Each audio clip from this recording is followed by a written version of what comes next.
Chapter 491. After setting up the large-scale spirit-gathering formation in Thousand Fox Nation, Li Mu did not keep it on all the time. The spirit-gathering formation was too powerful. If it was kept on 24 hours a day, the spirit chi within a radius of hundreds of kilometers would be sucked to the mountain peak. When the spirit chi reached a certain density, it might eventually turn into spirit liquid. Outside the mountain peak, there was no spirit chi to absorb. Not only that, but under normal circumstances, spirit chi would spread from high to low density. The spirit-gathering formation in Thousand Fox Nation could prevent the spirit chi from dissipating.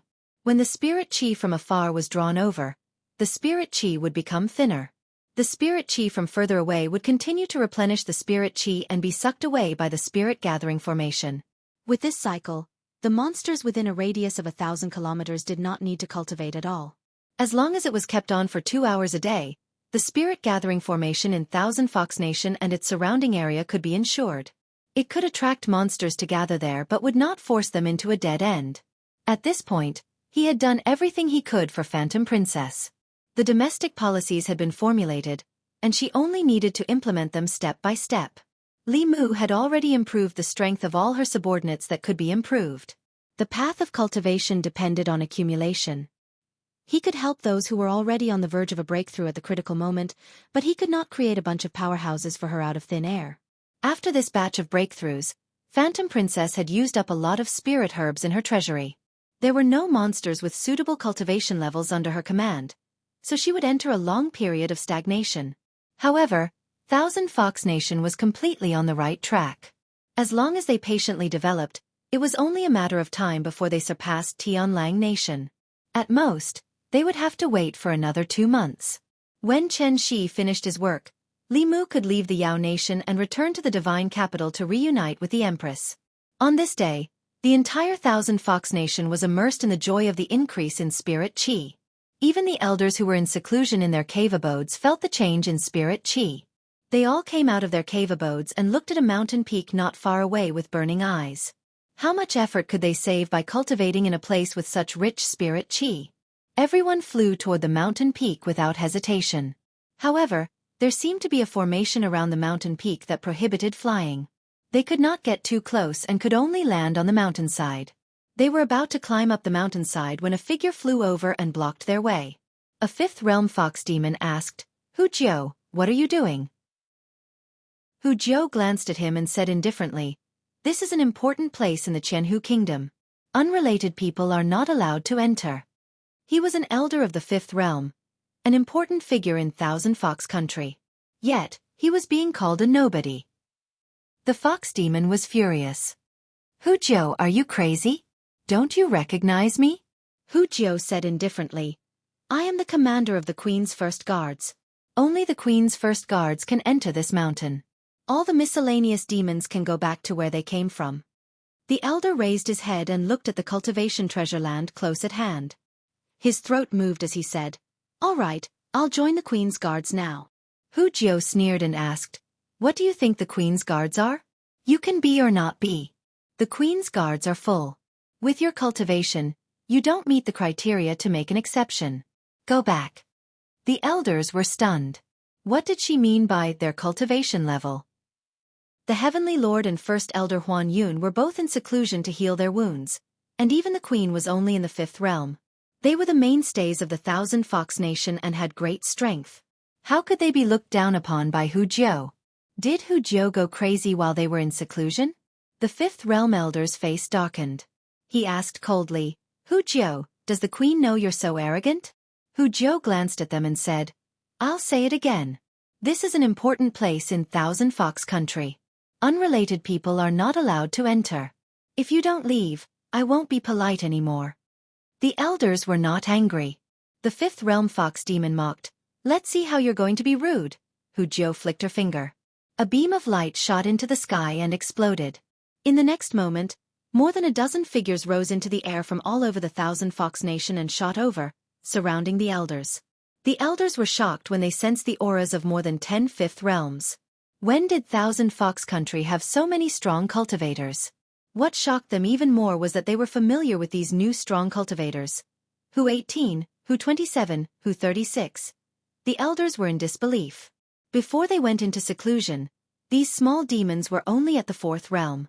How did they all become 5th realm strong cultivators like them in just a few days?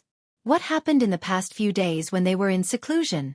Hu Jiao sneered as she watched the elders retreat in fear. Her lips curled up. They used to ignore her, but now she was out of their league. After the elders left, they immediately asked people they knew about what happened during their seclusion. When they heard that more than 10 demons at the peak of the 4th realm were rewarded with pills by the queen and advanced to the 5th realm, and nearly 100 of the queen's guards improved their cultivation, they all regretted it. They only wanted to unite and demonstrate to the queen to fight for more power. As the 5th realm strong cultivators of Thousand Fox Country, their status was irreplaceable. If everyone united, it would be enough to make the queen give in.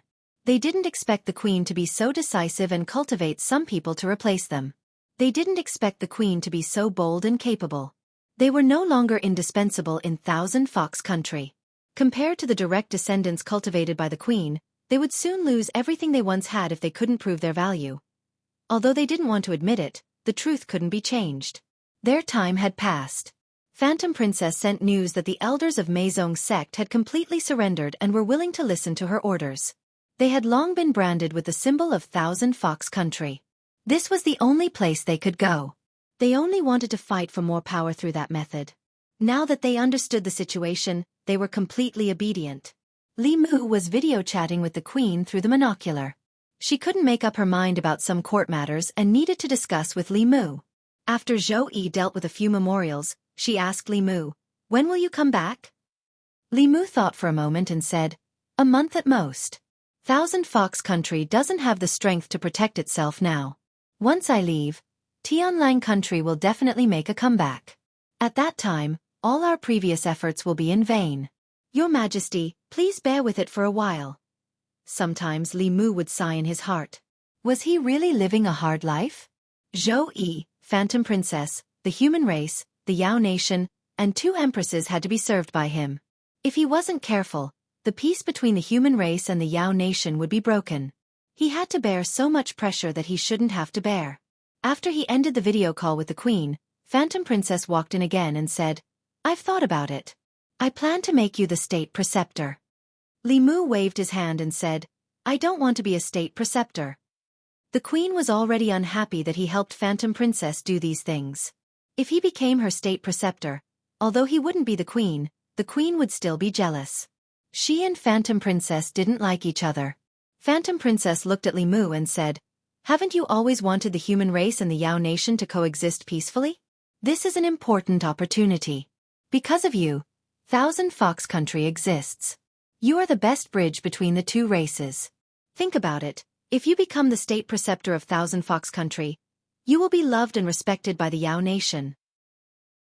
Won't the Yao Nation's impression of the human race change?" Li Mu looked at Phantom Princess.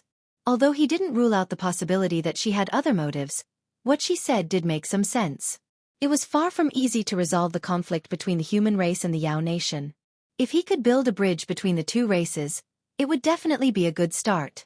Li Mu, as the state preceptor of the Yao Nation and an important minister of the Great Zhou, could serve as the bridge between the imperial court and Thousand Fox Country to strengthen the relationship between the 2 sides. The Yao Nation was rich in elixirs that the imperial court was in short supply. The Yao Nation's elixirs, magic treasures, Fulu, and other things were rare to the Yao Nation. The 2 sides could strengthen cooperation and mutual benefit. Phantom Princess looked at Li Mu and asked, "What do you think? Isn't my idea good?" It was rare for her to have a good idea. After Li Mu understood the pros and cons, he didn't refuse. However, he didn't expect Phantom Princess to be so serious about this matter. It was beyond his imagination. Not only did she gather all the Yao officials of Thousand Fox Country to hold a grand ceremony for the state preceptor, but she also had her personal guards post notices all over the streets and alleys of Thousand Fox City. Overnight, all the Yao Nation citizens knew that they had a human state preceptor. Humans and Yao Nation couldn't coexist. They were originally resistant to this matter. However, when they saw the humans' contributions to Thousand Fox Country from the notices, this trace of resistance quickly disappeared without a trace. He was the one who helped the queen defeat Bai Xian and regain control of Thousand Fox Country. He was also the one who used a magic treasure to stop the Blue Wolf King and saved Thousand Fox Country from disaster. He was the one who set up the spirit gathering formation in the city. He allowed all the Yao Nation's citizens to bathe in rich spirit qi and greatly increased their cultivation speed. In addition, he also refined precious elixirs and helped Thousand Fox Country create a large number of powerhouses. Whether it was to the queen or the citizens of the city, he was a great benefactor. Although the Yao Nation was born in the wilderness, they also knew how to repay kindness, especially in Thousand Fox Country, which was mostly populated by foxes. After all, there weren't many treacherous people like Bai Xian. He had done so much for the foxes. So what if he was a human? It wouldn't be too much for the queen to erect a statue of such a person. Li Mu thought that Illusion Princess had done the best she could by announcing that he was the state preceptor of Thousand Fox Country to the entire country. He didn't expect that he had underestimated her. Illusion Princess was gathering the craftsmen of Thousand Fox Country to erect a statue of him. She had already chosen the location. There was one at the city gate of Thousand Fox Country, and another at the square in front of the palace. Outsiders would see it as soon as they stepped into Thousand Fox Country, and they would also see it as soon as they walked through the palace gates. Li Mu found Illusion Princess and comforted her. "Forget about the statue, it's enough." Illusion Princess's tone was firm. "You are no longer Zhou Yi's subject, nor are you my personal guard. You are the savior of Thousand Fox Country, the state preceptor of Thousand Fox Country, and the ambassador to promote the peaceful coexistence of humans and Yao. When the Yao Nation sees your statue, they will remember what you have done and remember that humans once saved us. Naturally, they will hate you less. I am doing this for the sake of peace between the two races." Li Mu was still convinced by Illusion Princess. He simply ignored the matter and focused on cultivating.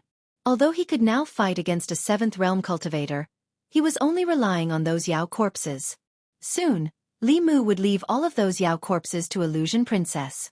Firstly, he didn't like to carry those lifeless corpses everywhere. Secondly, it would cause him to rely too much on external objects.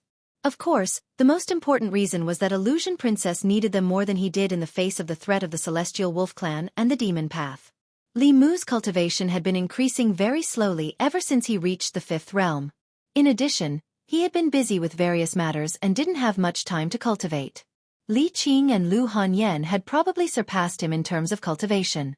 However, if he wanted to increase his cultivation quickly after reaching this realm, unless he was like Lu Hanyan and Li Qing and went into seclusion for a long time and had the Fulu school continuously providing him with resources, he could only cultivate one step at a time.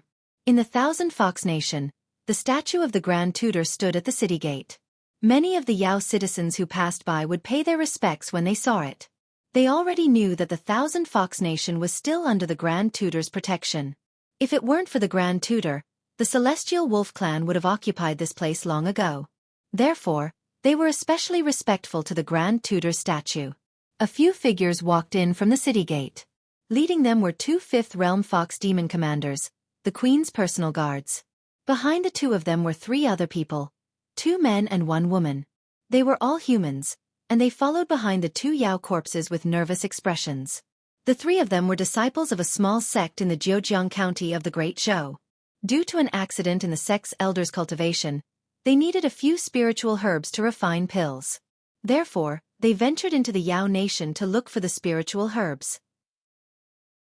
Unexpectedly, before they could find the spiritual herbs, they encountered a few powerful wolf demons and almost died in the wolves' mouths.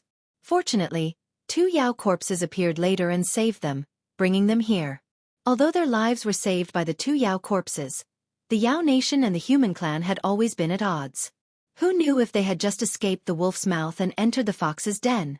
Along the way, the 3 of them were constantly worried, not knowing what they would face next. After entering the city gate, they passed by a statue that stood at the city gate.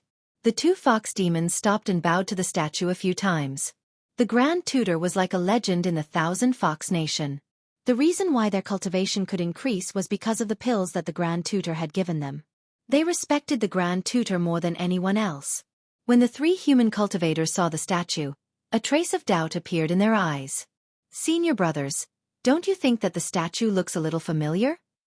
"I think so too, but I can't remember where I've seen it. It looks like a human, but why would a human statue be here?" the three of them cautiously transmitted their voices and followed the two demon corpses to a magnificent palace complex in front of them. Along the way, they already knew that this was the Thousand Fox Nation, one of the four major demon clans of the Yao Nation. The statue erected at the city gate was of the Thousand Fox Nation's Grand Tutor, who seemed to be very respected by the demon corpses here. In the palace, Li Mu had just finished his closed-door cultivation. This closed-door cultivation consumed a lot of spiritual jades, but the growth of his dermic powers was still very limited. Li Mu lamented the difficulty of cultivation in his heart. Suddenly, he seemed to have sensed something. He raised his eyebrows and performed the guiding technique. In the Thousand Fox City, something invisible seemed to be sucked out of the two statues and entered Li Mu's body.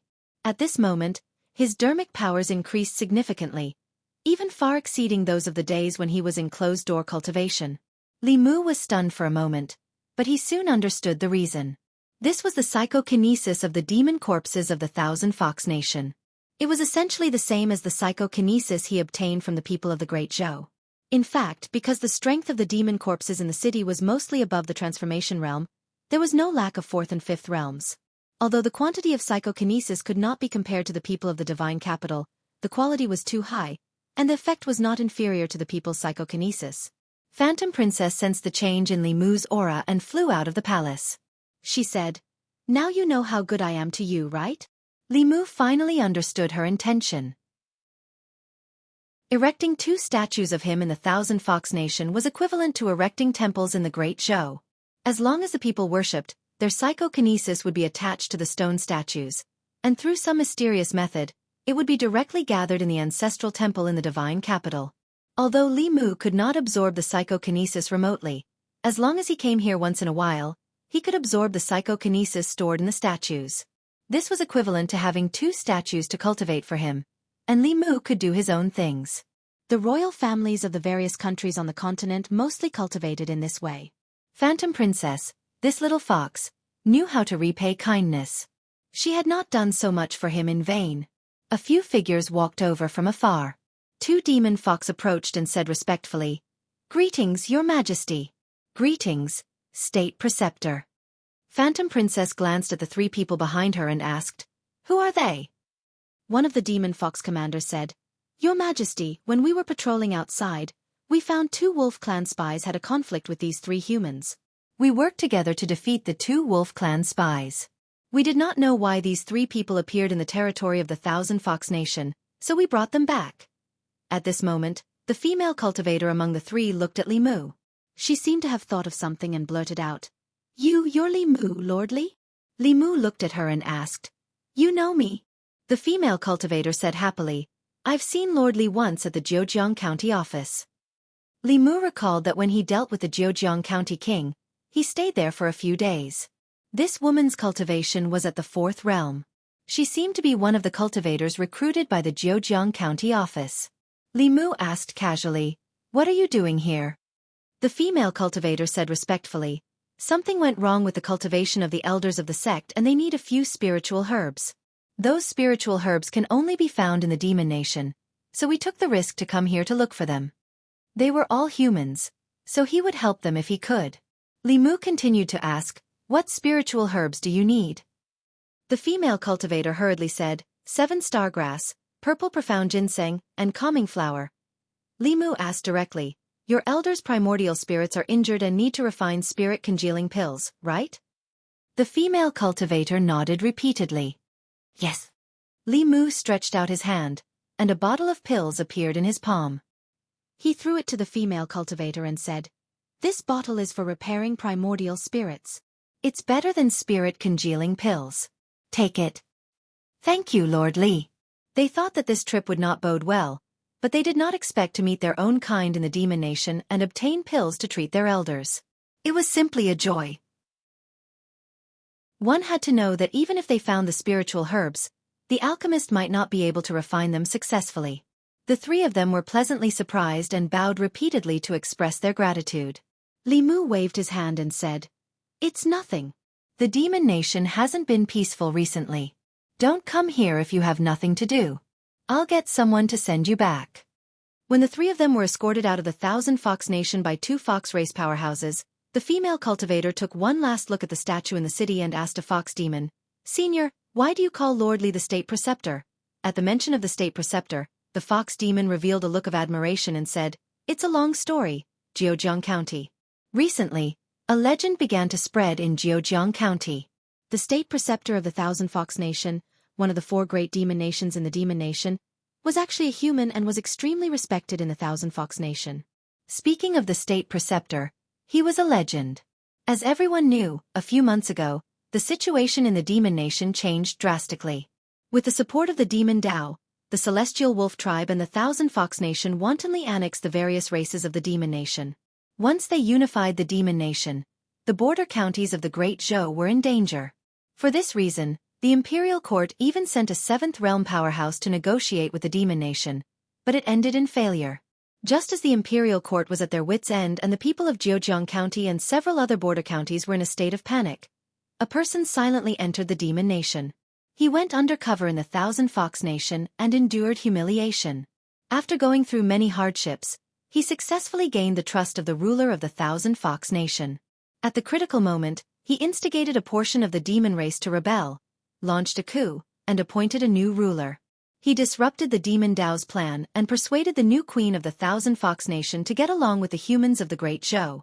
The queen of the Thousand Fox Nation appointed him as the state preceptor.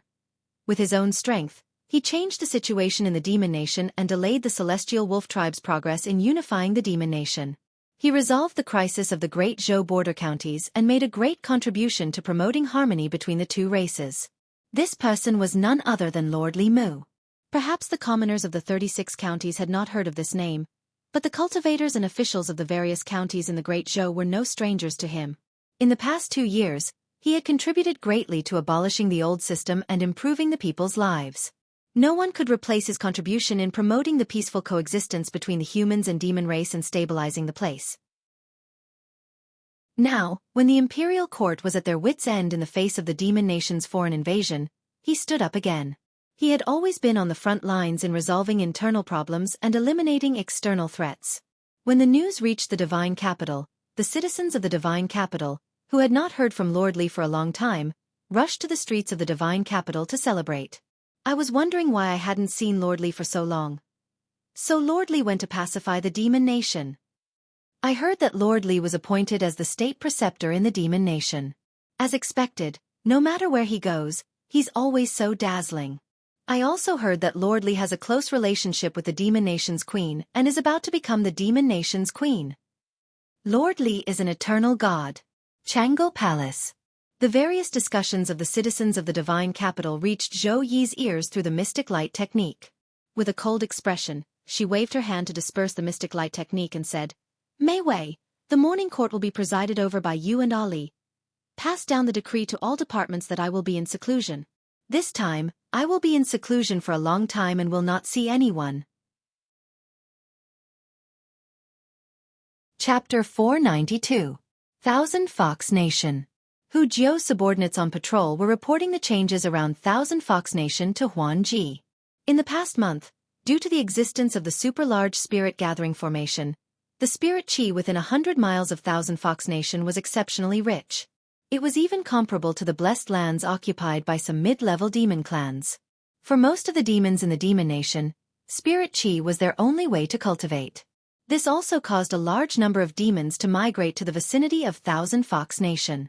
However, they did not dare to get too close. Most of them stopped 100 miles away from Thousand Fox Nation. Within 100 miles, it was definitely Thousand Fox Nation's territory. Thousand Fox Nation did not pay attention to these demons for the time being. They tacitly allowed them to build cave abodes nearby. When the time was right, it was only natural that they would be listed as demons of Thousand Fox Nation. The spies lurking around Tianlang Nation also sent back news that the Tianlang Nation did not make any unusual movements recently. They even stopped annexing other demon clans. This was not something to be happy about. For Tianlang Nation, the biggest threat was obviously here. They did not disperse their forces. It was very likely that they were thinking of ways to deal with Thousand Fox Nation. Even though the Demon Nation had temporarily settled down, some small and mid-level demon clans were not at ease. Instead, they were even more worried. In the past, When Tianlang Nation and Thousand Fox Nation expanded without restraint, the worst-case scenario was that the entire demon clan would submit and be ordered around in the future. However, in recent days, many demon clans in the demon nation had disappeared as if their existence had been erased out of thin air. Only empty cave abodes were left behind, and the owners of the cave abodes were nowhere to be found. At first, this only happened 1 or 2 times and did not attract much attention. The demon nation followed the law of the jungle. Countless demon clans were annexed. This was not a rare occurrence. However, this happened one after another. In half a month, several small and mid-level demon clans such as the Pig Demon Clan, the Deer Demon Clan, and the Monkey Demon Clan mysteriously disappeared without leaving behind any clues or traces. Among these demon clans, there was no lack of Fifth Realm powerhouses. However, they could not escape the calamity. This caused some small and mid-level demon clans to panic. Those demon clans with Sixth Realm demon kings could still barely protect themselves. With so many small and mid-level demon clans disappearing, who knew when disaster would befall them? This caused many small and medium-sized demon clans to band together. Some even took the initiative to seek refuge with the Celestial Wolf Clan, the Black Snake Clan, the Bear Clan, and other major demon clans of the Demon Kingdom. Nothing like this happened near Thousand Fox Nation. Even so, several clan leaders of small demon clans came in person to plead to join Thousand Fox Nation and serve the Queen. They only hoped that they could move to Thousand Fox Nation and protect their clan. The Thousand Fox Nation had undergone several major changes, and its strength had always been the weakest of the 4 major demon clans. Although the addition of these small and medium-sized demon clans would not immediately increase their combat power, fresh blood was very important to any force. After discussing with Li Mu, Huan Ji agreed to their request.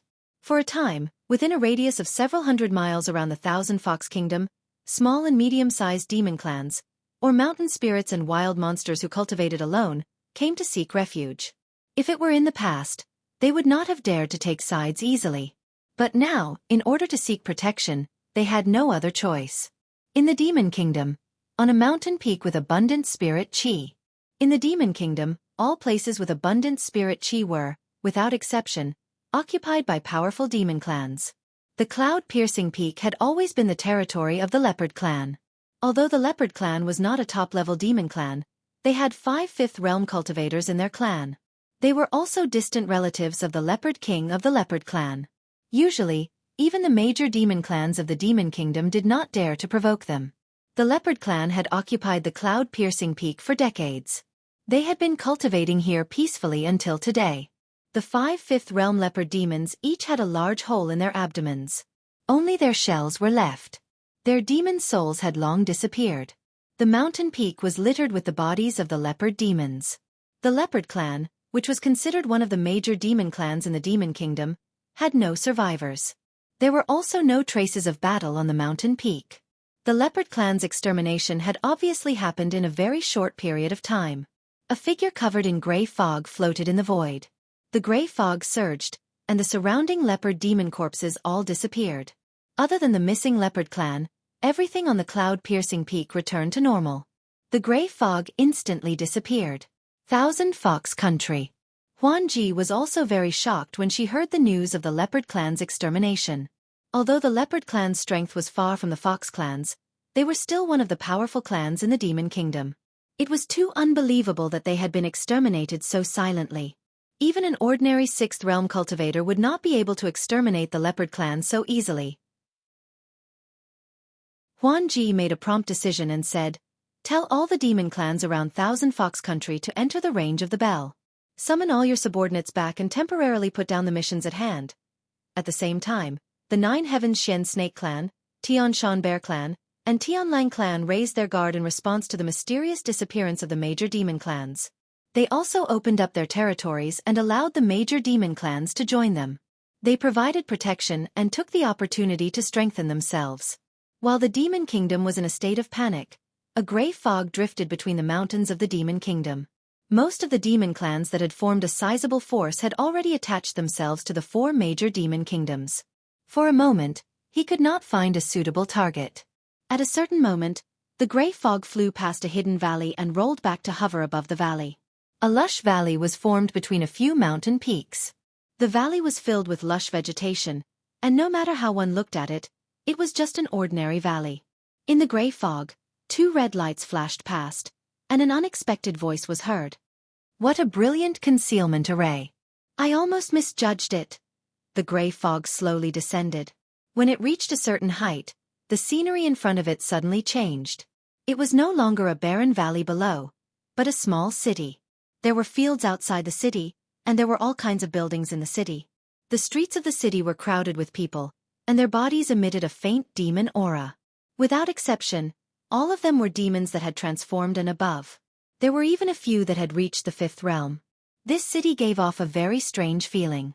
It was clearly a city of the demon kingdom, but it felt like a human city. The streets were spotless, and the entire city was orderly and full of order. Although the four major demon kingdoms also imitated human cities, they were much more chaotic than this small city. The figure in the gray fog was only surprised for a moment. He raised his palm and gently pressed down. A huge palm appeared in the sky above the small city. The palm covered the entire small city. Once it pressed down, the city would definitely be destroyed, and the demons inside would not be able to escape death. Boom! After a deafening sound, a mountain peak was crushed by the huge palm.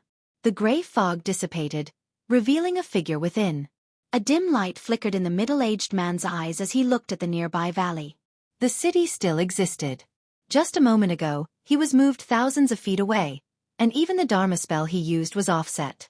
A look of surprise appeared on his face. Just as he was about to fly towards the city again, a voice suddenly sounded in his ears. Death! As the voice sounded, the middle-aged man's expression changed drastically. At this moment, he felt that his body was showing signs of decay. At this moment, a second voice sounded in his ears. Destruction of the soul. When he realized that his primordial spirit was also beginning to disperse, the middle-aged man's heart was filled with extreme fear. He turned into a silver light and fled into the distance. The collapsed mountain peak stirred up a cloud of dust. When the dust dissipated, the small city in the mountain in the distance had already disappeared, and it was once again a barren valley. 1,000 miles away, the Green Wolf King looked behind him with lingering fear.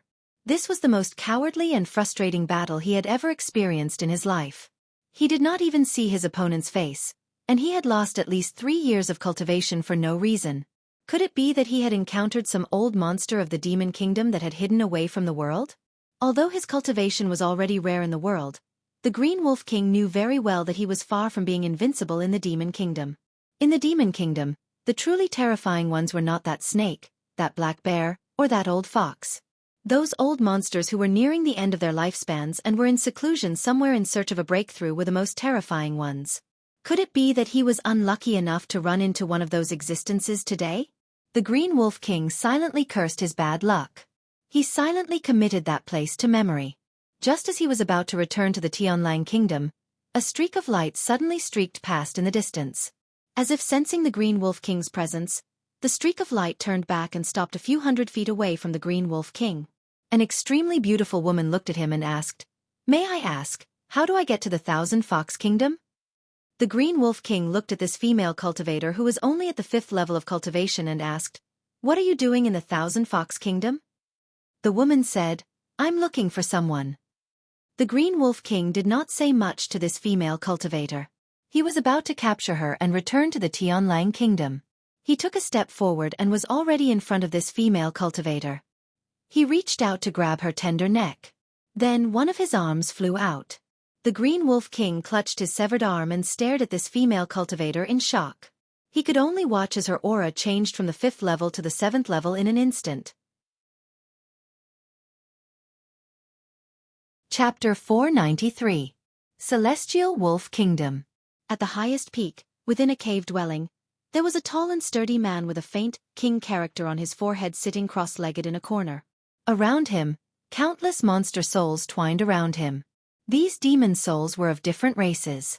There were deer souls, monkey souls, tiger souls, and so on. All of the demon souls were in pain. They wanted to break free, but it was futile. Every time the man breathed, a demon soul would be sucked into his body. Every time he refined a demon soul, his aura would vaguely become stronger. At a certain moment, the space in the quiet cave rippled and a figure fell out. The The Blue Wolf King's hair was disheveled. He had lost an arm and was covered in blood. His aura was much weaker as well. The shock still lingered on his face.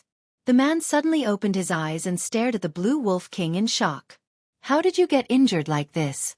Did you run into those two old guys?" The Blue Wolf King's face was filled with bad luck.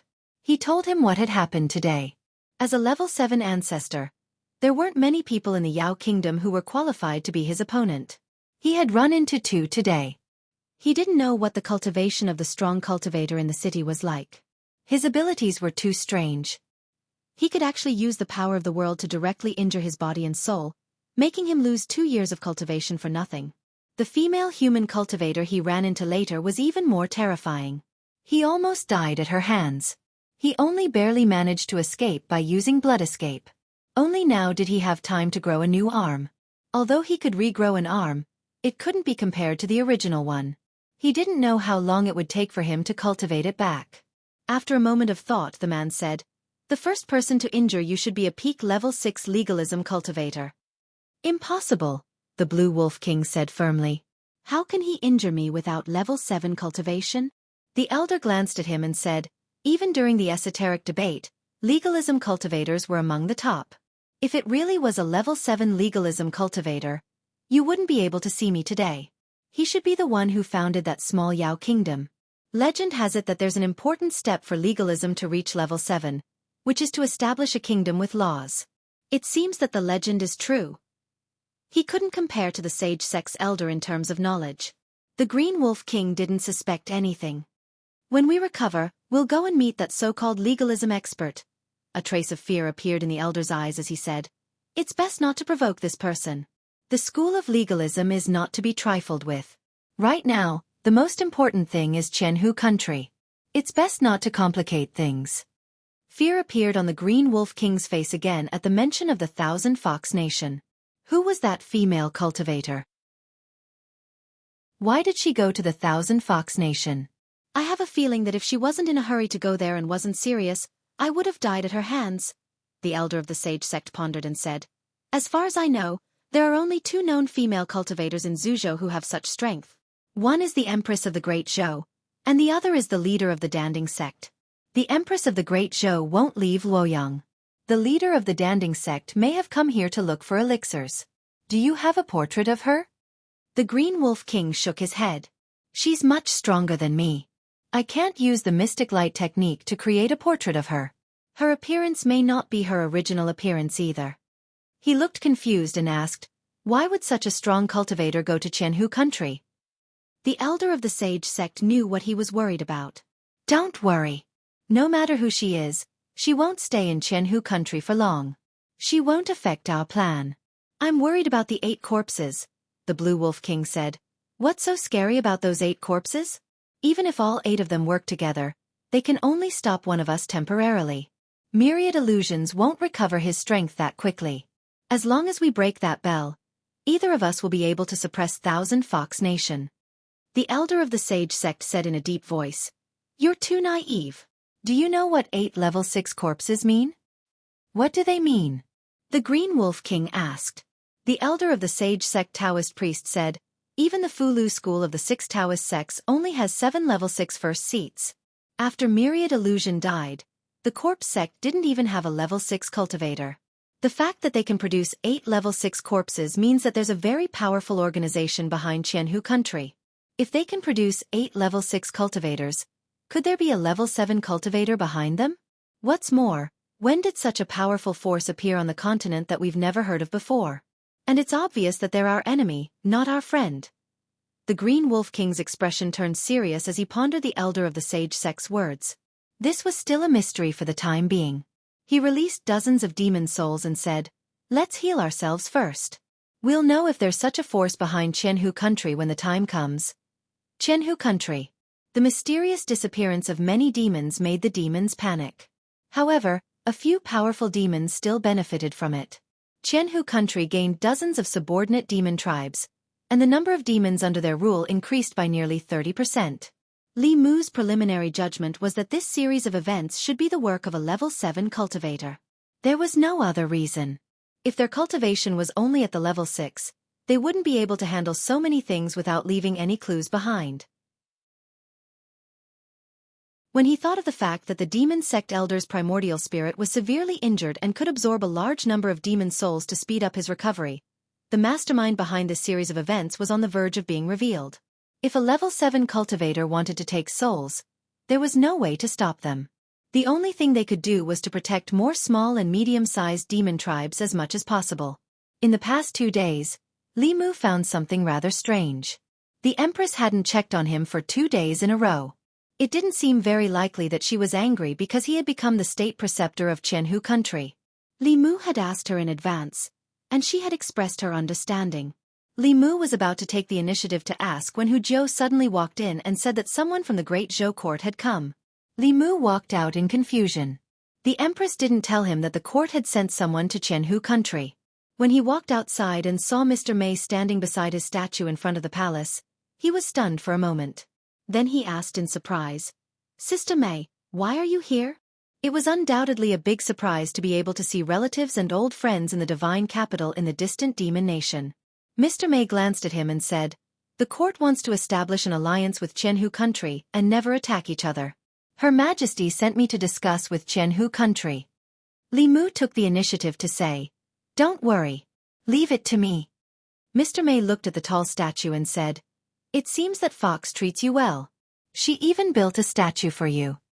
Hu Jiu heard the Great Zhou female official call the Empress and said unhappily, "I don't know what status you have in Great Zhou, but this is Jianghu country. You'd better show some respect to Her Majesty." Mr. Mei glanced at Hu Jiu indifferently. Thump! Hu Jiu's condensed body felt weak in the legs and fell to the ground. Cold sweat broke out on his forehead. He didn't know why, but the Great Zhou female official's gaze was so terrifying that he felt fear from the bottom of his heart. Even his legs felt weak. Hu Jiu was ashamed and angry, but she didn't dare to reprimand the Great Zhou female official anymore. She got up from the ground and said to Li Mu awkwardly, "I have something else to do. You take care of the people of Great Zhou yourself." Li Mu took Mr. Mei to the palace where he was temporarily living. Mr. Mei looked around and asked, "Are you living in that fox's harem?" Li Mu said, "Don't get me wrong. I picked a place randomly." 4 graceful figures walked out and bowed to Li Mu. They said obediently, "Sir, you're back." Mr. Mei looked at the quadruplet rabbit demon sisters, then looked at Li Mu and asked, "You picked them randomly too?" Li Mu glanced at her and said, "Why are you like Her Majesty? Why do you care so much?" Come in first. Li Mu dared to admit that he was a lecher in front of the Empress, so of course, he wasn't afraid of Mr. Mei. These 4 rabbit demons were actually maids that he had prepared for Lu Hanyan and Li Qing, but he didn't even bother to explain to Mr. Mei. He just let her think whatever she wanted. Mr. Mei glanced at the 4 rabbit demons and didn't ask any more questions. He sat on the main seat that should have been Li Mu's and said, "I heard that you're going to be the Empress of the Thousand Fox Country?" Li Mu raised his head and said in surprise, "Who did you hear that from? Although she does have this intention, am I that kind of person? How can a man be someone's empress?" Mr. Mei said lightly, "That's what people outside say." Li Mu twitched the corner of his mouth and said, "Can you believe those words? Some people even said that I'm going to be the Empress of the Great Zhou. Why don't you ask Her Majesty if she has this intention?" Chapter 494. Mr. Mei glanced at him and asked, "If Her Majesty wants to, do you dare?" Li Mu said decisively, "No." Putting aside her identity as the Empress, even if she was a 7th realm cultivator for a lecher, there was nothing he wouldn't dare to do. A 7th realm cultivator was still a woman. Sooner or later, he would cultivate to the 7th realm and wouldn't be unworthy of her. But being an empress was out of the question. Lecherous as he was, he still had to have a bottom line. It was unprecedented for a man to be an empress. How would the history books record him in the future? Li Mu was supposed to be a hero of the Great Zhou. He saved the Great Zhou from internal problems and external threats. After his lifespan ended, he could enjoy the existence of the imperial ancestral temple.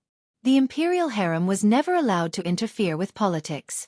Once he became an empress, the historians wouldn't praise him for being gentle and virtuous. He would be labeled as a demon empress for messing up politics. Lord Mei snorted softly and said, "Wind from an empty cave may not be without cause." If you had kept yourself clean and followed the rules, why would there be rumors of you becoming the demon empress? Mr. May wouldn't say that. These words sounded more like the empress. Li Mu looked at her and asked, "Did Her Majesty ask you to say that?" Mr. May didn't admit or deny it. Li Mu said unhappily, "You're so heartless. Who am I doing this for?" "For me, for the demon nation, and for Her Majesty. I've only been married for a short time, and I've already been separated from my wife. I've been suffering from lovesickness every day. For the great Zhou, for the Empress, I've risked my life to go deep into the demon nation and deal with the seventh realm. Is it all to make Her Majesty suspicious?" Feeling Li Mu's anger and resentment, Mr. May panicked and said, "That's not what Her Majesty meant." Li Mu said, "You're not Her Majesty. How would you know what Her Majesty meant?" "Her Majesty likes to make wild guesses," Mr. May asked. "Is His Majesty such a person in your eyes?" Li Mu glanced at her and said, "You've been by Her Majesty's side for so long, how can you not understand her? Her Majesty looks magnanimous, but she's actually more petty than anyone else. If you accidentally offend her, she'll chase you into your dreams and beat you up." A meaningful smile appeared on Mr. May's face as he asked, "So you're not the only one who thinks so? Is there anyone else?" Li Mu finally found a soulmate and said, "Also, whatever she thinks, she never says it out loud. It's all based on my own guesses. It's fine if I'm right, but if I'm wrong, she gets angry and tries to find ways to torture me. It's just me. If it was anyone else, they wouldn't be able to stand her." Inside Huanji's palace, Huanji had just received news from Hulu. She confirmed once again, "You said that someone from the Great Zhou court came." Hulu nodded and said, "The person who came is Commander May of the Great Zhou Empress. She's one of the most trusted female officials of the Great Zhou Empress. She was the one who captured me back then." Huanji frowned and said, "Why did she come to Thousand Fox Country?" Hulu said, "She said that she came on the orders of Empress Zhou Yi of the Great Zhou Empress to discuss an alliance with us. However, this might not be her real purpose. She's been with the state preceptor the whole time and has no intention of discussing with us." Huanji thought for a moment and said, "I'll go and take a look." Hulu stopped her in time and said, "You're the queen of Thousand Fox Country. How can a queen of a country take the initiative to meet an envoy from another country? Wouldn't this make you look inferior to Zhou Yi?" What Hulu said was what she couldn't accept the most. Huanji immediately dismissed the idea. She looked at Hulu and said, "Go and help me find out." Hulu nodded and said, "Okay." Just as she walked out of the door, Huanji suddenly said, "Wait." After complaining about the Empress with Mr. May, Li Mu felt much better. Mr. May sat on the main seat with a faint smile on his face. He asked Li Mu, "Her Majesty wants me to ask you, when will you go back?" Li Mu said, "Soon." Mr. May said, "You say that every time. Her Majesty wants an exact time." Chen Shi's meeting was almost over. Li Mu thought for a moment and said, "Not more than half a month." While they were talking, Hulu walked in from outside. Li Mu introduced her to Mr. May first. "This is..." Mr. May looked at Hulu and his eyes flashed. He said lightly, "No need to introduce her. When she was undercover in Chengdu, I caught her with my own hands." Li Mu was the one who reported Hulu, and Mr. May caught her. The atmosphere in the hall was a bit awkward when the three of them met again. Seeing Hulu's expression, Li Mu tried to smooth things over. "Let's not talk about the past. We're all friends now, and harmony is the most important thing." Mr. May glanced at Hulu. "Who's friends with this fox?" Hulu didn't back down. "Do you think I want to?" The man and the fox just met, and there was a strong smell of gunpowder in the air. Li Mu felt a headache coming. He deliberately put on a straight face and said in a deep voice, "Both of you stop talking." According to his expectations, whether it was Lord May or Hulu, they should give him face. But this time, Li Mu miscalculated. Mr. May looked at Li Mu and asked, "Are you helping this fox?" Hulu also looked at Li Mu and asked, "Who are you helping?" It wasn't right for him to help either of them. Li Mu looked at them and said, "Same old rules. Why don't you two fight? The loser has to shut up." Li Mu liked the way the fox race solved their differences. There was no scheming and no beating around the bush. There was nothing that couldn't be solved with a fight. The loser had no right to speak, and the winner couldn't argue even if they wanted to. Mr. May glanced at Hu Lu and said, "Forget it. I don't want to bully her." Hu Lu sneered and asked, "You're afraid of losing, right?" Li Mu wanted to persuade Hu Lu, but she glared at him. To be honest, Hu Lu didn't know what was good for her this time. Her master, Phantom Princess, was only at the 5th level. How strong could she be? Li Mu didn't know how strong the Empress was. Mr. May had been with the Empress for many years, and he wasn't weak among the 5th level. It would be fine if Phantom Princess fought, but Hu Lu had no chance of winning. Where did she get her confidence from? Suddenly, Li Mu felt that Hu Lu's aura was slightly different from before. He seemed to think of something. He looked at Hu Lu's eyes and found a trace of slyness deep in her eyes. Li Mu was shocked. This Fox 6 was actually a transformed Phantom Princess. The Fox race was also very good at illusion techniques, and Phantom Princess was an expert. No wonder she was so confident this time. She was deliberately bullying Mr. May because he couldn't see through her illusion. Hu Lu wasn't Mr. May's opponent, but Mr. May couldn't defeat Phantom Princess no matter what. Li Mu wanted to stop her, but Hu Lu looked at him with a trace of threat. Li Mu thought about it carefully. If he exposed her here, a queen of a country would become his subordinate and bully another country's ambassador. It would be too tasteless. Wouldn't people laugh their heads off if they heard about it? Who knew better than him the embarrassment of having a fake identity exposed? Letting Phantom Princess die was much more serious than Mr. May losing to Hu Lu. Li Mu looked at Mr. May and said, "Sister May, let's forget about it," Mr. May said calmly. "Why should we forget about it? We've already agreed. If we back out now, we'll lose face for Her Majesty." Li Mu could only look at Fox 6, who was disguised as Fantasy Princess, and remind her, "All right then. Don't go too far." "Got it," Phantom Princess answered casually. 5 foxtails appeared behind her and attacked Mr. May. Without the use of Dharma treasures, a fox demon's tail was their most powerful weapon. Mr. May stood in place. His body was like a ball of catkins, floating with the wind brought by the foxtails. No matter how fast or how strong Phantom Princess attacks were, they couldn't touch the corner of his clothes. Phantom Princess was obviously very surprised. Just as she was about to speed up her attacks, Mr. May suddenly reached out and grabbed one of her tails. With a light tug, Phantom Princess cried out in pain as she was pulled over. Then, Mr. May raised his hand and pressed his palm on Phantom Princess's chest.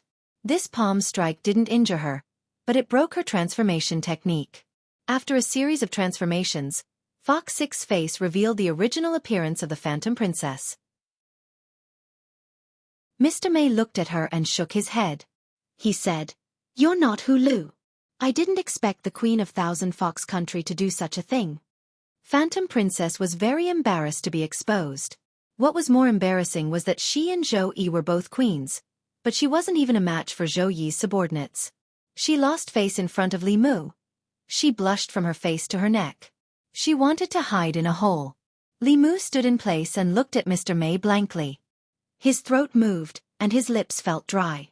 Of course, May Darren wasn't Huan Ji's opponent, and it was even more impossible for her to subdue Huan Ji so easily. Seeing how easily she dodged Huan Ji's attack, even Li Mu himself wouldn't be able to predict Huan Ji's every move. This seemingly simple move contained a great divine ability. Foresight. A cultivator at the 6th realm of Taoism had a certain chance of being able to divine a sliver of the heavenly secrets with a pinch of their fingers. Only at the 7th realm would this ability reach a minor accomplishment.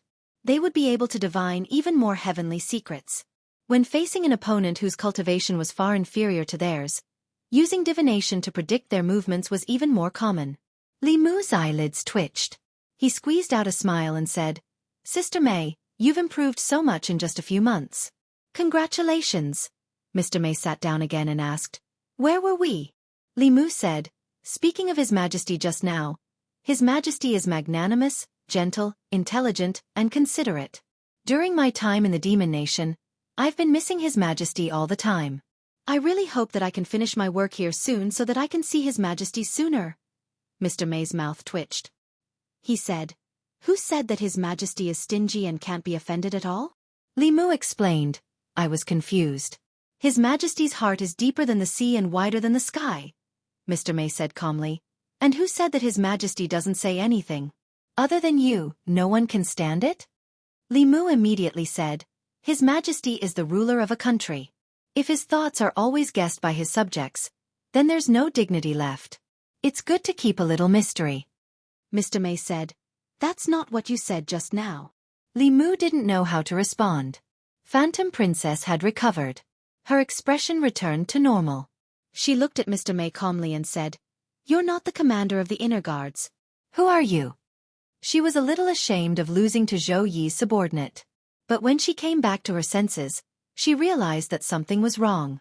She was very confident in her abilities.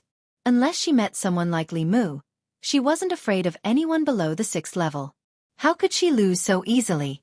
Mr. May looked at her with a kind of supreme dignity. He asked, What? Didn't we meet in the monocular? Don't you recognize me already?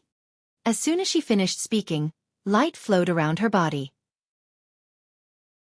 She quickly changed from Mr. May to another beautiful woman. Phantom Princess's expression changed from anger to shock and then to fear. She hid behind Li Mu and pointed at Zhou Yi. She said in a trembling voice, You! What are you doing here? Li Mu looked at Phantom Princess with a pitiful expression. This fox really kicked an iron plate this time. In the monocular, she attacked the Empress. Now, the stingy and vengeful Empress chased her to her home. But she hid behind Li Mu and acted submissively. She didn't have the arrogance she had when she faced the Empress through the monocular. Obviously, the first confrontation between the two Empresses ended with Phantom Princess's defeat.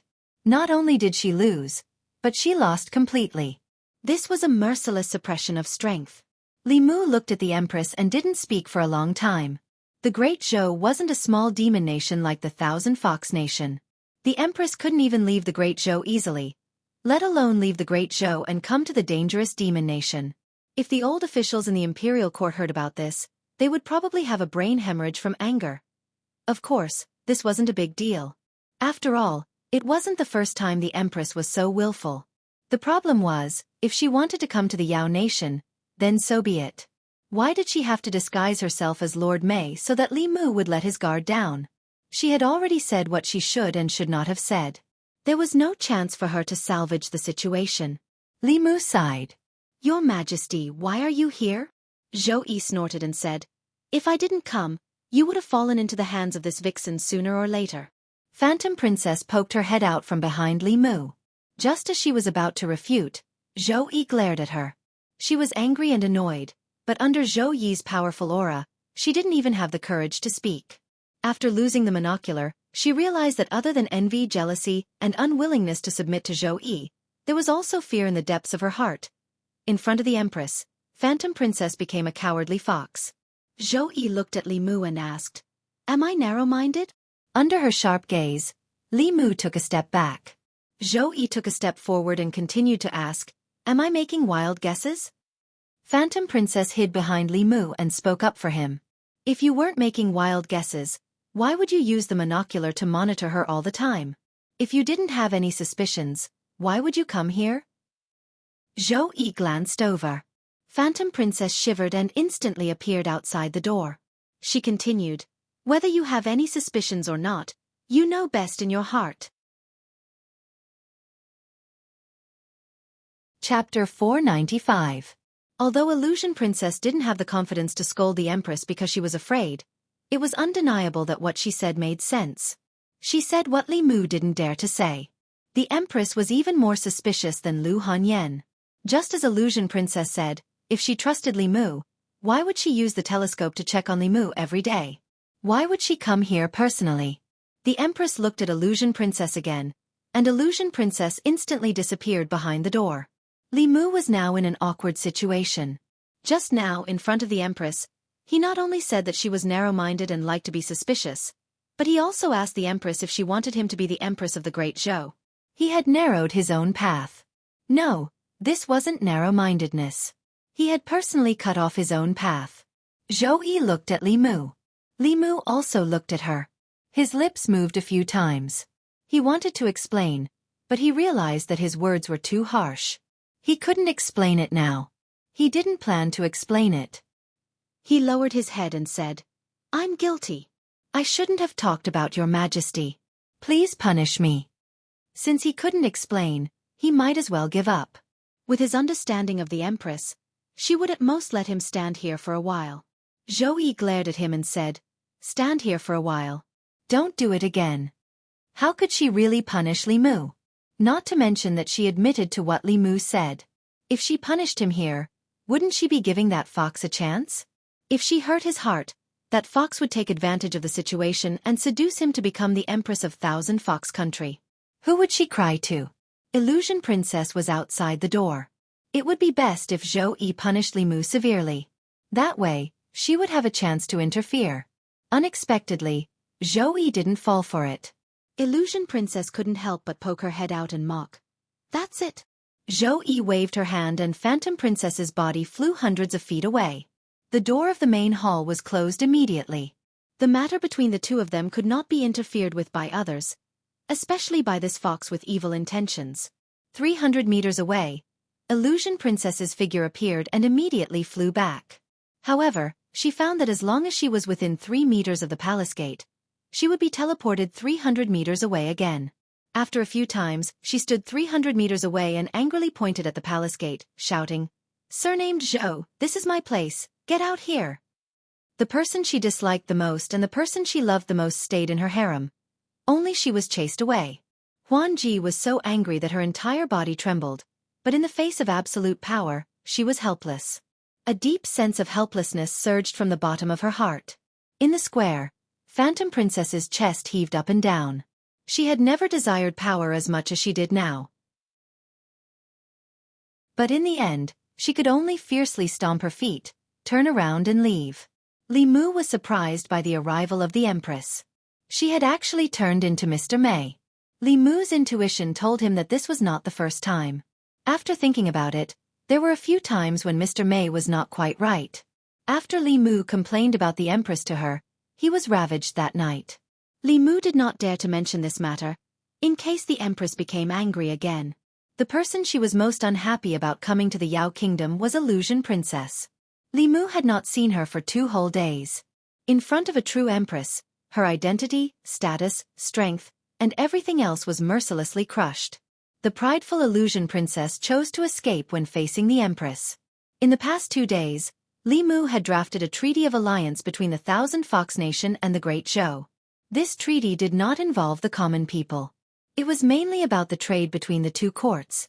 In the Great Zhou's Department of Consecration, there were consecrators who were responsible for refining weapons, refining pills, and writing talismans. They supplied the local government offices of the 36 counties. A large amount of resources were needed here. Although the ancestral state was vast, humans had lived there for thousands of years. All kinds of resources were on the verge of exhaustion.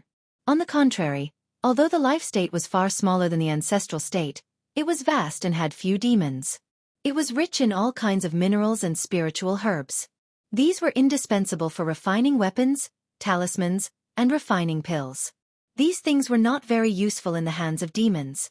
Most demons could only gnaw on spiritual herbs to absorb the spiritual power. The utilization of spiritual power was less than 10%, resulting in a large waste of resources. Through refining pills, the medicinal power could be maximized. All kinds of spiritual herbs complemented each other, and the benefits could reach more than 100%. The Thousand Fox Nation exchanged minerals, spiritual herbs, and spiritual jades with the Great Zhou court for pills, fulu, and weapons. They took what they needed and benefited each other. Hu Jiao took the treaty drafted by Li Mu and went to Phantom Princess for final confirmation. Zhou Yi was playing chess with Li Mu out of boredom. He picked up a chess piece and was about to put it down when his wrist suddenly stopped in the air and he looked outside. Then, Li Mu sensed that 2 auras connected to his mind appeared 100 miles away from the Thousand Fox Nation. Not long after, outside the Thousand Fox Nation, more than a dozen figures bowed to Li Mu and said, "Greetings, Grand Elder." These people all exuded the aura of the 5th realm, and a few of them had reached the peak of the 5th realm. Li Mu looked at them and said indifferently, "You may rise."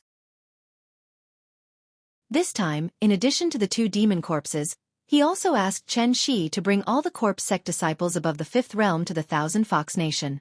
The corpse sect disciples and the experts by Phantom Princess's side were the backbone of the force. They were not inferior to the Celestial Wolf Nation. Xianxia was excited and said in a trembling voice, "Grand Elder, we did it." Li Mu felt everyone's excitement. For them, who had devoted their lives to refining corpses, there was nothing more satisfying than refining two seventh-realm spiritual corpses with their own hands.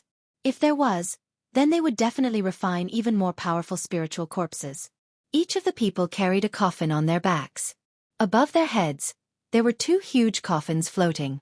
Li Mu thought, and the lids of the two coffins popped open. Two figures flew out of the coffins and floated quietly in the air. After refining, the two seventh-realm demon corpses no longer had any demonic chi or corpse chi. They looked no different from ordinary people, only more muscular. However, their bodies were even more indestructible than seventh-realm Xian demons. At the same time, they had the ability of zombies, which greatly restrained the physical body and primordial spirit. Originally, refining a level 7 demonic corpse wasn't that easy. Just the initial refinement and the collection of materials for refining the demonic corpse required an extremely long time. Emperor Bai had made these demon corpses for the later refining. Therefore, as early as 3,000 years ago, he had helped Li Mu complete the initial refining. As for the materials for the later stages of refining corpses, the rich and powerful demonic path holy sect would take care of them. Who knew how much time this would save him? On the other hand, the final refining step took at most 81 days and as short as 49 days. It was the easiest to complete. After entering the Thousand Fox Nation, Li Mu looked at Xianxia and the others and said, "Stay in the Thousand Fox Nation for the time being and listen to the Queen's orders." Xianxia and the others bowed and said, "Yes." Looking at the statue of the first elder of the Thousand Fox Nation, they thought of the rumors they heard on their way here in the Great Show. Some guesses about the first elder's identity surfaced in their hearts. Did the first elder possess Li Mu's body? Or did Li Mu possess the first elder's body? Perhaps only the first elder in front of them knew the answer to this question. However, the answer was not important to the people of the corpse sect. The corpse sect was now completely separated from the sacred sect. They had no right to choose which side to take. However, the people of the corpse sect were not afraid of the sacred sect, which was like a towering mountain in their hearts. They even wanted to get a few more corpses to refine. After personally refining 2 7th realm and 8 6th realm corpses, their confidence had greatly increased. After making arrangements for the people of the corpse sect, Zhou Yi looked at Li Mu in the Thousand Fox Nation Palace and asked, "Can we go back now?" Li Mu said, "I'll tell Huanji a few more things, then I can go back." He walked out of the harem and went to Huanji's bedroom.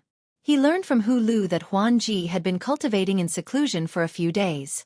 Li Mu said, "Ask her to come out. I have something important to tell her." Hu Lu walked in. After a while, Huanji walked out. Seeing Zhou Yi standing beside Li Mu, she snorted and asked, "What's the matter?" Li Mu stretched out his hand, and a page appeared in his palm. He looked at Huanji and said, "This is the heavenly book of the demon clan. Take it." Li Mu snatched this page of the heavenly book from the demons in the demon emperor's cave. Later, he used the clear heart technique to memorize all the contents of the heavenly book. This page of the heavenly book was useless to him. 3,000 years ago, the demon emperor Bai Di used this page of the heavenly book to recruit countless powerful demons and became the demon emperor. As long as Huanji released the news, countless powerful demons would come to join her. For the demon clan who lacked cultivation techniques, this was an irresistible temptation.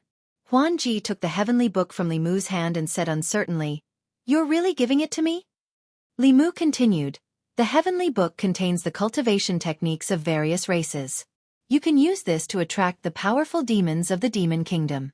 However, you can't just let any demon comprehend it.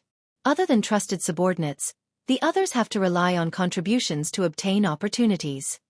Huanji could feel the weight of this page. She nodded and said solemnly, "I understand." Li Mu took out a jade slip and handed it to her. He said, "This is the cultivation technique of your fox clan. From 1 tail to 9 tails. There are dozens of techniques. Take it too. It will be useful when the time comes." Huanji accepted the jade slip. Zhou Yi glanced at Li Mu but didn't say anything. Li Mu's mind moved again. 8 figures flew out from the surrounding mountains and landed on the square. Li Mu looked at the 8 demon corpses and said, "These 8 demon corpses are all at the 6th realm. After setting up a formation, They can fight against ordinary 7th realm cultivators. I'll leave them with you. I've also imprinted the method to control the demon corpses in the jade slip. Then, he waved his hand again. The last 2 demon corpses walked out from the demon emperor's space. Li Mu continued, I'll leave these 2 7th realm demon corpses to you as well. The method to control them is also in the jade slip. With them, you won't have to worry about the Blue Wolf King and the demonic path sacred sect. Li Mu had already given Huan Ji everything he could.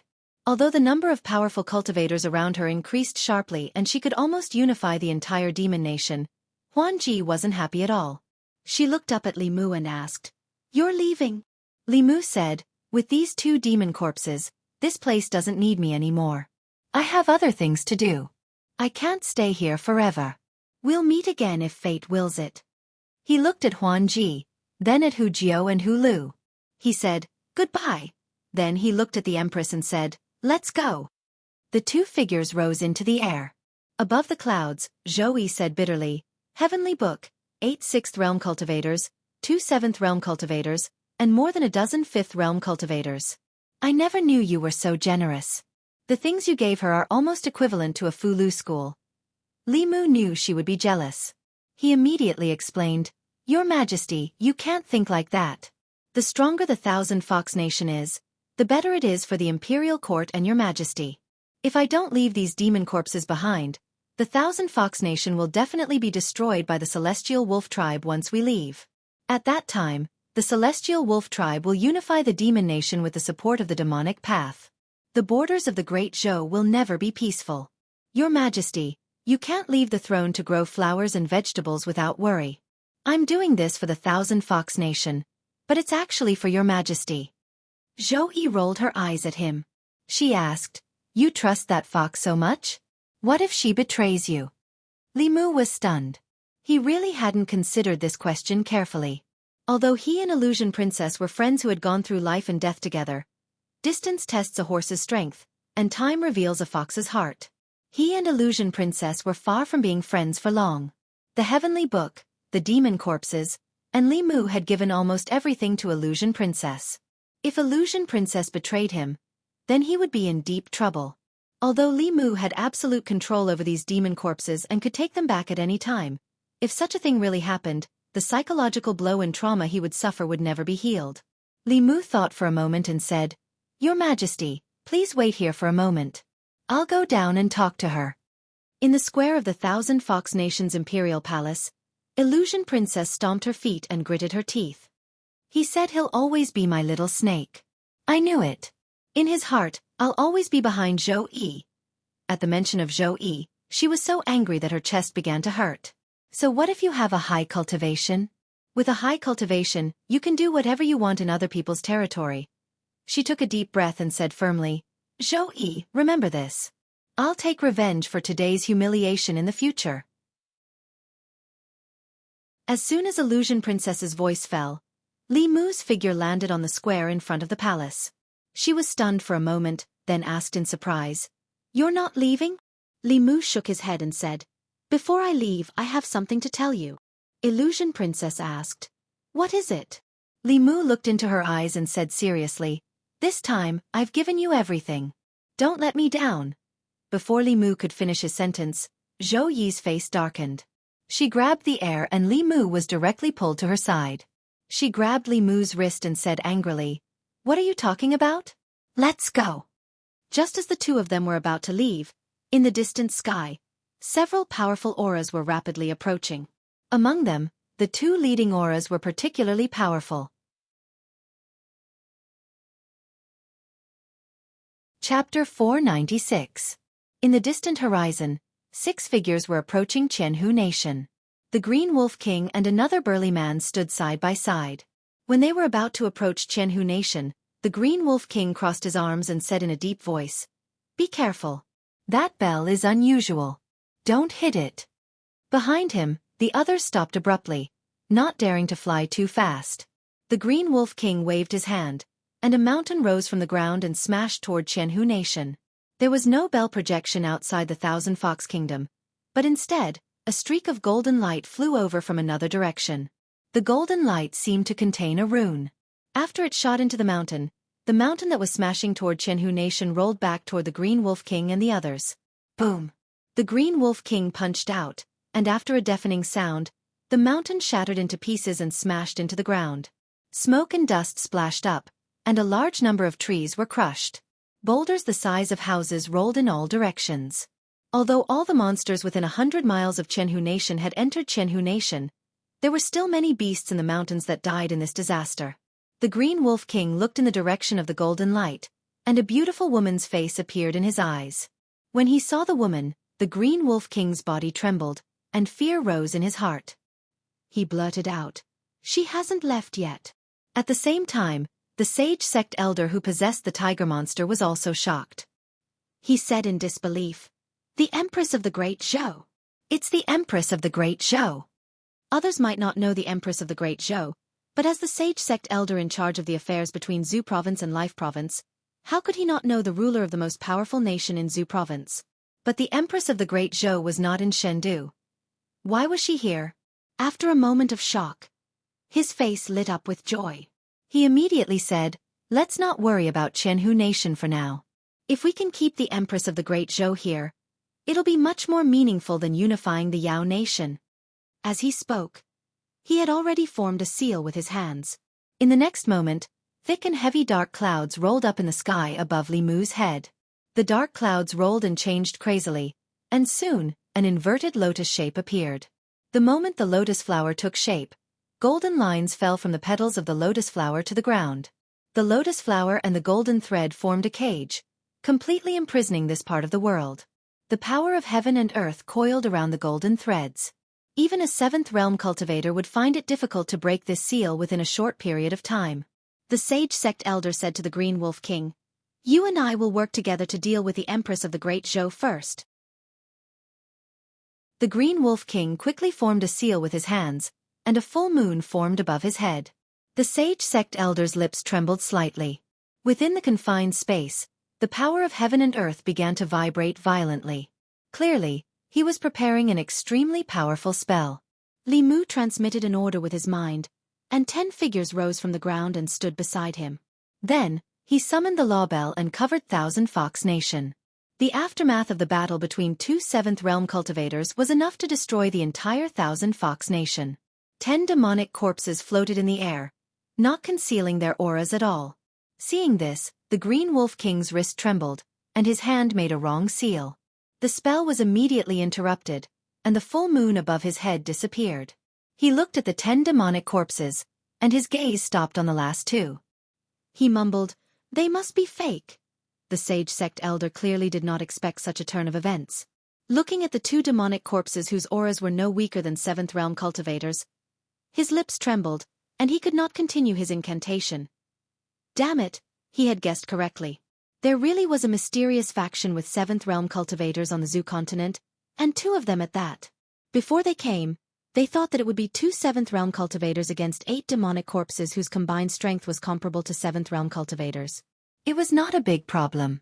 They did not expect that apart from the 8 6th realm demonic corpses, 1,000 Fox Nation also had 2 7th realm demonic corpses, as well as the Empress of the Great Zhou. They were going to fight 2 against 5. The 10 demonic corpses counted as 3, and the Empress of the Great Zhou counted as 2. If they were not careful, the 2 of them would die here. Even the 2 7th realm cultivators were afraid, and the 4 6th realm cultivators, including the Celestial Wolf King, were even more shocked. The Green Wolf King was already scared before the battle started. He quickly said, "Honorable Elder, let's retreat first. Now is not the time to attack Heavenly Fox Nation." The sage sect elder looked at 1,000 Fox Nation trapped by the Black Lotus and gritted his teeth. It's too late to regret now. This array can trap transcendence. Once it's completed, it will disappear after 15 minutes. Before that, we can only break it by force. It was impossible to win 2 against 5, but the Green Wolf King could not scold the sage sect elder for being stupid and cutting off his own escape route before he knew the opponent's strength. He said in a low voice, "Then let's break this array by force." The sage sect elder glanced at him and said, "We can break this array if we work together, but by then, we will be exhausted. How can we resist the Empress of the Great Zhou? I will take care of the 2 7th realm demonic corpses." You use all your strength to hold off the Empress of the Great Zhou for 15 minutes. Perhaps we still have a chance. The two seventh realm demonic corpses had already surrounded them. As soon as the sage sect elder finished speaking, a cloud of black mist erupted from his body and enveloped the two demonic corpses. The celestial wolf king and the other 3 sixth realm demonic corpses went up against the 8 sixth realm demonic corpses. After all, they were living creatures with both body and soul. Their strength was stronger than the demonic corpses, but they were far from being able to fight 1 against 2. However, the 8 demonic corpses would not be able to take them down in a short time. The Green Wolf King knew that it was too late to retreat now. A hint of viciousness appeared in his eyes. He roared and turned into a huge wolf with the head of a wolf and the body of a human. The huge wolf spat out a huge beam of light that went straight for the Empress. The Empress formed a seal with her hands, and a huge circular barrier appeared in front of her. The barrier was colorless and transparent, and there were golden runes flashing on it. It blocked the beam of light from the huge wolf's mouth, and a temporary stalemate ensued. In Jianghu Nation, 2 figures flew out from a mountain. The Lord of Illusions looked at the huge wolf outside the bell and said softly, "The celestial wolf howls at the moon." The next moment, he and Huan Yun flew up and shouted at Li Mu, "Let us out." Li Mu sent an order to the Dao Bell, and a gap appeared on the Dao Bell's shadow. The Lord of Illusions and Huan Yun flew out of the gap and went straight for the Celestial Wolf King and the other demonic corpses. Li Mu couldn't participate in a battle of this level. He returned to Jianghu Nation and stood beside Huan Ji, watching the battle. Although the Lord of Illusions hadn't recovered his full strength, he was still half a level 7. With Huan Yun and the father and son working together, the 4 demonic corpses instantly felt the pressure increase, and they were immediately defeated. On the other side, the beam of light from the huge wolf's mouth had shrunk, but the Empress's expression was still calm. The Green Wolf King knew that it was no match for the Empress of the Great Zhou in terms of power. It closed its mouth and used its Dharma form to raise its huge wolf claw and swiped at the Empress. Just as the wolf claw was about to hit her, the Empress's figure suddenly disappeared. Bang! With a loud sound, the giant wolf's chest caved in at a speed visible to the naked eye. Its entire body tumbled backwards, crushing a mountain and countless trees. Its huge body was like a deflated balloon, rapidly shrinking. It had been beaten back to its original size. The Empress's figure appeared where the Green Wolf King had been standing. She wiped her hands with a handkerchief and threw it away. The handkerchief dissipated in the air and turned into dust. In Jianghu Nation, Li Mu heard Huan Ji gulp beside him. In fact, he gulped too. There would be no harm if there was no comparison. The powerful Blue Wolf King was no match for the Empress at all. The Emperor's qi that the millions of people in the Great Zhou dynasty had gathered over decades of psyche power was not something a wild beast that had cultivated for hundreds of years could compare with. Generations of emperors had relied on the Emperor's qi to sit firmly in the divine capital and dominate the country. The Empress's hand looked slender and fair, but it was enough to flatten a mountain with a single punch. At the same time, countless demons in Jianghu Nation were also watching the battle in the sky. Their emotions changed from fear to surprise and shock. I didn't expect Jianghu Nation to have so many powerhouses. Her Majesty will unify the demon nation soon. Who's that woman? She's so powerful. The Green Wolf King couldn't even take one hit from her. Haha, Jianghu Nation didn't expect this, did you? They've delivered themselves to you? Outside the law bell, in the space enveloped by the Black Lotus, 2 extremely different battles were taking place. 4 demon kings against 10 powerhouses of the same level, including a half-step 7th realm Lord of Illusions. They were no match at all. Jianghu King was caught off guard and was severely injured by the Lord of Illusions before being captured alive. The pressure on the other 3 demons increased, and they were all captured soon after. A ball of black fog was rolling around in the sky. The mana within the black fog was constantly fluctuating. Even though the situation inside could not be seen clearly, from the way the black fog was thinning, it was not easy for the Glory Sect Elder to deal with 2 level 7 demonic corpses at the same time. After Jianghu King and the other demons were captured, the Lord of Illusions and the 8 corpses went toward the Green Wolf King. The Green Wolf King could not even handle the Empress of the Great Zhou. With the Lord of Illusions and the corpses, he would probably be defeated immediately. The Green Wolf King released his aura and said angrily, "Lord of Illusions, are you sure you want to fight me to the death?"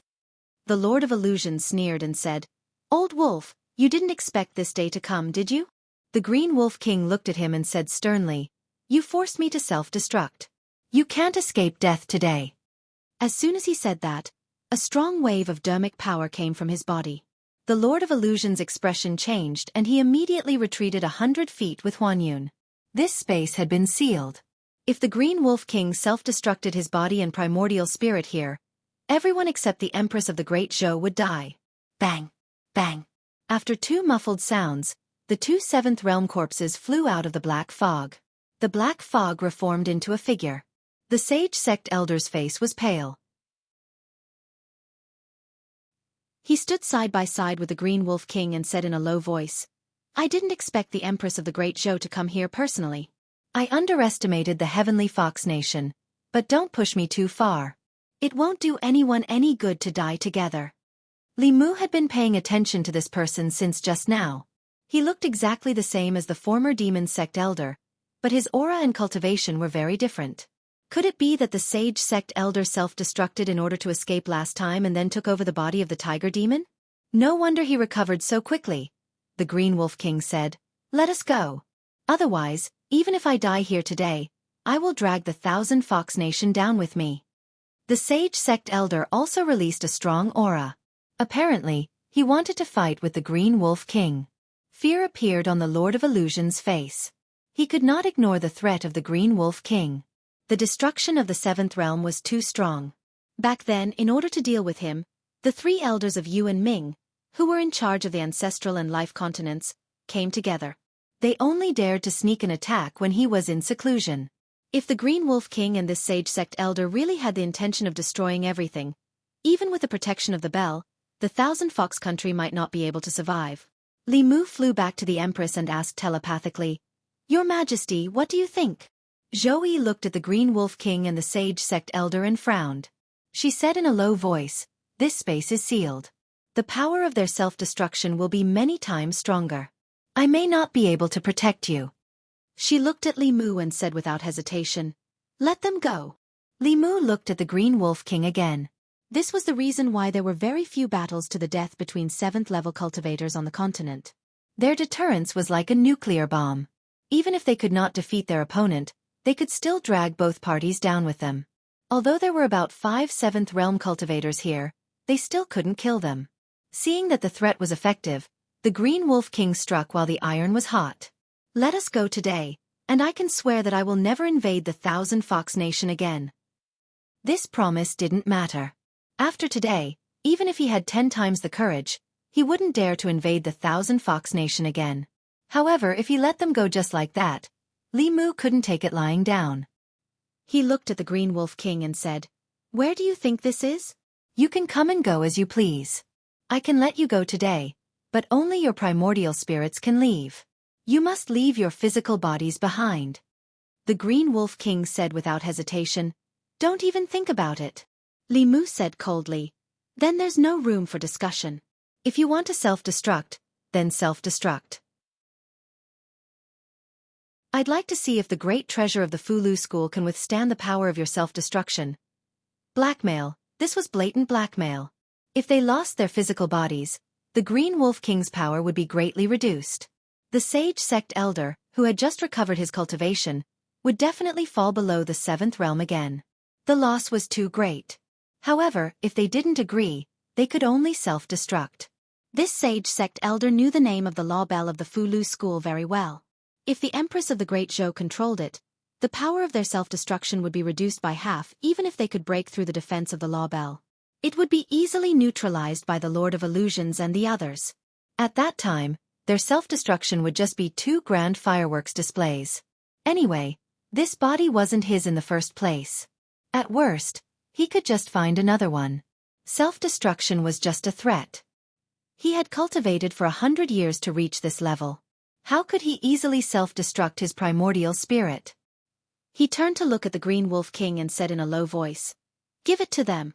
This is our mistake. Don't think about escaping unscathed." How could the Green Wolf King not understand this logic? However, he was truly unwilling to give up on his physical body. The sage sect elder said in a low voice, "This is an order." The Green Wolf King took a deep breath and looked down at his body reluctantly. An illusory shadow floated out from the top of his head. The sage sect elder also abandoned the tiger demon's physical body. Then, the Lord of Illusions released the 4 demon kings. The 4 demon kings' primordial spirits unwillingly left their bodies and followed the 2 primordial spirits into the distance. Li Mu didn't let the demon corpse stop them. The cultivation of high-level cultivators was mostly in the primordial spirit. If they wanted to completely kill a 7th realm cultivator, they would have to pay a terrible price. He didn't want the Empress to be hurt even a little. Besides, now they were no longer a threat to the Celestial Fox Kingdom. From today on, the Celestial Fox clan was officially the most powerful demon clan in the Demon Kingdom.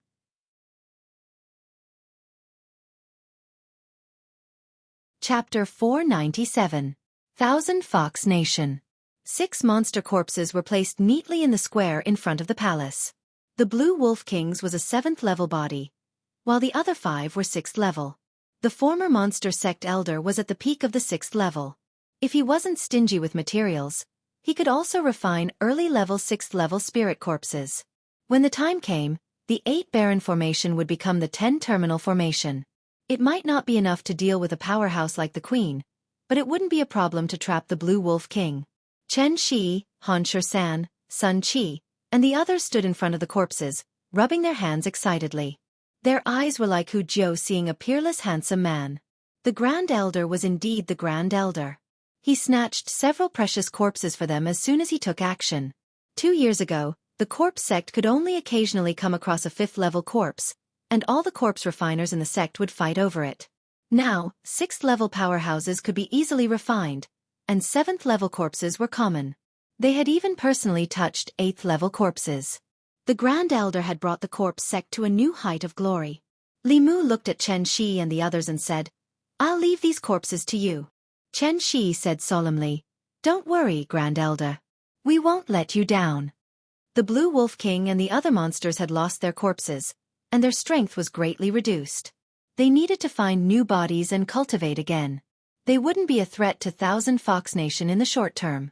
After Thousand Fox Nation's display of strength today, they wouldn't dare to have any ideas about this place even if they recovered their full strength.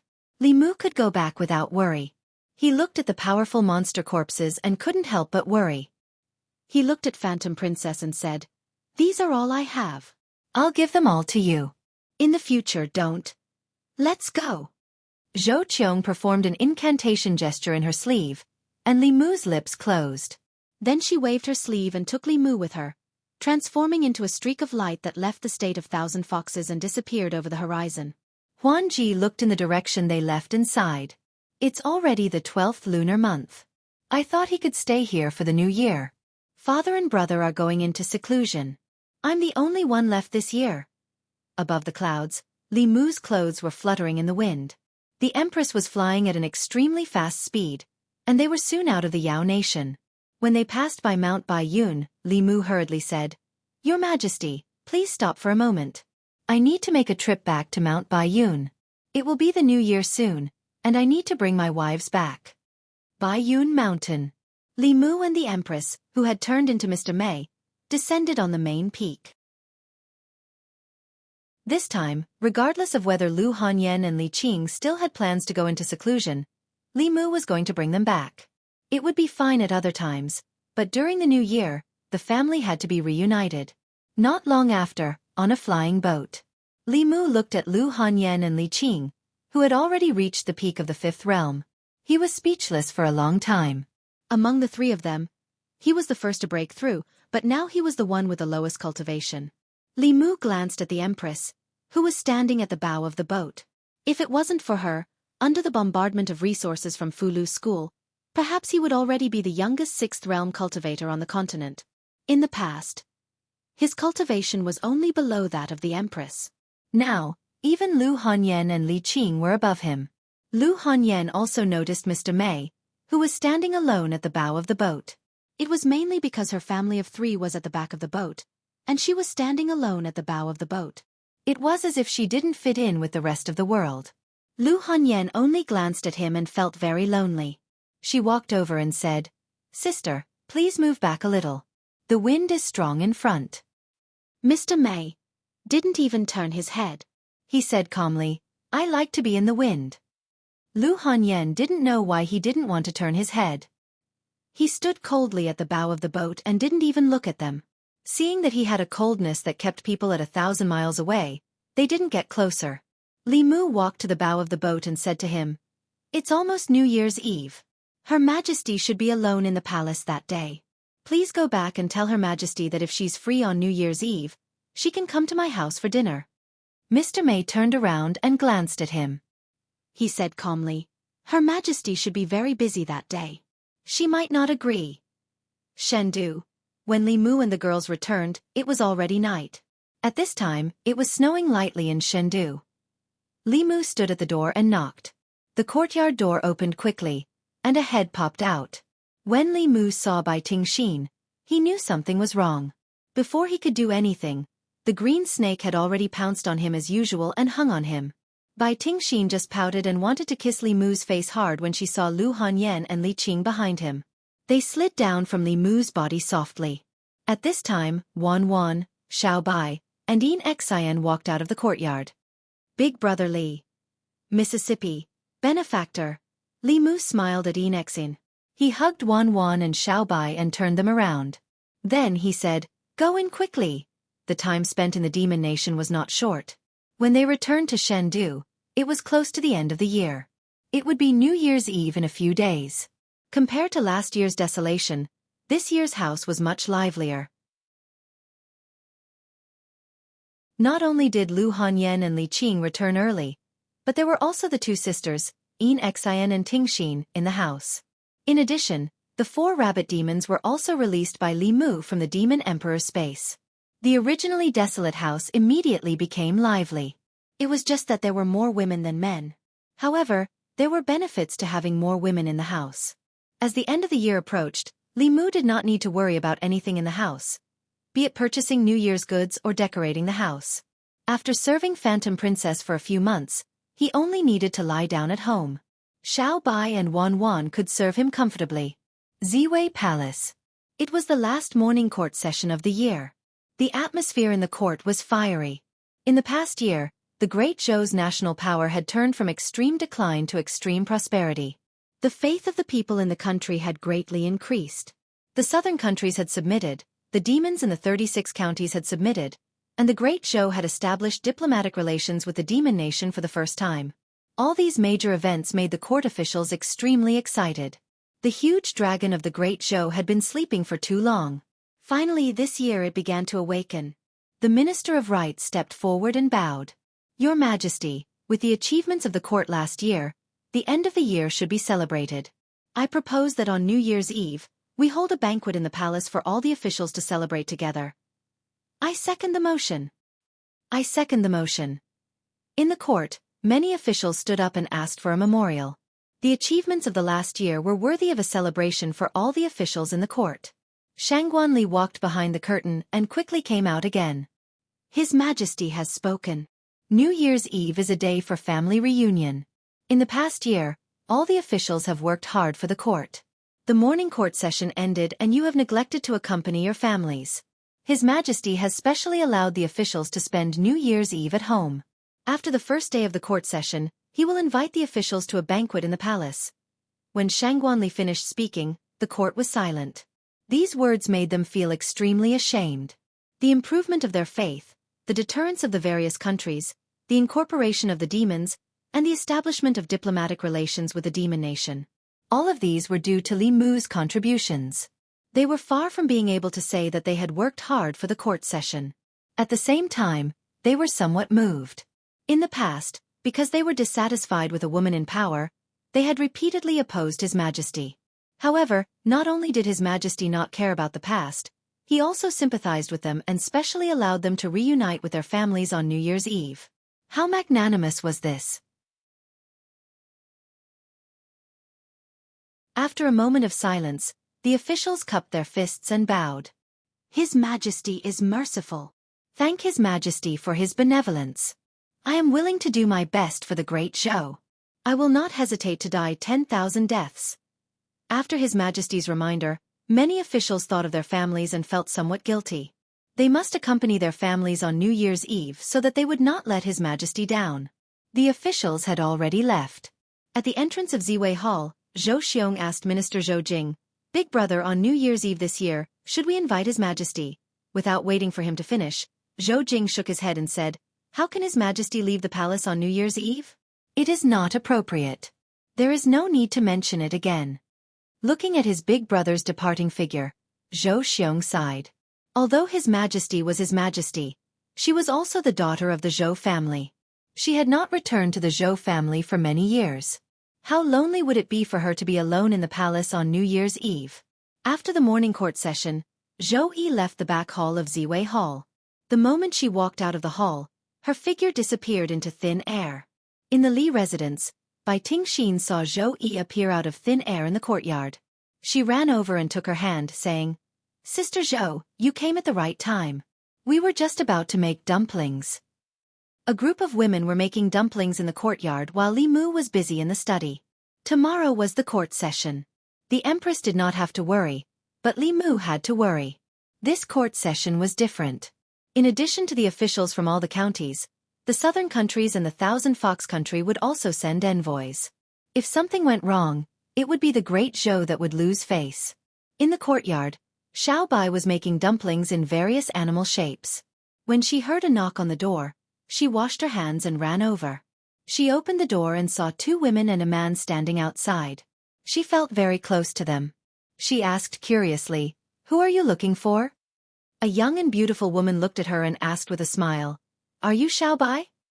In the study, Li Mu, who was reviewing the proceedings of the court session, suddenly felt a few familiar auras. He looked outside in shock and muttered, "No way!" The Empress of the Great Zhou pretended to be a female official, and the Empress of the Thousand Fox country pretended to be an envoy of the demon country. Li Mu walked out of the study and saw Huan Ji, Hu Jiu, and Hu Lu, who had already entered the courtyard. He was speechless. In the courtyard, Zhou Yi looked at Huan Ji and said unhappily, "What are you doing here?" Huan Ji snorted and said, "This is not your home. If you can come, why can't I?" Lu Hanyan gave Li Mu a look. Li Mu knew that this was to save him some face and explain it to her at night. After Huan Ji came to the Li residence, she had no intention of leaving. Li Mu asked Wan Wan and Xiao Bai to make a few more dumplings. It was supposed to be a reunion dinner on New Year's Eve, but it was not a reunion at all. The women in the family were clearly divided into 4 camps. Lu Hanyan, Li Qing, and Wan Wan were in one camp. Xiao Bai was temporarily with Huan Ji. This was the first time she met someone of the same race after the death of her family. After a while, she kept calling out, "Sister Huan Ji." The Empress and Bai Tingxin were in the same camp. Li Mu did not know when their relationship became so close. When the two empresses met, there was naturally tension. As for Lu Hanyan and Li Qing, they looked at Li Mu suspiciously from time to time. Although they did not ask, Li Mu knew that it would not be easy to pass the test at night. The reunion dinner was tasteless. Only Yin Xin was a quiet snake beauty, which comforted Li Mu. This was the first time that Li Mu felt that it was not a good thing to have too many women in the family. The peace in the harem and the harmony between sisters were all fake. He had been deceived by that Rong Xiaorong. The happiness of Tongning and Li Yi only existed in novels.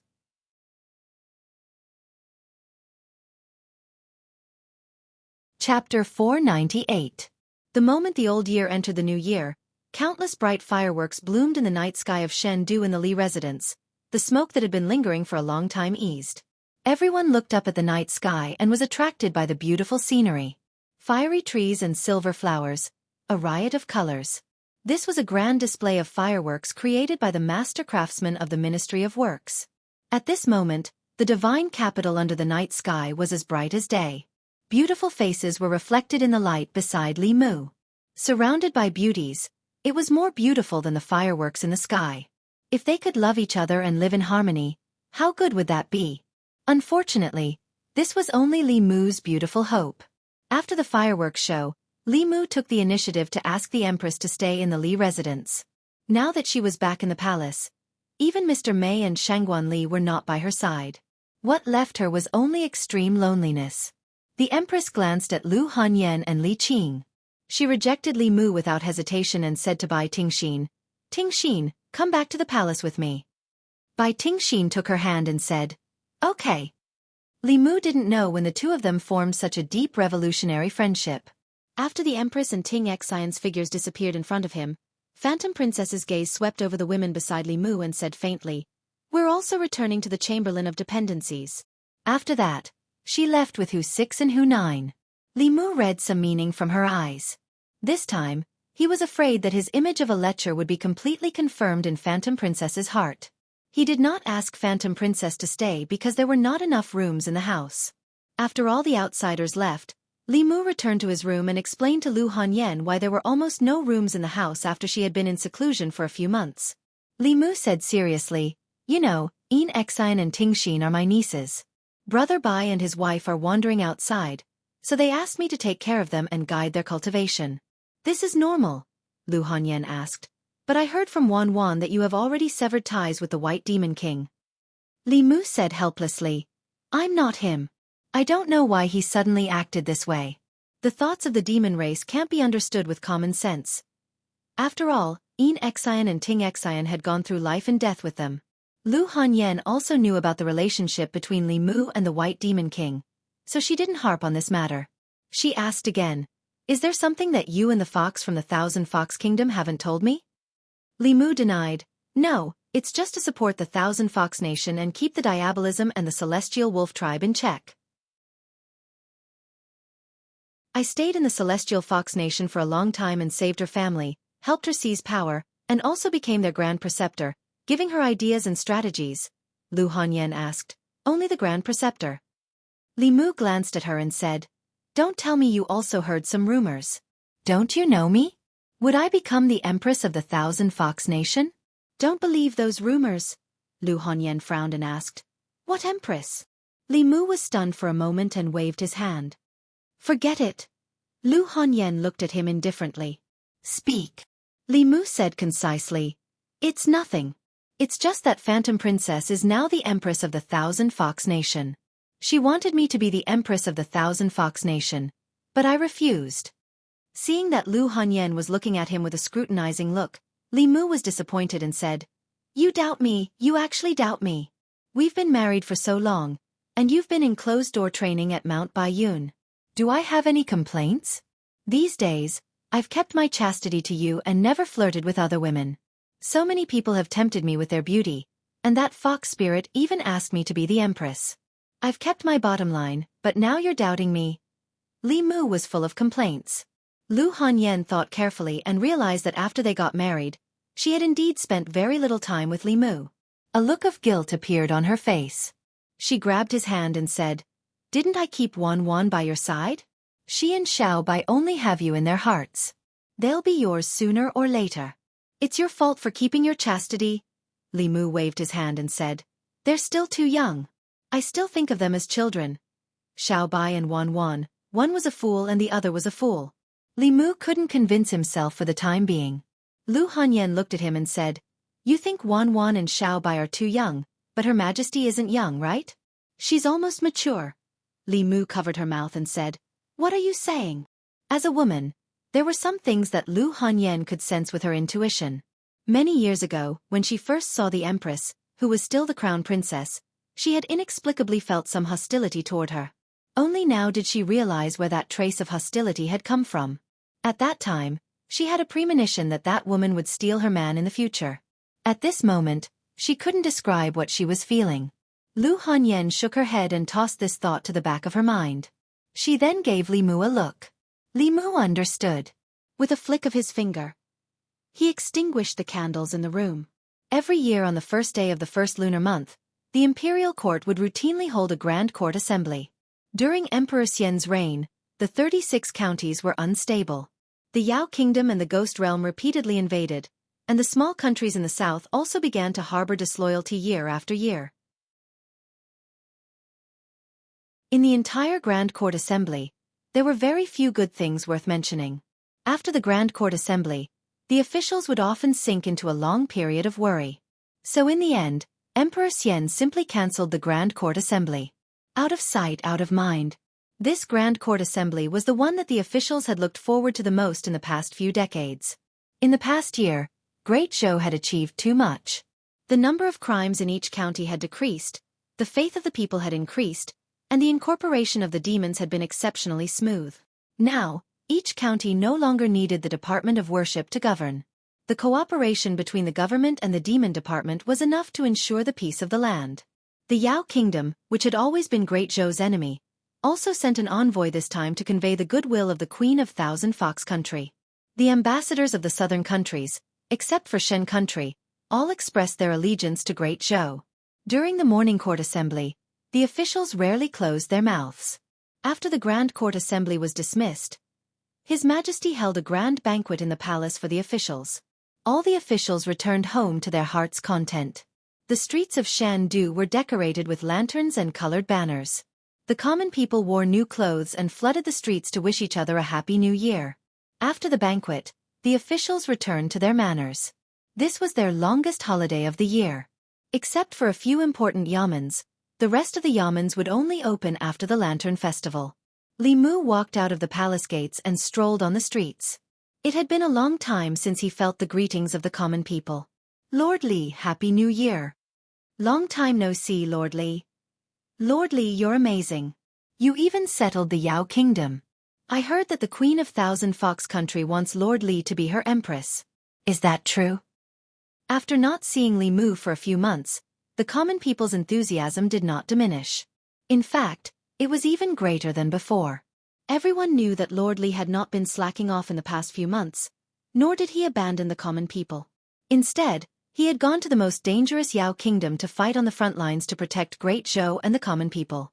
Once again, reality proved that this was a person they could always trust, no matter what. The feeling of bathing in the mind power made Li Mu feel very comfortable.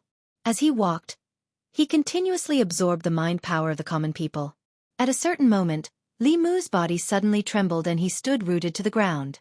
At the same time that he absorbed the mind power, a huge surge of heaven and earth power suddenly descended from the sky and surged into his body.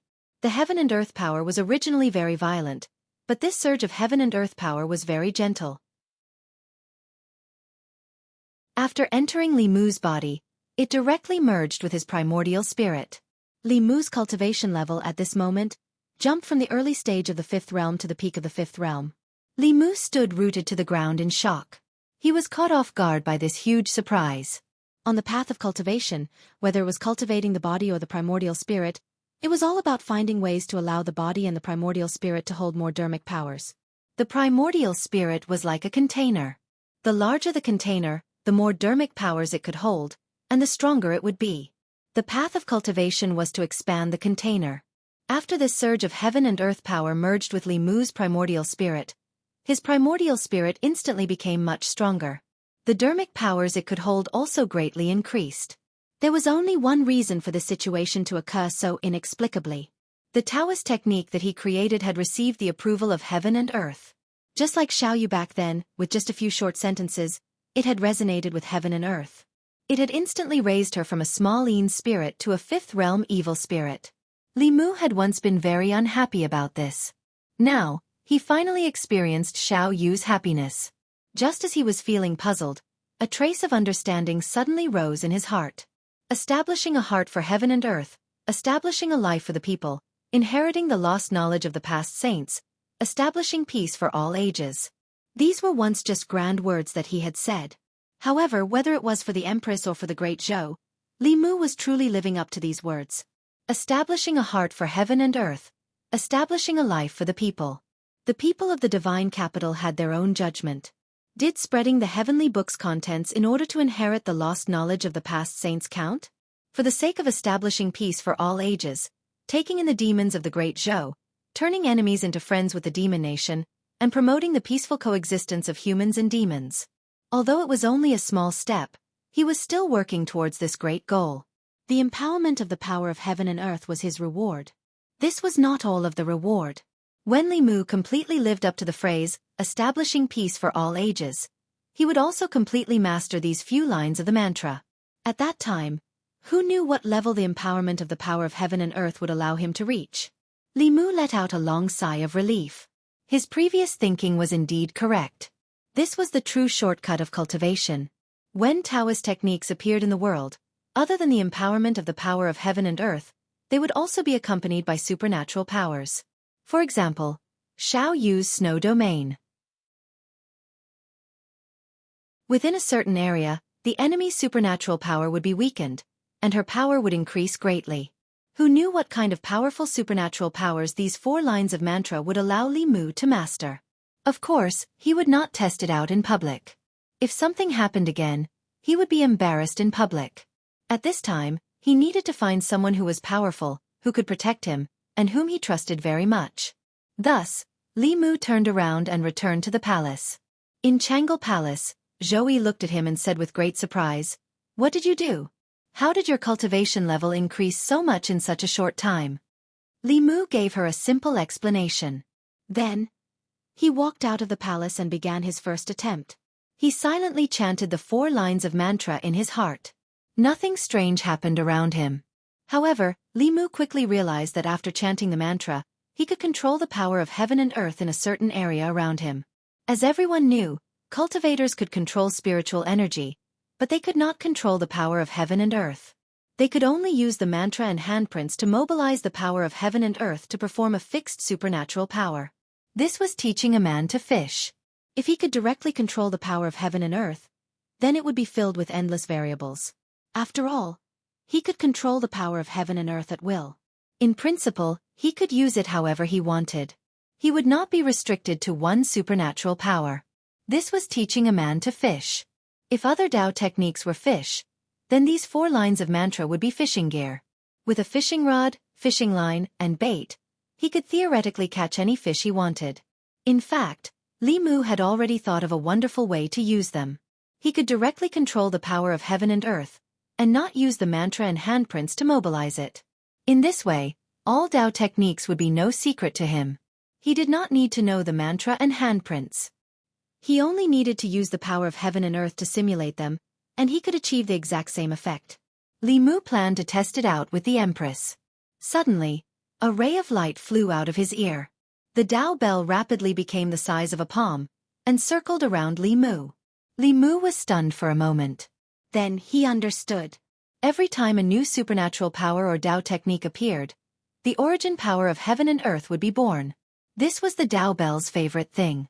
Although this was not the first time that these 4 lines of mantra had appeared, this was the first time that Li Mu had used a Tao technique. The cracks that had appeared on the Tao bell had been repaired by the origin power of heaven and earth. The origin power of heaven and earth produced by those minor Tao techniques could repair and strengthen the Tao bell. Would such a heaven-defying Tao technique be able to increase its power? If the Tao bell could be strengthened, Li Mu would be even more fearless in the future. The Tao bell circled Li Mu faster and faster, and it showed no signs of stopping. Li Mu had never seen it so excited before. It looked like there was a lot of origin power of heaven and earth being born this time. He also started to look forward to it. Beside Li Mu, Zhou Yi was also looking at it with interest. At a certain moment, the Tao bell suddenly stopped spinning. A dazzling light shone from the body of the bell. Li Mu instinctively closed his eyes. When he opened them again, the Tao bell had already disappeared. A naked little girl was floating in front of him. The little girl was about 2 feet tall. She had an oval-shaped face and beautiful black hair. Li Mu had no time to pay attention to the little girl. His expression changed and he blurted out, "Where's my bell?" Zhou Yi was stunned for a moment. Then, she quickly formed a seal and a set of clothes appeared on the little girl's body. The little girl's eyes were blank for a moment. When she saw Li Mu, her confusion turned into clarity. She flew toward him and said in a childish voice, "Father!" Li Mu instinctively caught the little girl and hugged her. The little girl looked left and right, then reached out to Zhou Yi and said sweetly, "Mother!" Zhang Chun and Prince Shou, who had just walked out of the Imperial Clan Temple and were planning to return to their residences for a long vacation, stood in a daze. They looked at the 2 figures in the square in front of the Jianghu Palace. They did not move for a long time, as if they had been petrified. Her Majesty and Li Mu actually secretly had a child.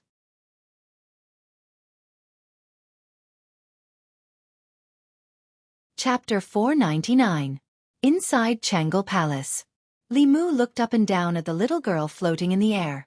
Even now, he still couldn't understand how the law bell could become a human. He had only heard of plants, animals, and insects becoming spirits. He had never heard of a transcendent artifact becoming a spirit.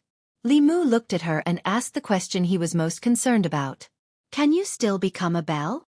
As soon as she finished speaking, a small clock appeared under the little girl's body. She sat on the clock and blinked her large eyes as she looked at Li Mu. Li Mu relaxed. As long as the law bell was still there, it was fine. If he really lost the bell, not only would he lose a powerful transcendent artifact, but he also wouldn't be able to answer to Lu school. Then, he said to the little girl, actually you misunderstood. I'm not your father. The little girl said stubbornly, Father. Li Mu wanted to correct her, but the Empress waved her hand and said, It's useless for you to say this to her. Because of you she was able to transform. In her heart, you are her father. In fact this is the case. Li Mu's lips moved, but he didn't say anything else. The Empress's words made sense. Although the law bell had existed for a long time, it was much harder for a transcendent artifact to gain intelligence than a creature that was born with intelligence. She had been influenced a lot by Li Mu. After transforming, she could speak the human language, but her intelligence was only equivalent to that of a 2- or 3-year-old child. She was born because of Li Mu, so naturally, she saw him as her father. The first person she saw was the Empress, so she saw her as her mother. Many animals had similar habits. If the word father was macroscopic, it wasn't just limited to biology. It wasn't wrong to say that Li Mu was her father. After all, it was Li Mu who created her. But no matter what, her mother should be Lu Hanyan. Li Mu wanted to explain to her, but she stretched out her arms to the Empress and said, Mother, hug. The Empress reached out and hugged her. A smile that Li Mu had never seen before appeared on her face. Li Mu swallowed the words he was about to spit out when he saw the overflowing maternal instinct of the Empress. Based on his understanding of the Empress, he was certain that if he dared to ruin the Empress's mood, what awaited him would be an extremely cruel ending. Women of this age were at the age when their maternal instincts were overflowing, especially women of the same age as the Empress. Even if they married later, their children would already be able to run and jump. Although the Empress was still inexperienced, she also had the instincts of a woman. Today, he wasn't in the mood to experiment with Tao techniques. With complicated feelings, he said to the Empress, Your Majesty, how about I bring her back first?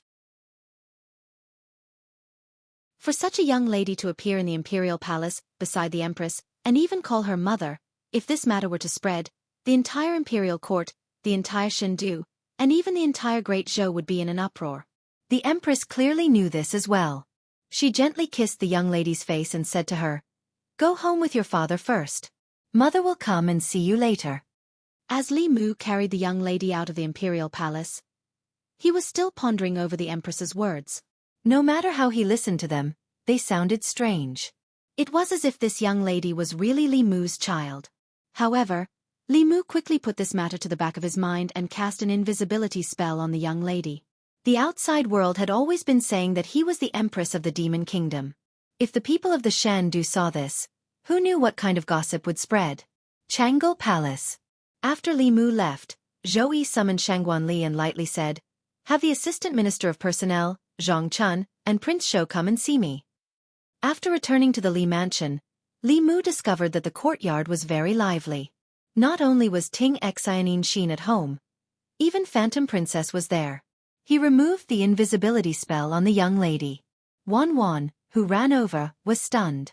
She asked, Young master, whose child is this? Lu Hanyan, Li Qing, and the others also looked at Li Mu. Under the gaze of so many people, the young lady seemed to be a little shy. She hugged Li Mu's neck and nervously said, Father! Wan Wan and Xiaobai were dumbfounded. The other pretty faces in the courtyard also turned pale with fright. Li Mu hurriedly said, Listen to me. It's not what you think. He had turned the Tao bell into its original form and swore to the heavens in order to gain their trust. In fact, after Lu Hanyan and the others discovered the young lady's true form, there was nothing to be suspicious about. She was clearly a spiritual body. She couldn't have been born by Li Mu or a ghost. The adorable young lady quickly ignited the radiance of motherly love in the girls.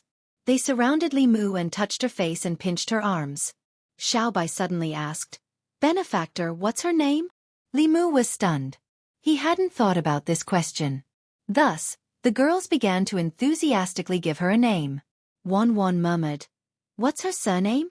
Is it young Masters Li? Li Mu thought for a moment and said, her surname is Zhong. After all, the Dao Bell was from the Fulu school. It wasn't appropriate for her to take his surname. Even if he was the future sect master, it wasn't appropriate for him to take the sect's assets as his own. The girls all expressed their opinions about the name of the young lady, but no one could convince anyone. Lu Hanyan looked at her pink little face and suddenly said, since she's a consciousness created by the Dao Bell, why don't we call her Zhongyi? Li Qing agreed. This name has a good meaning. Xiaobai also chimed in, Zhongyi, it sounds very nice. Li Mu shook his head decisively. This name won't do. Definitely not. Lu Hanyan had thought of this name with great difficulty, but Li Mu rejected it for no reason. She said in dissatisfaction, why don't you tell me why this name won't do? Li Mu didn't know how to explain it to her. Just as he was in a dilemma, Enexin suddenly stepped forward and helped Li Mu out of his predicament. How about the name Zhongling? Zhongling is both her name and her identity. The girls thought for a moment and felt that this name was more suitable. Even Lu Hanyan gave up on her original name. She picked up the little girl and said with a smile, Ling let's hear you call me mother. This time, she didn't get what she wanted. No matter how she teased her or tempted her with delicious food, the little girl didn't say a word. Wan said, young miss, she's just been born, so she probably doesn't know how to say mother yet. She'll learn very quickly if you teach her. At this moment, there was a spatial fluctuation in the courtyard of the Li residence, and the Empress figure appeared. The little girl stretched out her hands and said happily, Mother! Li Mu looked at Lu Hanyan, whose expression had changed, and his vision turned black. In the courtyard of the Li residence, the girls were teasing the little girl Zhongling Li Qing, Lu Hanyan, and her maid were conducting a joint interrogation of Li Mu. Without waiting for them to ask, Li Mu took the initiative to explain, she's just a newborn baby. What kind of thoughts can a newborn have? The first person she sees will be her father and mother. Coincidentally, when she was born, Her Majesty and I were in the palace. I definitely didn't teach her this. As the first wife, Lu Hanyan was still angry. Li Qing pulled her wrist and said, this isn't his fault. Lu Hanyan said unhappily, why are you always protecting him? Li Mu felt gratified that one of the judges had already betrayed him. Since he met Li Qing, as the leader, she had always protected him. This kind of feeling was not something that Lu Hanyan could understand. Wan also held Lu Hanyan's hand and said, Miss, I think what the young master said this time is right. Li Qing and Wan both stood on Li Mu's side. Even if Lu Hanyan was angry, she couldn't vent it on Li Mu. Li Mu struck while the iron was hot. He grabbed her hand and said, she's a child. She doesn't know anything. She'll know everything after I teach her. Li Mu pulled her back into the courtyard and said to Zhongling, in the future when you see her, you have to call her mother. Do you understand? Zhongling nodded as if she understood. She looked at Lu Hanyan and said in a childish voice, second mother. Li Mu's vision darkened again. He no longer hoped that this little brat would be able to improve the harmony of the family.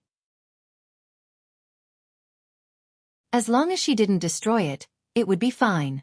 No one would be able to tolerate the first wife becoming the second mother. Li Mu temporarily let the Empress take her away.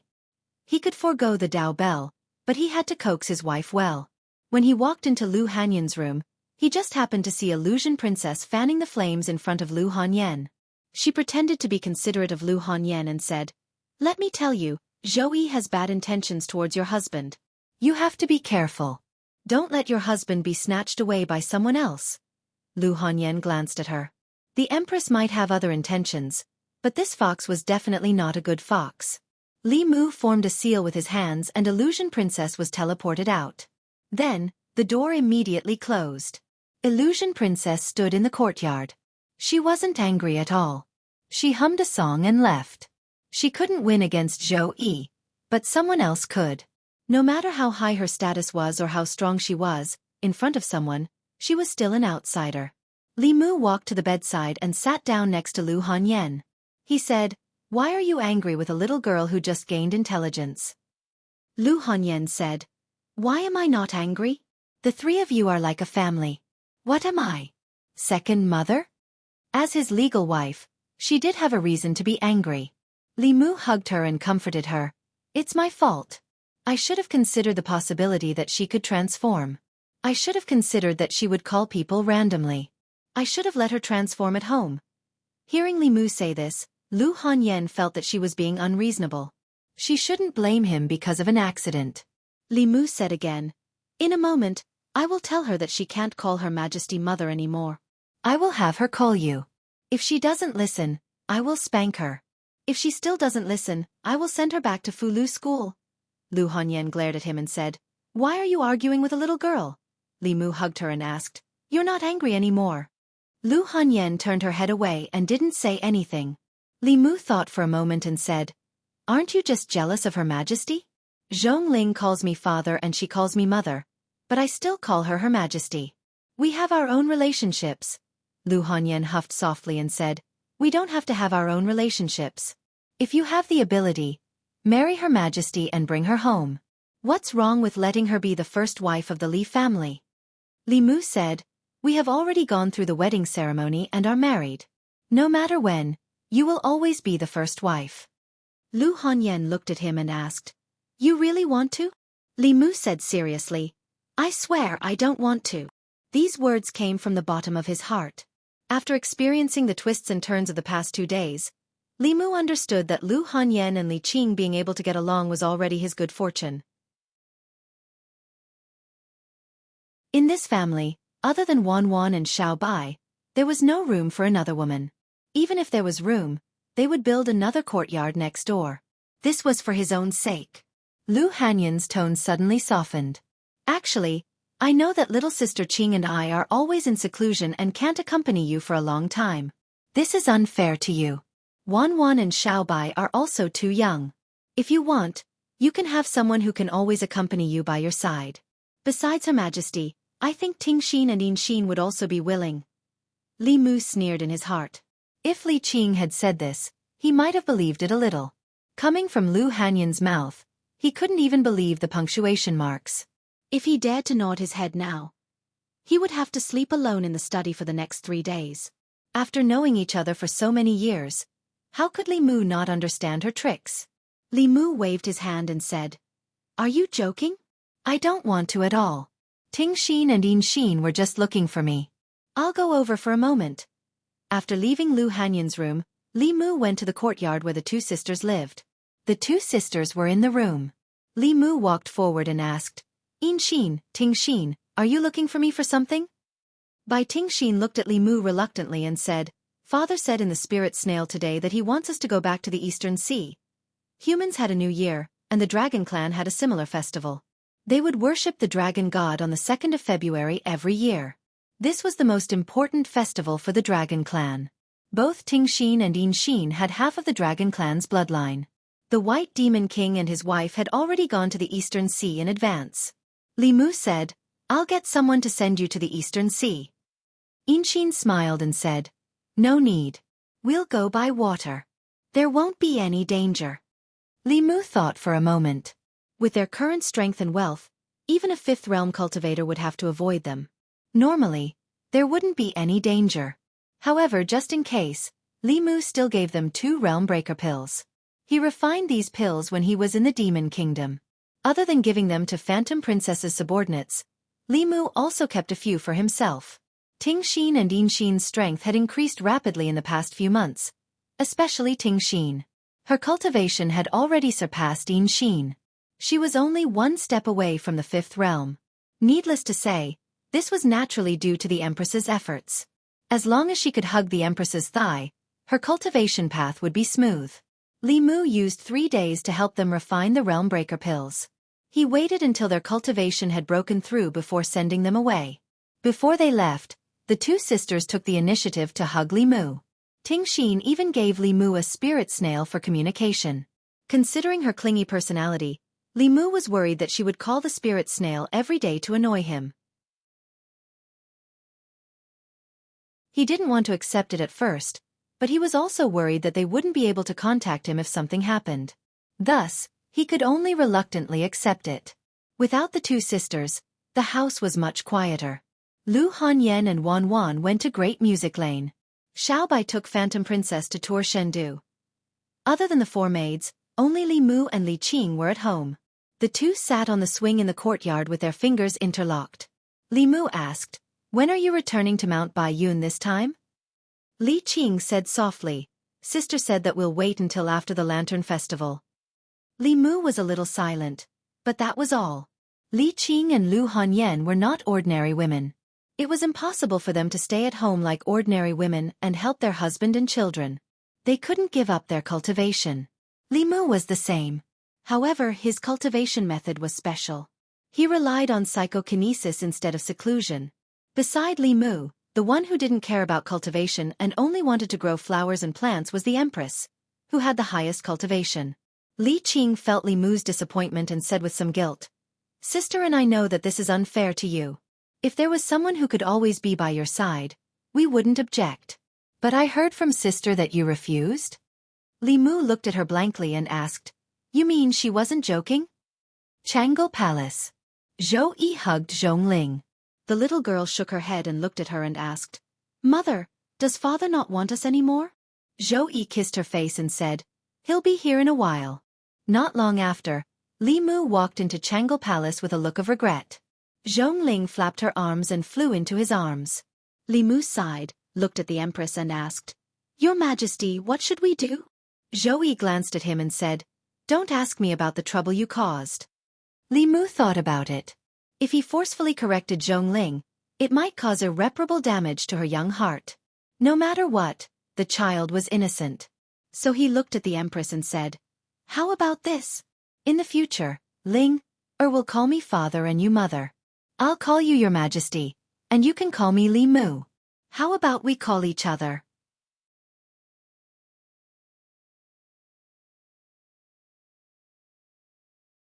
Chapter 500. The Empress had no reason to reject Li Mu's suggestion. If they didn't go their separate ways, would they get married on the spot just because Zhongling called them father and mother a few times? That was ridiculous. After resolving this awkward matter, Li Mu planned to continue the Dao technique experiment that he had put on hold. He looked at the Empress and said, "Your Majesty, can you use any mystical power or Dao technique?" Zhou Yi didn't ask any questions. She made a few hand seals, and a circular shield with flashing runes appeared in front of her. Li Mu had seen this move before. She had used this move to block the Green Wolf King's full-powered attack. When the Empress used this technique, Li Mu was acutely aware of the trajectory of the power of heaven and earth around them. But she was too fast, and Li Mu couldn't remember it at all. Li Mu said, "Your Majesty, slow down. Do it again." Zhou Yi dispersed the mystical power and cast the spell again. Li Mu closed his eyes and carefully sensed it. "Do it again. Again." After 5 or 6 times, Li Mu didn't speak again. He didn't recite any mantras, nor did he make any hand seals. But a defensive shield with flashing runes slowly took shape in front of him. Li Mu was overjoyed. His guess was right. The essence of Dao techniques and mystical power was the transformation of the power of heaven and earth. Mantras and hand seals were only the key to opening the door. If he could directly open the door, why would he need the key? But controlling the power of heaven and earth was really inconceivable. Since ancient times, no one had done it. Li Mu's ability was more like he had received the approval of heaven and earth. This sounded a little difficult to understand, but if the approval of heaven and earth was connected with the approval of the people, it wasn't hard to understand. In the end, it was because of telekinesis. The power of the human heart was the most mysterious power that Li Mu had come into contact with. This ability was very important in fights of magical powers. It was similar to the 9 words mantra, which only had one word and was short but powerful. Of course, it was faster to use the mantra in combination with the handprint. However, if the mantra was too long, it would be faster to directly control the power of heaven and earth. More importantly, this ability was simply a great tool to steal from others. As long as he was willing to put in the effort, there was no divine ability that he couldn't steal. Zhou Yi looked at the sacred art forming in front of Li Mu. She was already used to it. After being shocked so many times, she was already used to it. Li Mu did not hide anything from the Empress, and told her everything that had happened. As for other things, Li Mu didn't mind sharing them with the Empress. However, this time, even if he told the Empress the method, she wouldn't be able to learn it. The 4 mantras needed to be practiced with one's own body. It wasn't something that could be learned by simply reciting a few mantras and forming a few hand seals. When he carried Zhongling home, Li Mu solemnly instructed her, "I don't know if you can understand what I'm saying, but if you don't want to be sent back to Mount Baiyun, you can't be called second mother or third mother. Just call them both mother." Seeing Zhongling nodding her head as if she understood, Li Mu was slightly relieved. After returning home, Li Mu realized that Li Si and Chen Miao Miao were also here.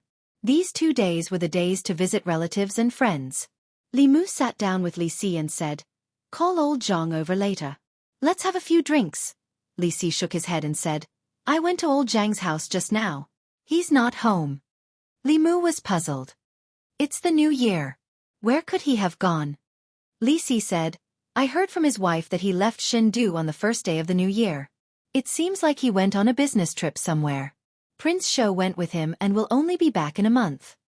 When did old Zhang become so diligent? Li Mu was puzzled. He waved his hand and said, "Let's not care about him. Let's drink." After drinking a few cups, Li Si asked Li Mu, "When are you and the boss going to do it?" Li Si's words reminded Li Mu. Although there were actually 2 mistresses in the house, Li Qing's status was still unknown. When Li Mu walked on the street, the people in Chengdu asked about them many times. Although Li Qing didn't care about these worldly etiquette, Li Mu didn't want her to lack what other women had. This was a good opportunity to hold the wedding. When he was discussing this with Li Qing shook her head and said, "No need. I don't care about these things." Before Li Mu could persuade her, Lu Hanyan said firmly, "No. Although you don't care, we can't let the people in Chengdu gossip. I'll ask Wanwan and Xiaobai to prepare for this." Li Qing didn't insist anymore since the first wife of the Li family had spoken. Because of the previous experience, Li Qing liked to keep things simple. This time, a lot of red tape was removed from the ceremony. Li Mu set up a few tables at home and invited a few good friends. The atmosphere at the banquet was festive. At a table in the corner, Mr. Mei looked at the newlyweds in wedding clothes from afar. He turned to Shangguan Li and complained, "It's all your fault for cursing me back then. I'm still unmarried now." Shangguan Li glanced at him and said, "Didn't you curse me back then too?" Across from them, Phantom Princess drank the wine in her cup. She clearly wanted to get drunk, but her body became more and more sober. She glanced at the woman above her. She saw that Zhou Qiong, who had changed her appearance, was drinking alone like her. At this moment, the hatred in her heart was no longer there. Instead, there was a trace of sympathy. Beside Phantom Princess, Hu Jiu drank a jar of wine and murmured, "What kind of wine can make the primordial spirit drunk? I don't want to be so sober." Phantom Princess chopped at his neck with her palm and his body softly fell to the ground. Late at night. After the guests left, Li Mu pushed open the door to a room in the inner courtyard. The room was decorated with red silk and lanterns, and it looked very festive. A figure with a red cloth over her head sat quietly by the bed. Li Mu waved his sleeves behind him, and the door closed automatically. Not long after, the candles in the room went out quietly. On the 15th day of the first lunar month, on the night of Shangyuan, Lu Hanyan and Wan Wan came back from the Miaoyin bar. They asked Xiao Bai in the yard, "Where is your benefactor?" Xiao Bai said bitterly, "He went to the lantern show with Sister Qing." Lu Hanyan snorted and said, "When we got married, I didn't see him so eager. We were together every day, and he didn't find it annoying." Before Li Mu reached the door, he heard Lu Hanyan's complaints. He walked in with Li Qing with a few lanterns and said, "I picked these for you. See if you like them." Wan Wan and Xiao Bai hung the lanterns under the eaves. Li Qing was called to the room by Lu Hanyan. She looked at Li Qing and asked, "We are going back to the sect in 2 days. Have you packed your things?" Li Qing's face reddened. She whispered, "Can we stay for a few more days?" Lu Hanyan seemed to have expected this. She rolled her eyes and said, "I know you can't bear to leave. Just stay for another month." Seeing that Li Qing was still reluctant, Lu Hanyan suddenly looked at her and asked, "Do you think that I only have eyes for cultivation and not this family?" Li Qing looked at her, thought for a moment, and said, "Our cultivation is not low now. Sooner or later, we will reach the 6th realm. There is no need to rush." Lu Hanyan asked, "Then what about the 7th realm?" Li Qing shook her head and said, With our talent, the sixth realm should be the end of our cultivation. No matter how much we cultivate in seclusion, we will not be able to break through. Lu Hongyan asked again. Then what about husband? Li Qing was momentarily speechless. Li Mu was the future headmaster of Fulu School. He cultivated with the will of the people. The sixth realm would definitely not be the end of his cultivation path. He would definitely reach the seventh realm early and even have the possibility of reaching an even higher realm. Lu Hongyan continued, if we can't advance to the seventh realm, our lifespan will only be 260 years. My husband's lifespan is at least 160 years longer than ours. Do you want him to watch as our lifespan ends? She looked at Li Qing and said, besides, in these 2 years, he has been going to the Yao Kingdom and then to other places. Each time he is gone, he will be gone for months. Even if we stay in the divine capital, what use is there? It is better to cultivate in the sect and work hard to raise our cultivation. Only this way will we have a chance to increase our lifespan. A look of understanding appeared on Li Qing's face. She had not thought of this point at all. Lu Hongyan finally took a deep breath and said through gritted teeth, most importantly, once our lifespan ends, someone will be able to openly be with him for 60 years or even more. How can I let her succeed so easily? Chang'e Palace. Zhou Yi, who was leaning against the dragon throne and reading, suddenly raised her head and frowned. Who is talking about us? The Li estate. Li Mu patiently taught Lu Hongyan how to read. Today, he was in an extremely good mood. Lu Hongyan and Li Qing had decided to stay for another month. This meant that during this month, he did not have to stay alone in an empty room. It seemed that they had already understood that women could not only focus on cultivation, but they could not leave their families behind. Many women were too busy with work and lacked companionship. This caused them to feel empty and lonely, resulting in them having an affair and benefiting old Wang next door. What Lu Hongyan was worried about was clearly the empress next door. In the end, the one who benefited was Li Mu. On odd days, he would dual cultivate with Lu Hongyan, and on even days, he would dual cultivate with Li Qing. The relationship between husband and wife was harmonious. After another month, it was not impossible for the three of them to cultivate together. Under his careful guidance, Zhongling had already changed a lot. Now, no matter if she saw Lu Hongyan or Li Qing, she would sweetly call them mother. Of course, although she called them mother, in her heart, her only real mother was the one in the palace. Every 2 days, she would pester Li Mu to bring her into the palace so that the three of them could reunite. Li Mu wrote 2 words on the paper and said to Zhongling, this is the word Zhong, and this is the word Ling. When these 2 words are connected, it will be your name.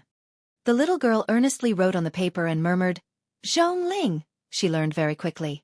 Li Mu was about to teach her a few more words when a certain spirit snail in the demon emperor's space suddenly made a buzzing sound. Hearing this sound, Li Mu's head also buzzed.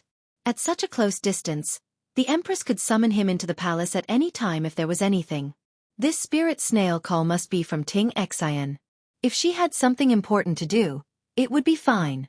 However, every time she called out to Li Mu, she would either ask Li Mu what he had eaten in the morning, or ask Li Mu what he had done in the afternoon, or what he was going to do at night. Li Mu could receive her call anytime, anywhere, and when he was doing anything. Now, Li Mu would panic whenever he heard the sound of the spirit snail. He was already regretting accepting her spirit snail. However, he still channeled his magic power and asked, Tingxen, what's the matter? Although he was annoyed, Li Mu was still worried that they would encounter some trouble. If he missed it, even if it was only once, it would be too late for him to regret it, and he would not be able to explain it to the White Demon King. Tingxian's voice came from the spirit snail. Nothing, I just wanted to ask what you are doing now. I'm teaching Ting'er to read. Li Mu answered and asked, have you arrived at the Eastern Sea? The voice on the other side of the spirit snail sounded a little guilty. We're almost there. Although the Eastern Sea was thousands of miles away from here, with their cultivation, they should have arrived a few days ago. It must be that Tingxian was having fun on the way and delayed the journey. Li Mu said directly, give the spirit snail to your sister. Sister. You only know sister. Bai Tingxian reluctantly handed the spirit snail to another figure beside her. Li Mu said, Xin, you're the sister. You have to take care of her on a daily basis. Don't always let her do whatever she wants. Bai Xin said helplessly, I know. Li Mu said a few words to Xin. Without giving Ting Xian a chance, he put away the spirit snail. At the bottom of a certain body of water in the eastern county of the Great Zhou, Bai Ting Xian frowned and said unhappily, How am I messing around? Why do you have to scold me every time? No, give me the spirit snail. I want to have a good talk with him. Bai Xin put away the spirit snail and said, All right, don't bother him. Anyone will be annoyed if you disturb others all day long. Bai Ting Xian said, You don't understand. This way, he will think of me every day and won't forget me. Bai Ting Xian said, You don't understand. There's a saying that absence makes the heart grow fonder. Occasional parting is better than being together all the time. Only when you haven't seen him for a long time will he always think of you and miss you. If you do this every day, he will only be annoyed. Bai Ting Xian looked at her in surprise and said, What you said makes some sense. Where did you learn all this? Bai Ting Xian said, Don't worry so much. Let's hurry up. If we delay any longer, it will be too late. Father and mother will blame us. The two of them wasted a lot of time on the road. Bai Ting Xian did not say anything more. The two sisters followed the flow of the water and moved quickly underwater. The fishes and shrimps at the bottom of the water sensed the aura emitted from their bodies and retreated from afar. At this moment, 10 miles away from them, in a deep cave at the bottom of the water, two lantern-sized eyes suddenly opened. A white shadow swam out from the cave. Under the water, the two sisters who were hurrying on their way suddenly stopped. In front of them, an extremely powerful aura suddenly appeared. Soon, a huge body appeared in their eyes. The body was more than 10 feet long and was completely white. Its body was covered with layers of scales. Its body was like a snake, but it had 4 claws under its body. There were 2 horns protruding from its head. It was like a snake but not a snake, like a dragon but not a dragon. The two sisters recognized at a glance that it was a Jiao dragon. The suppression of their bloodline caused the magic power in their bodies to start to circulate smoothly. The Jiao dragon arrived in an instant and turned into a handsome man. He sized up the 2 women and asked, Beauties, where are you going? The Jiao dragon's aura was very powerful.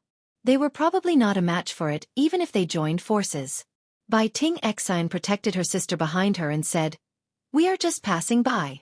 We have no intention to disturb you. Please let us go, senior. The man waved his hand and said, What, senior? We are actually about the same age. It is fate that we are passing by. Why don't you 2 beauties come in and let me do my part as a host? Bai Ting Xian refused. Thank you for your kindness, senior. But we have important matters to attend to and cannot be delayed. Please forgive us, senior.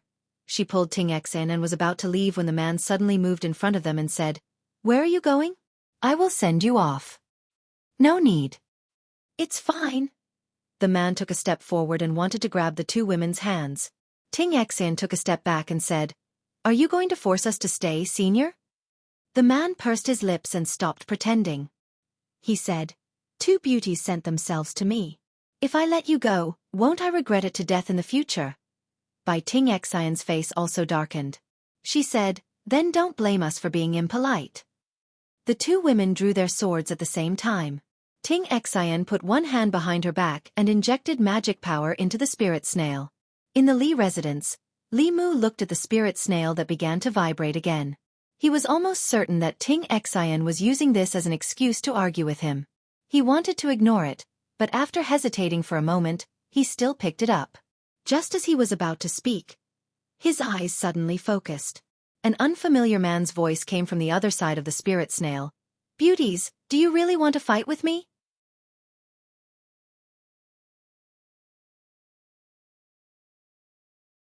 Chapter 501. East County of Great Zhou. Somewhere along the Li River. The terrain of Great Zhou was complicated. There were many mountains and hills in the northwest, while the counties in the east were mostly plains. The Li River was the river that flowed through the East County and finally merged into the East Sea. The river was wide and the flow was slow. Many fishermen lived by the river. However, at this time, the usually quiet Li River was surging with waves. Sometimes, huge waves that were dozens of feet high would roll up. Many fish and shrimp carcasses were swept to the shore. The fishermen who were fishing on the river in the distance stopped their boats and pulled to the shore. They looked at the strange phenomenon on the river in horror and stayed far away. Those who saw it had already reported it to the authorities. The nearby cultivators also looked at the river in fear and did not dare to get close. There were obviously powerful water clan fighting under the water. Just a little bit of aura was enough to make them tremble. The East Sea was the world of the water clan. The shore of the East Sea was rich in water. There were also many water demon clans gathered there. They were the most powerful force among the demon clans in the counties. Usually, even human cultivators did not dare to provoke them. Under the river, Xianxia and Tingxin stood side by side, controlling their flying swords to attack the man in white not far away. The man in white held a long spear and walked slowly in the water as if he was taking a stroll. He waved the weapon in his hand casually and blocked all the attacks from the sisters. After their strength improved, the sisters were full of confidence. Until they met this flood dragon, their confidence was completely shattered. No matter what methods they used, they were easily resolved by the other party. Not only was the flood dragon powerful and immune to poison, his aura was also suppressing them. Obviously, the dragon clan bloodline in his body was thicker than the sisters. The man in white approached the sisters and said, "Beauties, you'd better not resist. I really don't want to hurt you." Bai Xianxia's face darkened and asked, "What do you want?" The man in white smiled and said, "It's nothing. I just want to spend the night with you two beauties." Bai Tingxin shouted, "Just give up. We have a husband. If my husband finds out about this, he'll peel off your dragon skin, pull out your dragon tendons, and make it into a slingshot to shoot birds." The white-clothed man said indifferently, "I want to see which guy has such good fortune. If he has the guts, tell him to come find me." Bai Tingxin took the spirit snail from her sister and said, "Tell me your name. My husband will be here soon." The man in white snorted and said, "I am Ao Run, the white flood dragon king of Li River." Bai Tingxin said coldly, "Ao Run, you will regret this." Ao Run only smiled and said, "Beauties, why don't you just follow me? No one in the East County will dare to mess with you." The two sisters said at the same time, "Don't even think about it." Ao Run shrugged and didn't force them anymore. He politely extended his hand and said, "Since that's the case, why don't you two beauties go to my cave residence to rest first? When your husband comes, I'll let you know who's the one who's worthy of you following." The two sisters looked at each other. Even if they joined forces, they would not be a match for this flood dragon. It would be better to temporarily hold him down and wait for reinforcements. Bai Xianxia said, "We can go with you, but before our husband comes, you can't do anything to us." Ao Run snorted and said, "Who do you think I am? If I say I'll wait for him to come, then I'll wait for him to come." "All right, what's your husband's cultivation?" Bai Tingxin said, "Our husband is at the 5th level." Ao Run completely relaxed. In this Li River, let alone a 5th realm expert, even a 6th realm expert wouldn't be able to do anything to him. These two beauties would quickly realize that compared to Ao Run, their husbands were nothing. They would then turn around and throw themselves into his arms. Over the years, countless demonesses had fallen for him like this, unable to extricate themselves. Ao Run smiled at the two sisters and extended his hand. "Please." The two sisters maintained their vigilance and followed him all the way to a cave at the bottom of the river several miles away. This cave was rather luxurious. Although it was at the bottom of the river, it wasn't inferior to a human's courtyard at all. It occupied a large area, and there were many rugged strange rocks and huge corals erected inside the cave. It looked very beautiful. Inside the cave, there were many women's laughter and laughter. When they saw the sisters enter, their faces revealed hostility at the same time. These women were all demons. Some were from the beast race, and some were from the water race. One of them, a plump Jianghu, swam over and said with dissatisfaction, "My king, why did you bring back 2 more snakes?" Ao Run hugged her in his arms and said, "Don't worry. Even with these 2 beauties, I won't forget you, Ching Ching." Feeling Ao Run's hand caressing her sensitive parts, Jianghu twisted her body and said delicately, "I am my king, you're so naughty. Let's go to the room." Seeing the 2 demons leave, the 2 sisters felt a chill in their hearts. Ting Xen even tightened her grip on the spirit snail, hoping that Li Mu would come quickly. "Shen Du, A stream of light streaked across the sky and sped toward the east. The cultivators in Chengdu were all shocked by the speed of that unknown existence. It was a speed that cultivators below the upper three realms couldn't possibly have. In the sky above Zhong County, on a small and exquisite flying boat, Zhong Ling sat on Li Mu's shoulder. Li Mu looked worried as he rushed toward the East County at full speed. With his cultivation, if he flew or used a high-level divine travel talisman, it would take him at least 3 days to reach the East County. Therefore, he specially asked the Empress for a flying artifact. Although this flying boat was very small and could only accommodate one person, it was very fast. If it was powered by a supreme-grade spirit jade, it could match the full speed of a 7th realm cultivator. A 7th realm cultivator could travel 1,000 miles in a second. Hearing that Ting Exine was in trouble, the Empress was furious. She wanted to go personally, but Li Mu stopped her. There were no 6th realm demons in the Great Show. He could deal with a mere flood dragon alone. More than 2 hours later. East County. County Office. A stream of light streaked across the sky and landed in the East County Office. The constables in the county office were shocked. They all drew their weapons and surrounded a figure. They shouted, "Who is so bold to barge into the county office?" Li Mu said in a deep voice, "Where is the county governor of the East County?" His voice was like a bell. The magic power in the constables' bodies surged when they heard it. At this moment, 3 figures hurriedly walked out of the county office. The person walking in front was a middle-aged man. When he saw Li Mu, his expression changed. He walked forward and cupped his hands. "Lin Ting, the county governor of the East County, greets Lord Li." The county governor had to participate in the imperial court every year. Not long ago, County Governor Lin had seen Li Mu. Although the county governor and county lieutenant of the East County had never seen Li Mu before, they could guess the identity of this young man from County Governor Lin's attitude towards him. They immediately bowed and said, "Greetings, Lord Li." Li Mu waved his hand and asked, "Do you know that there's a flood dragon called Ao Run in the Li River?" Lin Ting said, "Lord Li, everyone in the East County and the demon realm knows of Ao Run's name.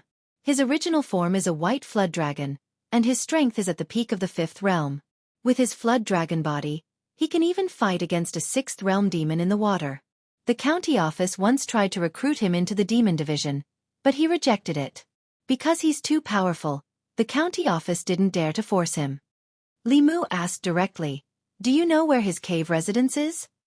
Lin Ting said, "Yes." Li Mu said straightforwardly, "Gather the experts of the East County Office, Demon Division, and Consecration Department. Follow me to the Flood Dragon's cave residence."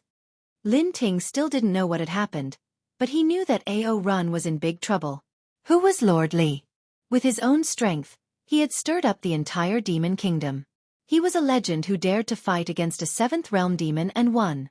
Obviously, he wanted to find trouble with Ao Run. No matter how arrogant this flood dragon was, he was going to be in trouble this time. Under Lin Ting's call, in just 15 minutes, dozens of cultivators above the 4th realm gathered in the East County Magistrate's office, the Minister's office, and the Demon's office. They rushed to the Li River in a mighty manner. In the underwater cave residence at the Li River, Ao Run looked at the 2 beauties standing not far away. Each of his hands was hugging a female demon. The black carp demon drank a cup of fine wine and used her tongue to feed Ao Run. Ao Run's face was filled with enjoyment.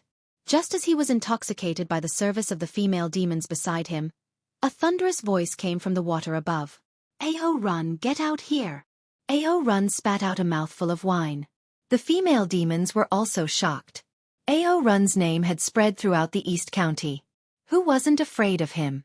In the East County, no one dared to be so presumptuous on the Li River. Hearing this familiar voice, Listening Heart revealed a look of pleasant surprise and shock. They knew that Li Mu would come, but they didn't know that he would come so quickly. It had only been more than 2 hours since they were captured.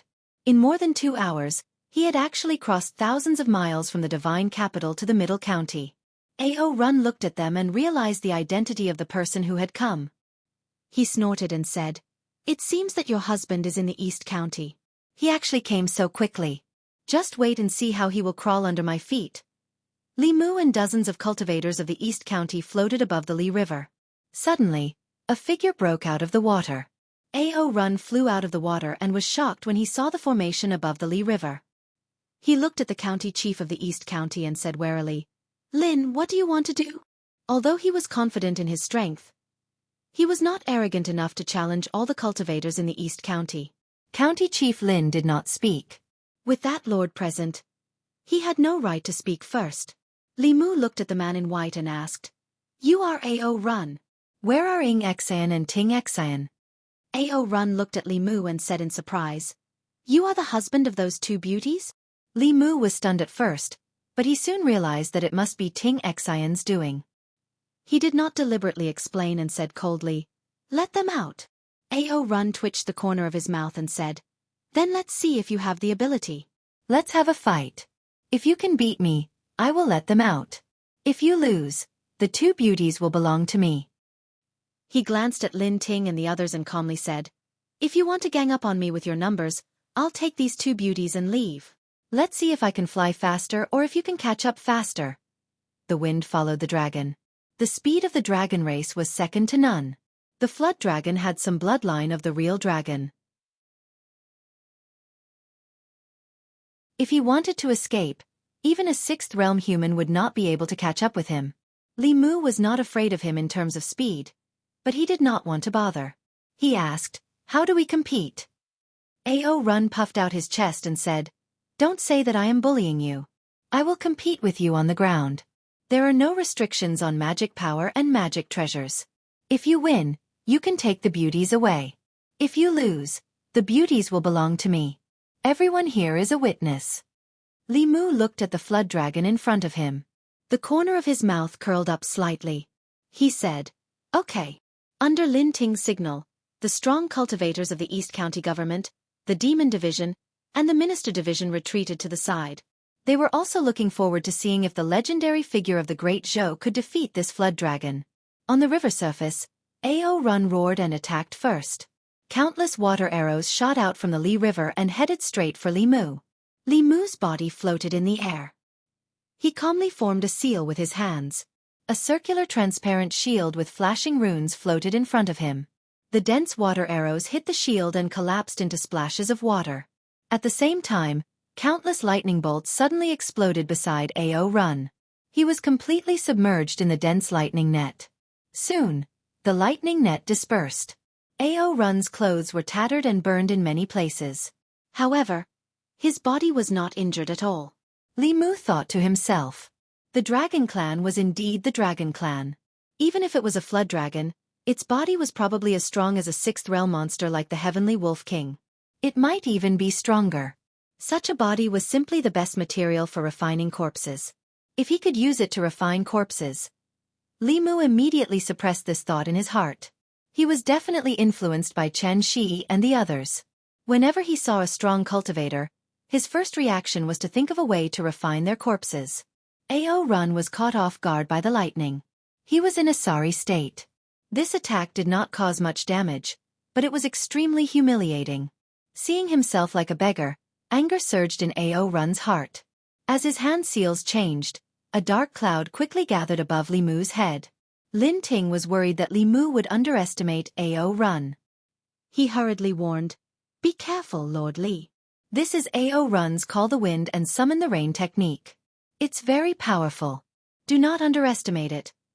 Above Li Mu's head, bean-sized raindrops were swept up by the wind and fell pitter-patter. Li Mu's body flashed with white light. The immortal robe formed a barrier around him. When the raindrops fell on the barrier, countless dents formed on it. Li Mu's gaze towards Ao Run changed slightly. This Ao Run was indeed something. This immortal robe could withstand a sixth realm attack. It was already very impressive that Ao Run's mystique could create so many dents. If this technique landed directly on Li Mu's body, with his current physical strength, he would not be able to withstand it at all. This Call the Wind and Summon the Rain mystique had probably entered the realm of Dao techniques. However, this technique did not last long, and the rain soon stopped. Ao Run's face darkened. He gritted his teeth and said, "Damn it, you actually have such a powerful defensive magic treasure." Li Mu's aura suddenly weakened. His face was pale, but he still snorted. He said, "If you can use this mystique a second time, I may not be able to withstand it. But do you have the ability to use it a second time?" Ao Run's eyes flashed.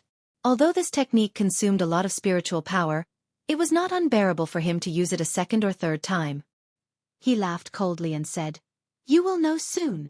As his voice fell, the dark clouds above Li Mu's head gathered again. The wind carried the raindrops down. Li Mu channeled his spiritual power to resist it while feeling the changes in the power of heaven and earth. Unfortunately, that moment was too short. He could only experience it twice. He could not grasp it. He was still a little short. The moment this rain disappeared, Li Mu's body fell a few feet.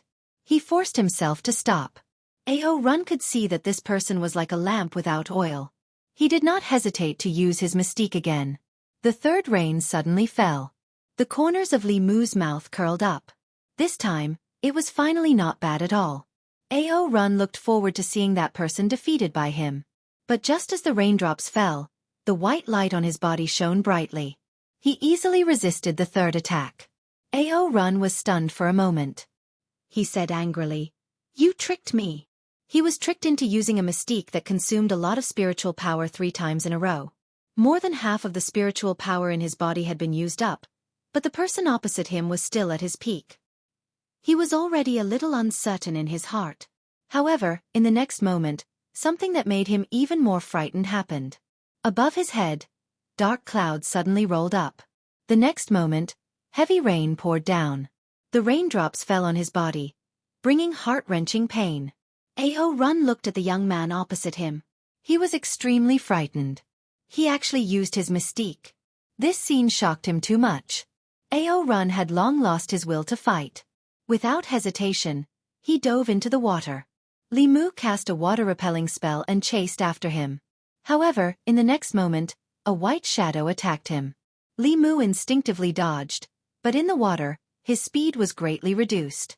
The flood dragon's tail slammed into his chest. Bang! After a dull thud, Li Mu was sent flying out of the water. His chest was in pain. The blood in his body was in turmoil. He had already suffered light injuries. Lin Ting hurriedly flew over and said, "Lord Li, I forgot to tell you. Do not fight with Ao Run in the water.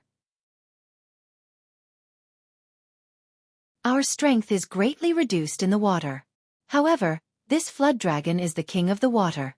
Even a 6th level cultivator would find it difficult to gain an advantage in the water." Li Mu looked coldly at the water. He asked, "Ao Run, didn't you say that this competition would be on land?" Under the water, Ao Run's mocking voice sounded. "That was just now. I'm going back on my words now. What can you do to me?" Li Mu asked with a dark face. "Ao, are you a sore loser?" Ao Run provoked. "Come down if you can." Li Mu looked at the calm river surface. He released the bell spirit and had her cover this section of the river. Everyone, including Ao Run, was covered by the bell. Then he turned his head and looked at the people behind him. "Draw the water."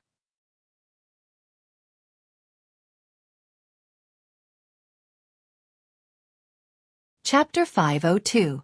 Ao Run hid in the underwater cave, and there was endless fear in the depths of his eyes. Summoning the wind and summoning the rain was the magical power of the dragons, and it had never been taught to outsiders. How did this person learn it? What frightened him the most was not that this human knew the magical power of the dragons. His intuition told him that this person had learned it from him. Without using any incantations or gestures, this person could perfectly replicate this great magical power after watching him perform it 3 times. This incredible ability made him feel fear from the bottom of his heart. This was too strange. Driven by this fear, he did not want the beauties anymore, nor did he want the demonesses he had taken in before. He just wanted to escape along the waterway. However, just as this thought arose in his mind, the river water around the cave suddenly became shallow. At first, the cave was more than 30 meters below the surface of the river. Soon, it became 15 meters, then 20 meters. In a few breaths, the eaves of the cave were out of the water. After a few more breaths, the river water around the cave was sucked dry, leaving only a wet mark under Ao Run's feet. At some point, A transparent giant bell fell into the Li River and covered the entire cave. The river water flowed past the two sides of the giant bell, and the cave that was covered by the bell became a vacuum. A figure descended from the sky and landed in front of Xianxia and Xianxia. Seeing that the two women were safe and sound, Li Mu was finally relieved. Xianxia hugged Li Mu's arm with one hand and pointed at Ao Run with the other. She cried, "We were already at the East Sea, but he stopped us and forced us to marry him." "Boo-hoo!" Li Mu patted her hand and said, "Don't worry. I'll avenge you." Ao Run had no fighting spirit at all. His body shook and turned into a white flood dragon. He wanted to break through the bell and escape. However, with a buzz, he was bounced back by the bell wall. Li Mu flew up, and the Dao bell suddenly shrank. The powerhouses of the East County and the two sisters passed through the bell and appeared outside. Only Li Mu and Ao Run were left inside the bell. Li Mu stretched out his hand, and a whip appeared in his hand. Swoosh! With a flick of his wrist, a whip shadow tore through the air towards Ao Run. Ao Run was extremely confident in his own body. He didn't pay any attention to it. He was thinking of a way to escape from the bell and allowed the whip to land on his body. His body did not feel much pain, but when the golden whip shadow landed on his body, the shadow of a flood dragon was knocked out of Ao Run's body. That was his demon's soul. The flood dragon was startled for a moment, then fear appeared in its eyes. Just as it was about to return to its body, it suddenly felt extreme danger. It glanced over and saw a small illusory sword condense above the head of the person opposite it. His intuition told him that this small sword would take his life. The flood dragon's spirit floated in the air. Without hesitation, it bent its lower body as if it was kneeling. It nodded its head repeatedly and said in fear, "Spare me, spare me. I am willing to serve you as my master. Please spare my life."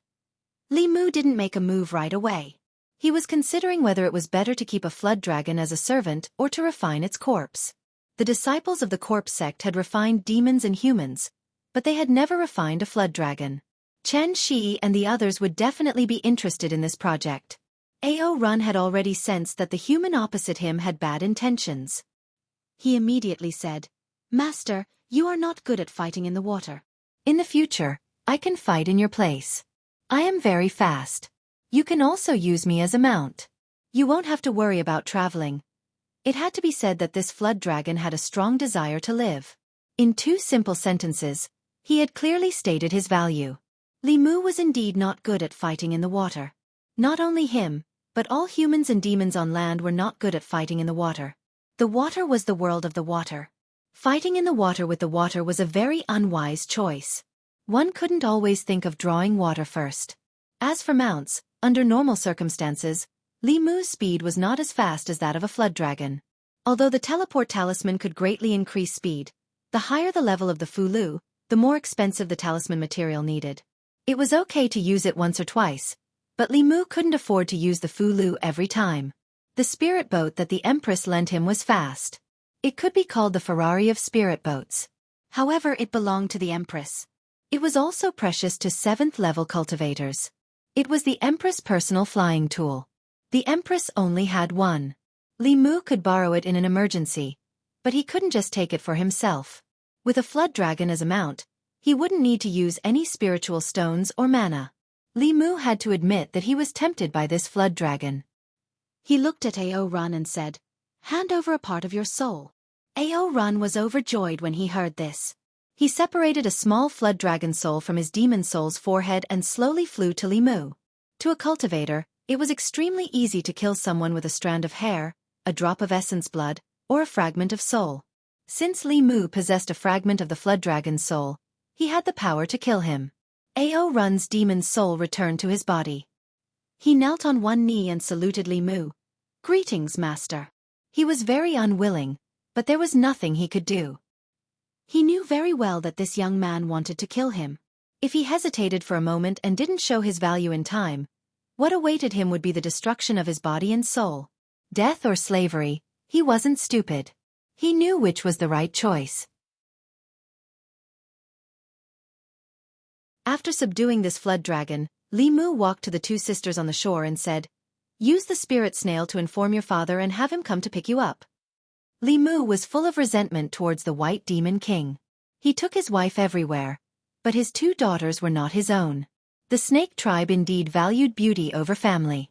Since the matter here was over, Li Mu asked County Chief Lin to dismiss the strong cultivators of the North County. These people thought that there would be a fierce battle, but they didn't expect that they were just watching the show. The flood dragon that shocked the East County was actually no match for that lord. No wonder even the county chief was so respectful to him. The demon officials of the East County Demon Division bowed to Li Mu before leaving. They were originally just mountain spirits and wild monsters. They should thank the young man in front of them the most for their current status and identity. Li Mu planned to wait here for 2 days until the White Demon King came personally to pick up the 2 sisters. A day later, a man in white strode into the East County's government office. The 2 sisters went forward and said happily, "Father?" The White Demon King looked at them with a smile. He looked at Li Mu and said, "Brother Li, long time no see." Li Mu said calmly, "I'm afraid the White Demon King has recognized the wrong brother." The White Demon King laughed and said, "Although the way you address me has changed, our friendship has not changed. Thank you for taking care of Xianxia and Tingxin during this period." Li Mu waved his hand and said, "There's no need to say these words." The White Demon King looked at Ao Run who was standing behind Li Mu and asked, "This is the little flood dragon?" While Ao Run was feeling nervous, a huge fist smashed into his face. Crackling sounds kept coming from the government office. From the moment the White Demon King stepped in, Li Mu realized that his cultivation had broken through to the 6th realm. He was originally at the peak of the 5th realm and was not weaker than Chu Jiang of Gojoseon. He must have encountered something in the past 2 years. Ao Run could not fight back at all under the White Demon King's attack. Soon, he could only lie on the ground, motionless like a dead pig. The White Demon King kicked him a few more times and said fiercely, "You dare to have crooked thoughts about my daughter. If it was me 2 years ago, I would have skinned you, pulled out your tendons, and made a slingshot to shoot birds." After the White Demon King vented his anger, he smiled at Li Mu and said, "Long time no see. Brother Li, why don't you come to the Eastern Sea with me? Let me take care of you." Li Mu waved his hand and said, "No need. I still have things to do in the divine capital." He had been enjoying the happiness of having a wife. If Tingxin and Xianxia were not in trouble, he would not have left the divine capital. Now that the White Demon King was here, he just wanted to go back and cultivate happily with his wives.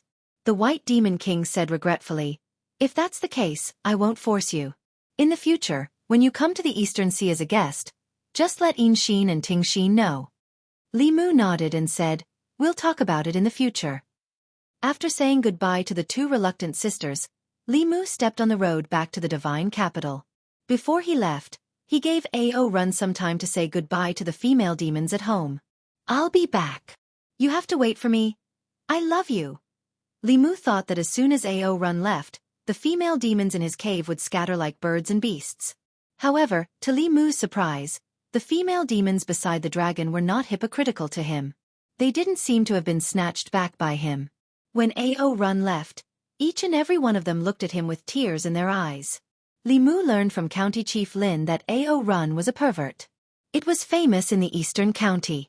Many female demons liked to follow him. Following a dragon was very beneficial to their cultivation. There were many married women among them. Ao Run did not reject any of them. Although this caused quite a bit of conflict, it was at most an ethical problem. Otherwise, the Northern County government would have reported it to the Imperial Court and asked the Department of Worship to send people to quell the chaos. In the sky above the Eastern County, Ao Run transformed into a dragon. Li Mu stood on the dragon's head. He looked down and saw the mountains below quickly retreating. As expected of a dragon. With a level 5 cultivation, his speed was comparable to a level 6 human. A true dragon's flying speed should be even faster. Ao Run carried Li Mu and flew in the sky. He sighed in his heart. To think that he, a demon king, would one day become a human's mount in order to save his life. If the other dragons knew about this, what would they think of him? At a certain moment, he opened his dragon mouth and said in human language, "Master, how did you learn my dragon superpower?" This was what he still had doubts about. If he knew how to summon the wind and summon the rain, it would be fine. But if he learned it on the spot, it would be too terrifying. He had never heard of anyone who could do such a thing. Li Mu said calmly, "Don't ask what you shouldn't ask." Ao Run immediately shut up and didn't dare to say anything else. Li Mu rode the dragon and swaggered through the sky. Along the way, no matter if it was a human or a demon, they were all shocked when they saw this scene. The dragon clan was rarely seen. Even if it was just a flood dragon, just the aura it emitted was enough to make some low-level monsters lie on the ground and tremble. The sharp-eyed cultivators even noticed that there was a figure standing on the head of the flood dragon. There's actually someone on the dragon's head. Who's riding on the dragon? Could this flood dragon be his mount? It was too far. Although they couldn't see the person's face clearly, everyone's eyes immediately became respectful. Dragons were just born and had the strength of a level 4 human. They were the top race on the continent. What kind of powerhouse could have a dragon as a mount? At this moment, the peerless powerhouse standing on the dragon's head was thinking about a question. If there were more than 3 women in Li Mu's house, there would be tension. There were so many demonesses in Ao Run's house, but they could still get along well. This didn't make sense at all. Li Mu pondered for a moment and said, "I have a question for you." Ao Run was worried that he wouldn't have a chance to show off. He immediately said, "Master, please ask." Li Mu thought for a moment and said, "There are so many demonesses in your cave abode. Are they usually so harmonious?" Although Ao Run didn't know why his master was interested in this question, he still answered honestly, "Occasionally, they'll be jealous, but they're still considered harmonious?" Li Mu continued asking, "Why are they so harmonious?" Ao Run said, "Maybe it's because they love me." Li Mu said disdainfully, "They're just being forced by you and don't dare to resist." Ao Run, who had always been submissive and didn't dare to disobey Li Mu, actually retorted, "Master, you're wrong. Although I like beauties, I have a bottom line. If they really don't want to follow me, I won't make things difficult for them." "I've already let 2 of them go before." Li Mu asked, "What about the others?" Ao Run said proudly, "As for the others, after seeing my overbearing aura, they don't want their husbands anymore. They want to follow me no matter what. If you want to blame someone, you can only blame me for being too charming and deeply attracting them." Li Mu said, "That's immoral." Ao Run continued to refute, "No, no, no, this is the morality of you humans. In the demon race, only the strong are respected. Only the strong are worthy of having more demonesses." Different races had different ideas. Li Mu didn't intend to change Ao Run's mind. But speaking of this topic, Ao Run seemed to be energized. He said disdainfully, "To be honest, I look down on some humans. In my cave abode, there are more than a dozen beauties around me all day, and they're all very harmonious and harmonious. Some humans only have 3 to 5 women at home, and they're jealous of each other everywhere. They're forming cliques and making the atmosphere in their homes foul." "Master, don't you think this kind of person is ridiculous?" Li Mu stood on his head and said, "Stop for a moment." Ao Run stopped and asked, "Master, do you have any other orders?" Li Mu said indifferently, "You're so strong. You must be very unwilling to be my subordinate. I'll give you a chance. Challenge me again. If you win, I'll give you back your freedom." Ao Run shook his head repeatedly. "No, no, no, I'm willing to be your subordinate." Li Mu said coldly, "Cut the crap. Do whatever I tell you to do."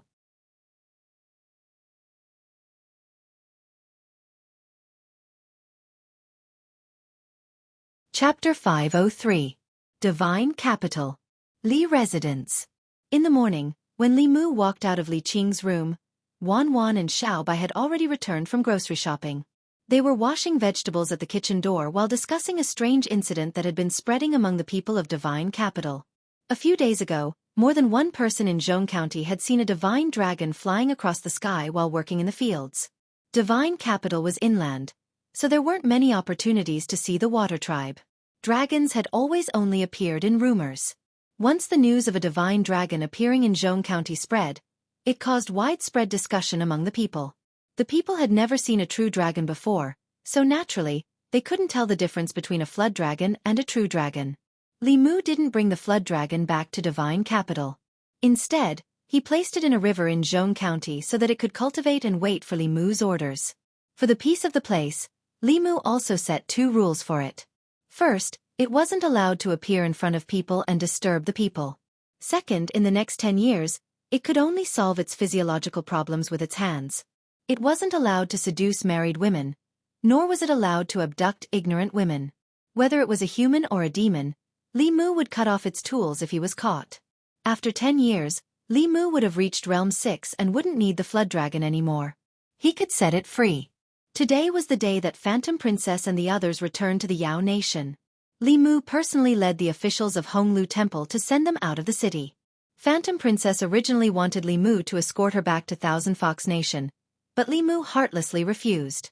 Although her identity was very special, and the Yao Nation and Diabolism saw her as a thorn in their side, the Queen of Thousand Fox Nation today was no longer the Phantom Princess of the past.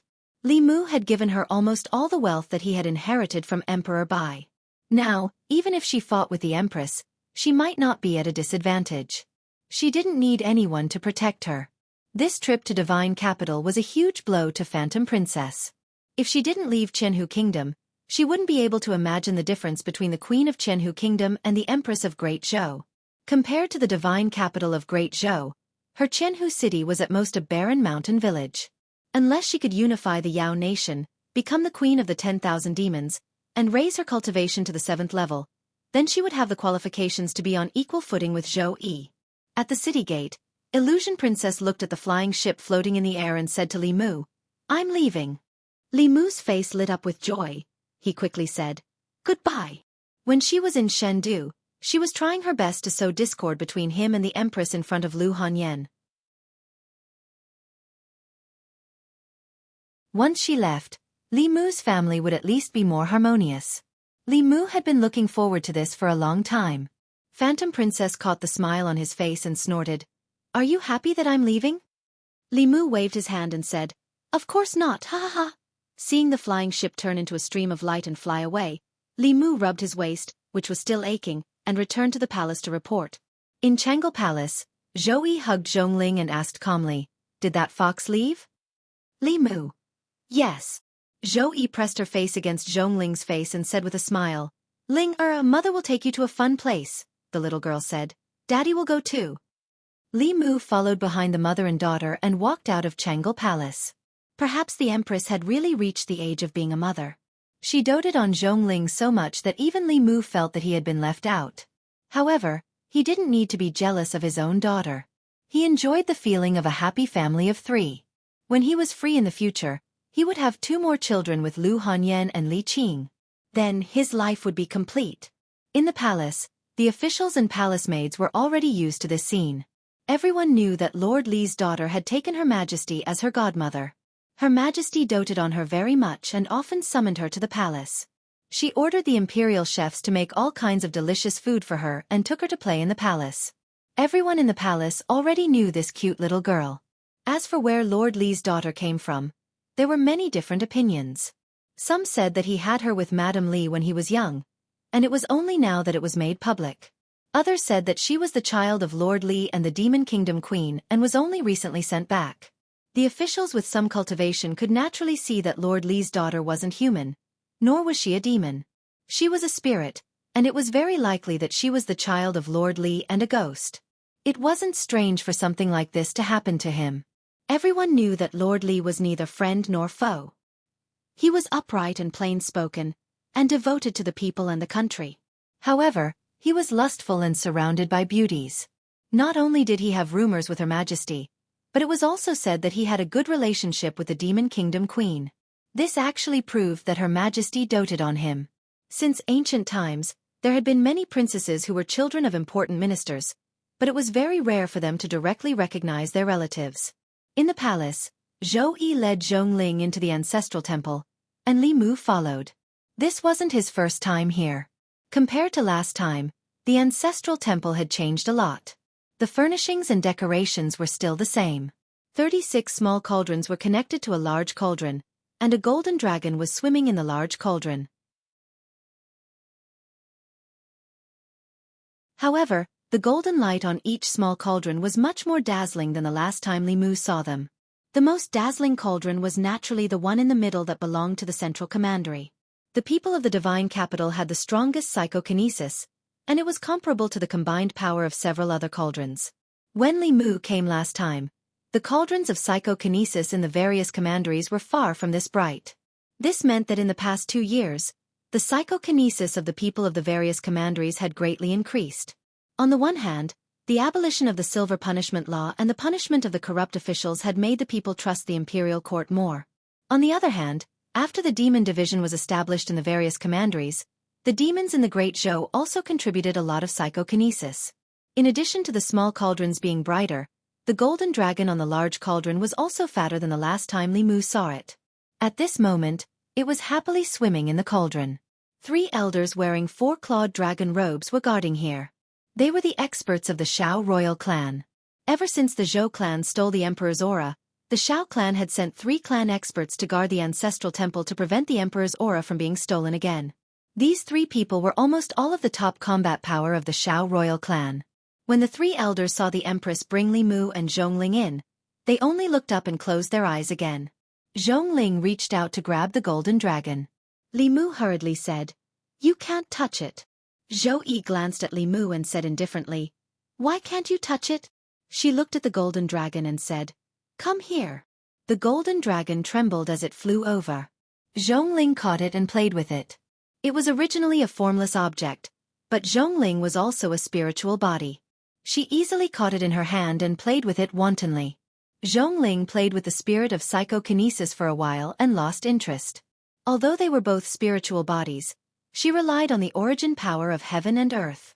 This dragon was condensed from psychokinesis and could not be absorbed by her for cultivation. So, she quickly let go of the dragon. After the golden dragon regained its freedom, it immediately entered the cauldron and did not dare to poke its head out. Zhongling clearly did not know that this was the most important place in the Great Zhou.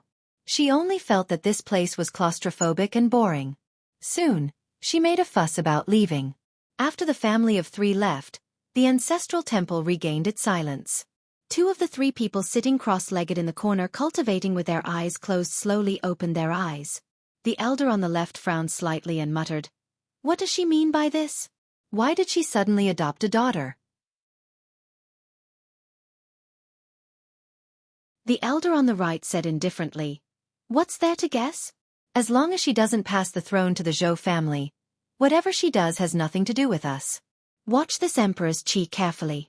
According to the current rate of psychokinesis gathering, this new emperor's qi will mature in 5 years or 10 years.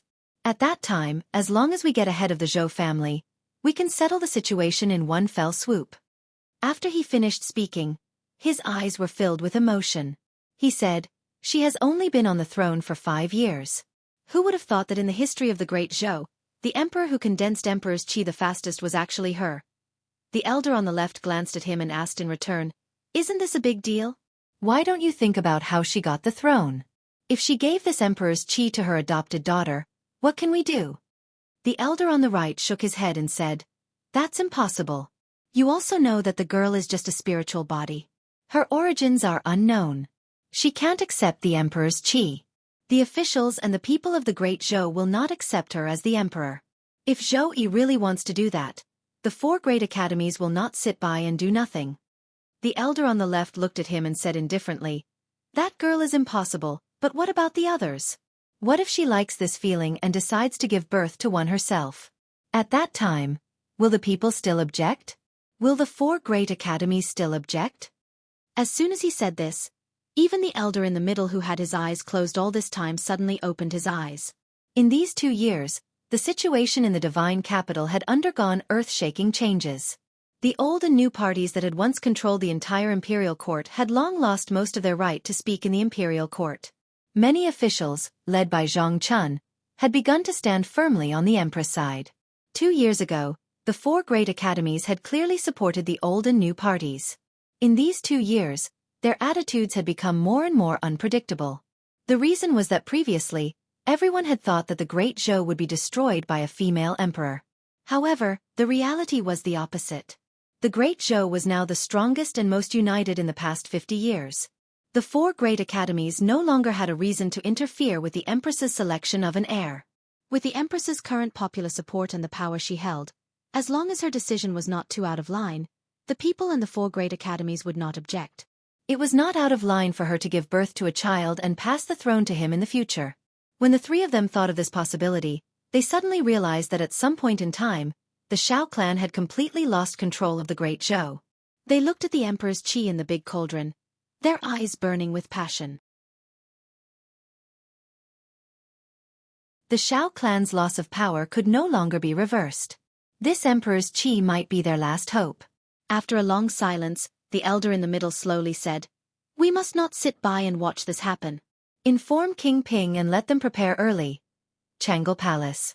After leaving the ancestral shrine, Mr. Mei and Shangguan Li took Zhongling to the Imperial Garden to play.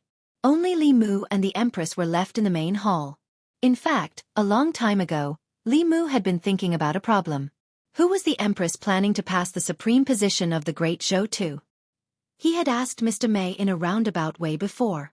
Mr. Mei had warned him not to guess the Empress's intentions. This was not a question he could ask. At that time, Li Mu and the Empress were not very close. Now he felt that he could ask. Li Mu's tone was calm. He asked casually, "Your Majesty, have you thought about who to give the Emperor's qi in the ancestral shrine?"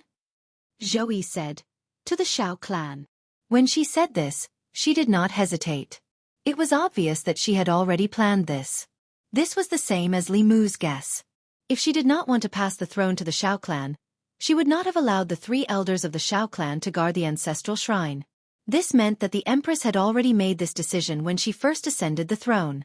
Based on Li Mu's understanding of her, she must have felt that the Zhou clan did not have the right to the throne. The Shao clan had ruled the Great Zhou for hundreds of years. The idea that the Shao clan was the royal family was deeply ingrained. It was reasonable to give the Shao clan the title. Zhou Yi looked at Li Mu and asked, "What do you think?" Li Mu said, "Your Majesty, I will listen to you." He used to think that it was better for the Empress to give birth to her own child than to pass the throne to an outsider.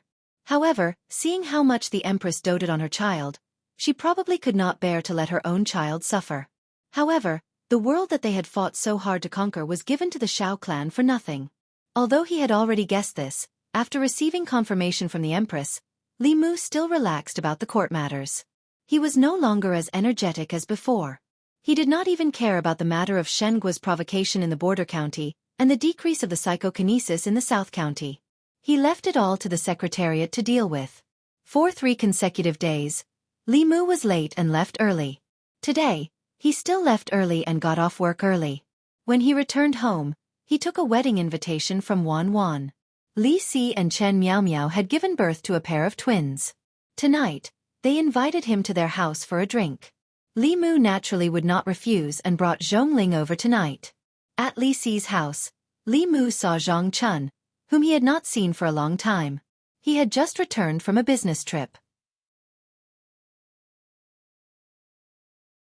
Li Mu did not know if it was his imagination, but he felt that Zhang Chun was intentionally avoiding him tonight. After the banquet ended, Li Mu waited outside the door. When he saw Zhang Chun walk out, he asked, "Old Zhang, did I offend you?" Zhang Chun shook his head repeatedly. "No, how could it be?" Li Mu asked. "Then why are you avoiding me?" Zhang Chun said flatly. "No, why would I avoid you for no reason?" Li Mu thought that he was thinking too much. He pointed at Zhang Chun and said to the little girl in his arms, "Ling, this is Uncle Zhang." Zhang Chun smiled awkwardly at Zhongling. Li Mu asked in confusion, "Why aren't you curious? Who gave birth to this child with me?" Zhang Chun shook his head. "I'm not curious. I'm not interested in this matter at all. I still have matters to attend to at home, so I'll go back first." Li Mu looked at his back in surprise. It had only been a month since they last met, but he had changed so much. He was completely unlike the gossipy Zhang Chun that Li Mu knew. The streets of the fairies' capital were bustling as usual. All kinds of news and topics of conversation gathered here. Today, the commoners were most interested in the private affairs of the Li residents.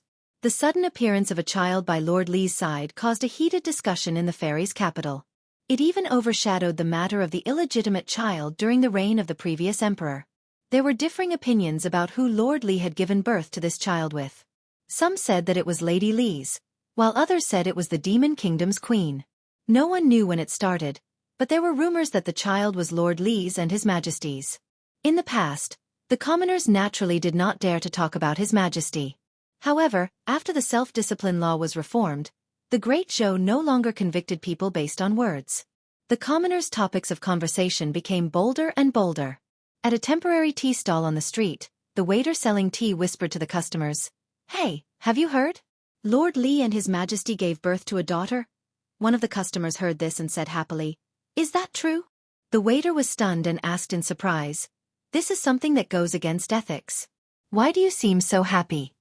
The customer said without hesitation, "Of course. Like father like son. The child of Lord Li and His Majesty will definitely be a dragon among men in the future. If she can inherit His Majesty's position, our children and grandchildren will also be able to live good lives." When the customers heard this, they all responded in unison. "Is that true? There's such a good thing?" "If it's true, then that's great. This is the best news I've heard this year, no, in the past few years." The waiter at the tea stall looked at the crowd in a daze. He had thought that this matter would be criticized and discussed by the common people. He had never imagined that the common people would actually have such a reaction. It was as if they were happier than if they had given birth to a child themselves. Li Mu had also heard the rumors circulating in the marketplace. The common people usually did not have the guts to criticize the Empress. There had to be someone pushing this matter behind the scenes. As for who was pushing it, Li Mu did not need to think to know. It was either the Shao clan or the Zhou clan. Their goal was undoubtedly to use the pressure of public opinion to cut off the possibility of the Empress passing the throne to someone else in advance. Unexpectedly, the common people's support for the coupling of Li Mu and the Empress was so high. In just 2 days, there were already many people calling for the Empress to make him Empress. The person behind the scenes had gone for wool and come home shorn. More importantly, with the Empress's bearing, no one knew the consequences of offending her better than Li Mu. He walked into Jianghu Palace and saw that the Empress's expression was extremely ugly. Zhou Yi saw Li Mu walk in and said in a low voice, "I've changed my mind." Li Mu was puzzled. "Changed your mind about what?" Zhou Yi said coldly, "I don't want to give that imperial aura to the Shao clan anymore."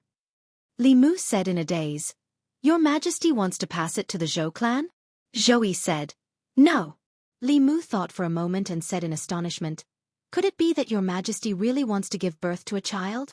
Before Zhou Yi could speak, Zhongling, who was in Li Mu's arms, clapped her hands and said happily, "Good, good, I already have a younger brother or sister to play with me. Father, mother, you can have another one."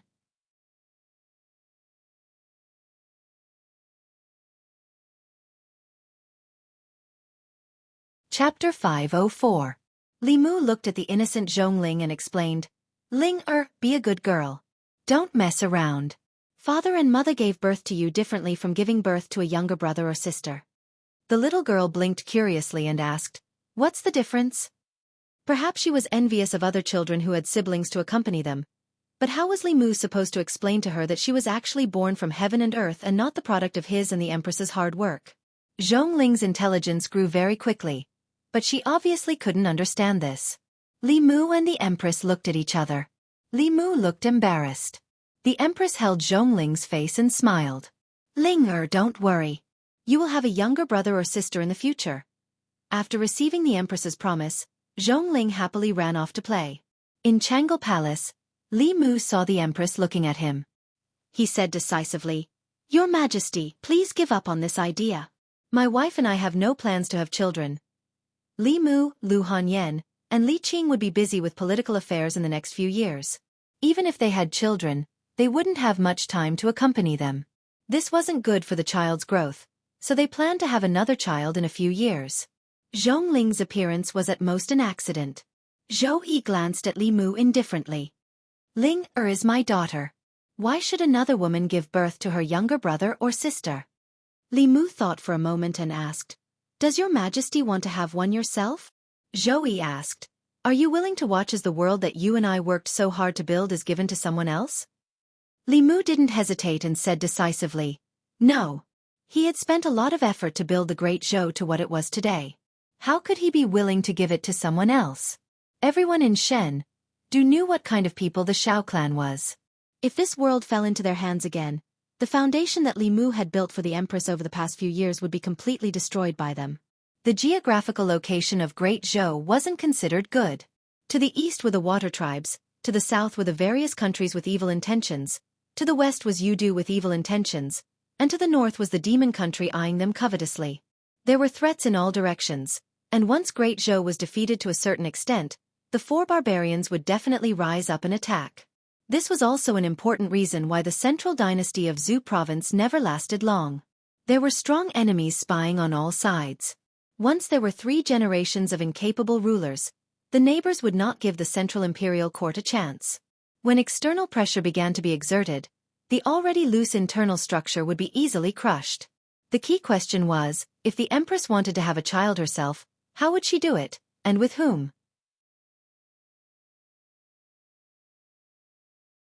Considering the voices of the masses, this candidate would naturally be Li Mu. However, this wasn't in Li Mu's life plans. Zhou Yi looked at him and said, "The Great Zhou being where it is today is mostly due to your efforts. Who the emperor's aura is given to is not only my business, but also yours." Li Mu didn't know what she was thinking, so he could only say, "Your subject will listen to everything your majesty says." Zhou Yi thought deeply for a moment and said, "I plan to give it to our child." Li Mu shook his head and said, "Your majesty also knows about Ling Er's identity. Not only the court officials, but even the people won't be able to accept that the emperor of Great Zhou isn't human. This will cause the Great Zhou to lose the foundation of the people's hearts." Although Li Mu thought that he had gained the recognition of the people, it didn't mean that he could do whatever he wanted in Great Zhou. This was a place that had been ruled by humans since ancient times. It was absolutely impossible for a foreign race to rule over it. Zhou Yi glanced at him and said indifferently, "I'm not talking about Ling Er." Li Mu was even more confused and asked, "Other than Ling Er, do we have other children?" Zhou Yi said, "Not now, but that doesn't mean we won't have any in the future." Li Mu stared at the empress in a daze, hundreds of thoughts flashing through his mind. Was this a hint? No, this was no longer a hint. This was a blatant declaration, and it couldn't even be considered a declaration. This was a confession. The empress finally couldn't help but reveal her feelings to him. Zhou Yi continued, "As long as we take your bloodline and merge it with mine, we can have a child with both of our bloodlines. This way, I won't have to pass the throne to an outsider, and Ling Er will have a younger brother or sister." Li Mu suddenly understood and said, "So that's what your majesty means." Zhou Yi looked at him and asked in return, "What do you think it means? Do you want to be my empress?" Li Mu didn't obey the empress this time. He shook his head and said, "Your majesty, I can't accept this method. I hope that my child will be like all the other children in the world, born from his mother's 10 months of pregnancy, and not through this method. If he asks us the same question as Ling Er in the future, how should we answer?" Zhou Yi's chest heaved up and down. After taking a deep breath, she said, "You're blaming me. Do you think I don't want to? If you appeared earlier, if you were more determined and not fascinated by other people's beauty, how could things be like this?" She flung her sleeves and said angrily, "Mei Wei, Ali, accompany me to the Imperial Garden to relax." Mr. Mei and Shangguanli had just walked in with Zhongling when they walked out with the Empress. The little girl walked to Li Mu's side and tugged at his sleeve. She whispered, "Father, mother is angry. Go and comfort her." Li Mu could hear the strong resentment in the Empress's words. But everything had to be first come, first served. If he was late, he would be late forever. If he had met the Empress first, then he would have been second only to one person in the Great Zhou. He would have been the father of the world and respected by all the people. But he had met Lu Hanyan and Li Qing first, so he was destined to be unable to enter the harem. If Li Mu was given another chance, he still wouldn't change his choice. He squatted down and held the little girl's face. He said, "Your mother is still angry with me. Go and comfort her for me." Zhongling nodded seriously and chased in the direction of the Imperial Garden. The court had just ended, but Li Mu had no interest in going to the Secretariat. After walking out of Changle Palace, he left the palace directly. However, just as he walked out of the palace gate, a figure blocked his way. Li Mu looked at the middle-aged man in front of him and raised his eyebrows. He asked, "Your Highness King Ping, what's the matter?" King Ping glanced at him and said calmly, "Don't think that you can do whatever you want just because you're handsome. No matter what the surname of the Great Zhou's royal family is, it won't be Li. Li Mu looked at King Ping and asked, "Were you the ones who spread the rumors in Fairy's capital?" King Ping didn't answer directly. He said coldly, "Stealing the country won't happen a second time in the Great Zhou. If the Shao family behaved themselves, the Empress would still belong to them when the Emperor's qi condensed in 10 years or 5 years. They would win the many years of battle with the Zhou family without a fight. However, the premise was that they didn't provoke the Empress." Li Mu sighed softly. He looked at King Ping and asked, "Do you know how pigs die?"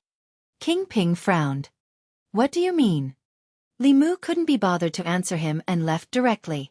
Although King Ping didn't like Li Mu, it was undeniable that he was very resourceful. This kind of person wouldn't throw such a question at him for no reason. There must be a deeper meaning behind it. One person's ability was limited. For this reason, he gathered the core members of the Shao family and discussed it together. Did Li Mu say this? There's no head or tail. How do we explain it? The word pig is definitely not as simple as it seems. Is there a reference? Is he secretly cursing the Shao family? He must know that we were the ones who secretly incited the rumors about him and the Empress. While they were discussing, a voice suddenly sounded from the corner. King Shou stood up and asked in disbelief, "You guys spread rumors about Li Mu and Her Majesty in the streets. This kind of thing can't be hidden from Her Majesty." King Ping said, "So what if she knows? This was meant for him and the Empress to hear. They're neither emperors nor subjects. Aren't they afraid of being criticized by the world? If they really give birth to a child, the Great Zhou will be laughed at for thousands of years." King Ding said regretfully, "It's a pity that those ignorant people are mostly in favor of this." King Shou sat back down and covered his face with both hands. He didn't know what to say. After a long while, his voice came from between his fingers. "If there's an answer to this question, then the pigs must have died of stupidity. They were so stupid that they threw away the cooked duck." King Ping frowned and asked, "What do you mean?" King Shou leaned back in his chair and said tiredly, "It's obvious that the Empress has no intention of taking the throne. Since she took the throne, she put Li Mu in an important position to fend off foreign forces and unite the people. She planned to leave as soon as possible after condensing the Emperor's qi. She allowed the 3 uncles to stay in the ancestral temple because she wanted to return the throne to the Shao family. Why do you have to do it again? What do you know?" King Ping glared at him and said, "The Zhou family spent hundreds of years to successfully steal the country. How can she return the throne so easily? I think she wants to give birth to a child herself and change the surname of the Great Zhou's royal family. If she really wanted to pass the throne to the Shao family, she wouldn't change her mind because of such a small matter.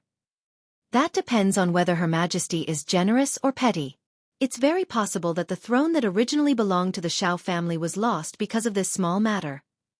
King Shou thought of his experience in the past month and sighed softly. He said, "Obviously, Her Majesty isn't a generous person." King Ping frowned and looked at him. "You're not her. How do you know what she's thinking?" King Shou covered his face again and said, "I don't know.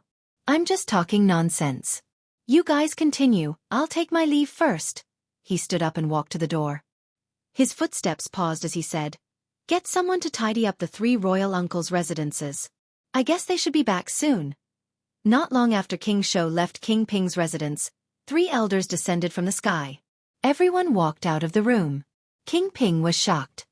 "Royal uncles, weren't you guarding the ancestral shrine? Why did you come out?" The 3 elders' faces were gloomy. The elder in the middle said, "That woman chased us out. She's really coveting the Emperor's energy." King Ping stood on the spot in a daze. His face was full of regret as he muttered, "He guessed it right." The elder asked, "Guessed what?" King Ping's face was solemn. He shook his head and said, "Nothing. Royal uncles, what should we do now?" King Ping naturally could not hide such a big matter. The 3 elders soon found out the reason why they were chased out of the ancestral shrine. The 3 of them could be heard cursing from King Ping's residence. "I'm so pissed. You've messed this up. You're as stupid as a pig. You should apologize to the previous kings." Li Mu's residence. When Li Mu stepped into the house, Lu Hanyan asked in surprise, "Why have you been coming back so early these few days?" In the past, Li Mu was willing to work for the Empress no matter how hard or tiring it was. However, these few days, he was working for the future Shao clan.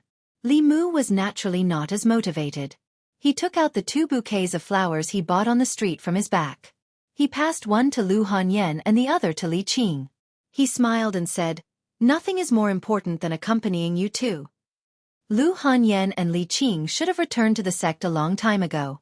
Although the reason why the peak masters could advance to the 6th realm so early was related to their talent and the sect's resources, the most important thing was still their hard work and cultivation. Li Mu used all kinds of excuses to force them to stay. He could not let them stay at home while he stayed in the palace all day. He held the 2 girls' hands and said, "I'll take a long leave from Her Majesty later. I won't go out every day." Although the 2 girls were happy to hear this, Lu Hanyan, who liked to let her imagination run wild, thought of a fact. She couldn't help but become melancholic again. She said melancholically, "Although we can be together now, in 100 years, whether it's me, Sister Qing, Xiao Bai or Wan Wan, we won't be able to accompany you anymore. Why don't you find someone who is more powerful and talented than us, someone who can accompany you for the rest of your life?" Women were really strange creatures. She was clearly only in her 20s, in the most beautiful years of her life, but in her heart, she was thinking about things 100 years later. Li Mu pretended to be thinking. After thinking for a long time, he said, "Why do I have to find someone who is more powerful and talented than you two? When the time comes, I can still choose a young and beautiful girl who is 17 or 18 years old." Lu Hanyan was stunned. Then, her slender hand rested on Li Mu's waist. Gritting her teeth, she said, "I'll let you be young and beautiful, I'll let you be young and beautiful." Li Mu held her restless hand and said, "If I don't find someone young and beautiful in such a short time, where do you want me to find someone who is more powerful and talented than you two, and who is also willing to be with me?" In the courtyard of the Li residence, there was a fluctuation in the space. Zhou Yi appeared with Zhongling in her arms. She put Zhongling down and prepared to return to the palace. She looked around and saw that everyone was looking at her. She asked faintly, "Why are you all looking at me?" Lu Hanyan stood up and said, "Your Majesty is here to send Linger off?" Zhou Yi nodded slightly and said, "I'll leave Linger to you. I'm going back to the palace." Lu Hanyan looked at her and suddenly said, "It's almost time to eat." "Your Majesty, eat with us before you leave. Ling should want you to stay." Zhongling was stunned for a moment. Then she hugged Zhou Yi's leg and said happily, "Mother, stay for dinner. Aunt May and Aunt Li will come too." Although the Empress might not listen to Lu Hanyan, she would fulfill all of her daughter's wishes. Therefore not only did she stay, but she also asked Shangguan Li and Mr. May to come as well. When it was time to eat, Lu Hanyan took the initiative to pick up a piece of fish for the Empress. She smiled and said, "Your Majesty, try this. I made it myself." Li Mu almost had a fishbone stuck in his throat. When Lu Hanyan and the Empress appeared together, the atmosphere was extremely cold. It was not an exaggeration to say that it was like falling into an ice cave. Lu Hanyan actually took the initiative to pick up food for the Empress. Li Mu's first reaction was that Lu Hanyan was crazy. In the face of Lu Hanyan's kindness, Zhou Yi quickly responded. She tasted a piece of fish and said, "When I first met you, I only knew that your zither skills were unparalleled. I didn't expect your cooking to be so good as well. You're almost as good as the chefs in the palace." Mr. May and Shangguan Li looked at each other. Shangguan Li remembered very clearly that when the Empress was still the crown princess, the 3 of them went to listen to Lu Hanyan play. Shangguan Li praised her zither skills, and the Empress's comment was, "It's just so." Lu Hanyan also said, "When I first met you, Your Majesty, I was amazed that there was such a beauty in the immortals' capital. It made me feel ashamed of myself." Wan Wan, who was eating with her head down, looked up at Shangguan Li and quickly lowered her head again. If she remembered correctly, when she praised that sister's beauty, Shangguan Li said, "It's just so." Lu Hanyan and the Empress actually started praising each other. Li Mu saw this and his chopsticks fell to the ground. He pinched his thigh hard. The intense pain told him that this was not a dream.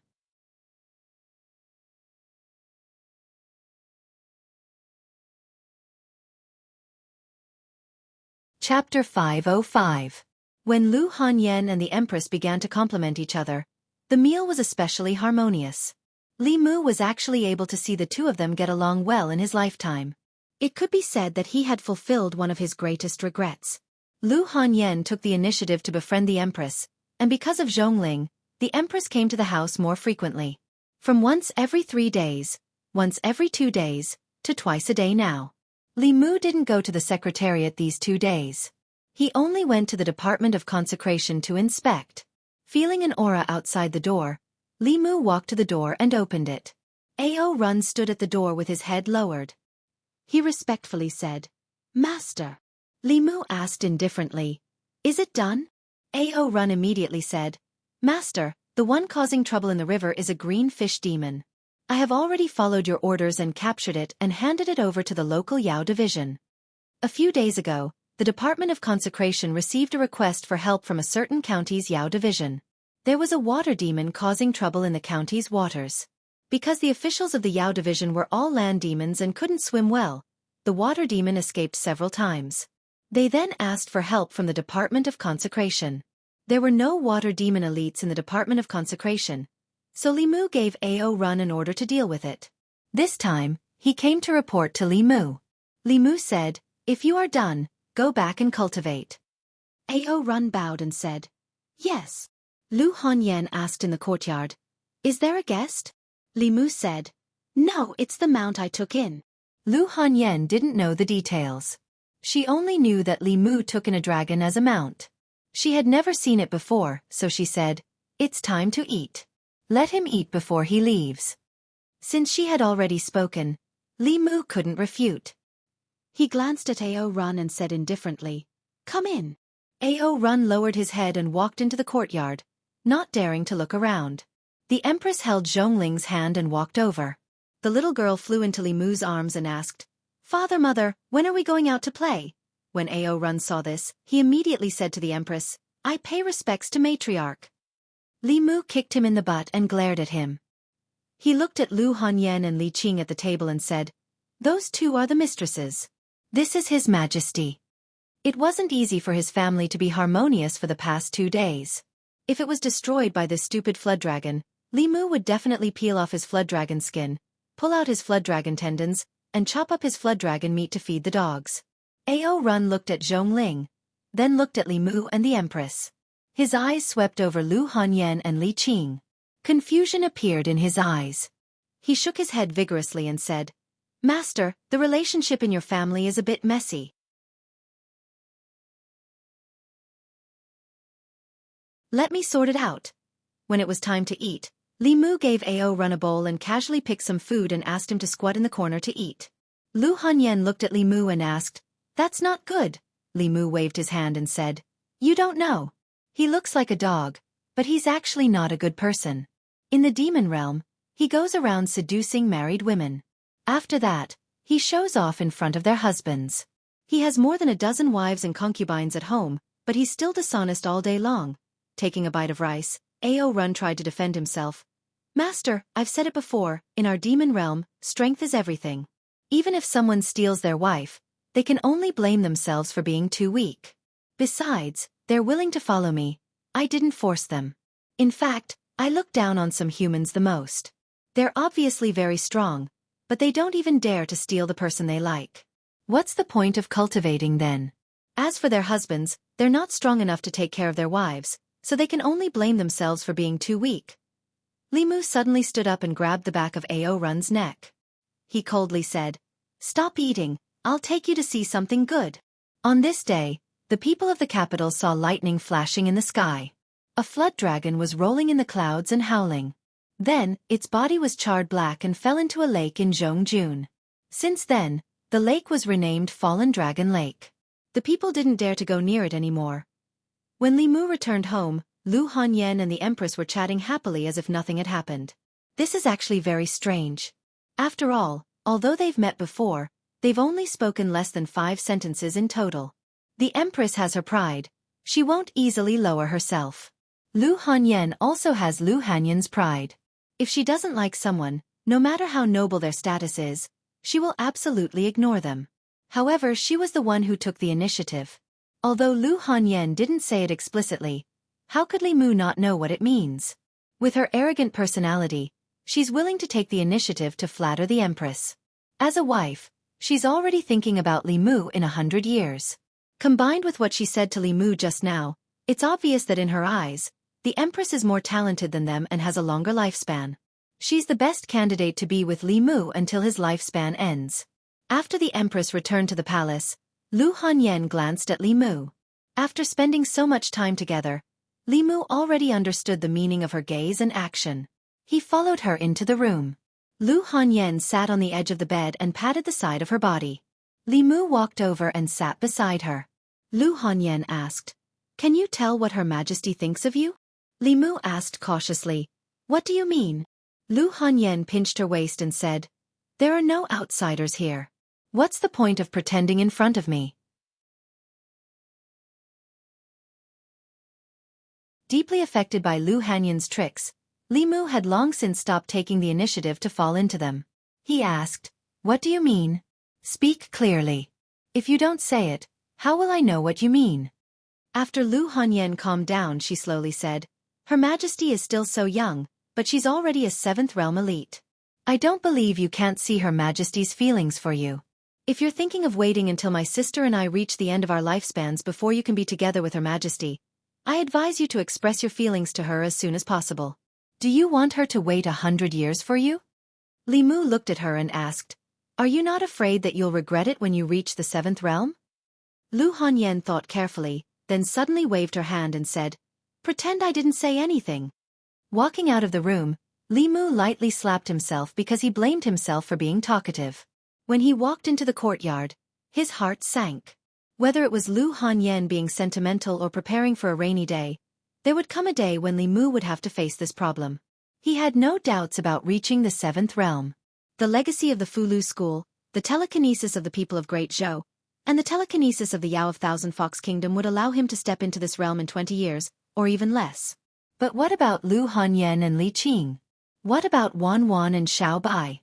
There was a common understanding in the cultivation world. Transcendence was 10% effort and 90% legacy.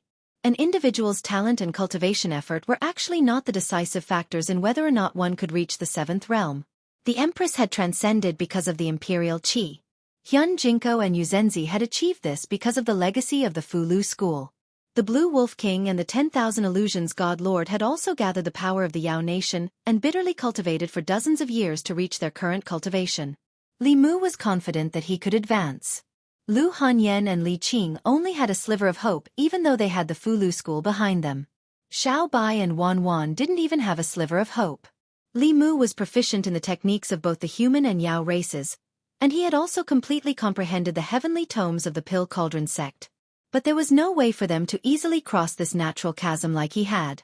Unless he used the demonic Tao's blood and soul sacrifice method, similar to the Thousand Illusions' venerable master. But he wouldn't even consider this method. Li Mu thought carefully for an entire day. The only method he could think of was to establish a nation. The fastest shortcut to cultivation was to use the willpower of living beings. The easiest way to gather the willpower of living beings was to do what the Great Zhou and the Yong Kingdom did. They would build a national temple among the commoners and use the power of the nation to nurture the imperial qi. The Yong Kingdom's 5 generations of wise monarchs had worked hard to develop the country. In less than 100 years, they had nurtured 3 strands of imperial qi and created 3 7th realm experts for the imperial family.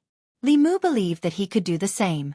But if he did, he wouldn't be able to stay in the Great Zhou. He would be letting down the Empress. Li Mu walked through the imperial palace with a heavy heart. When he passed by the secretariat, a figure suddenly ran out. Lu Yi grabbed Li Mu's sleeve and asked, "Where are you going, Lord Li?" Li Mu didn't answer. Instead, he raised his eyebrows and asked, "Is something the matter, Lord Lu?" Lu Yi hurriedly said, "It's not that I have matters to attend to. It's that the secretariat has matters to attend to. Recently, there has been an endless stream of major and minor matters in court. My colleagues in the secretariat are too busy. I would like to ask, when will Lord Li return to the Yamen?" When Li Mu was in the secretariat, Lu Yi didn't think much of it.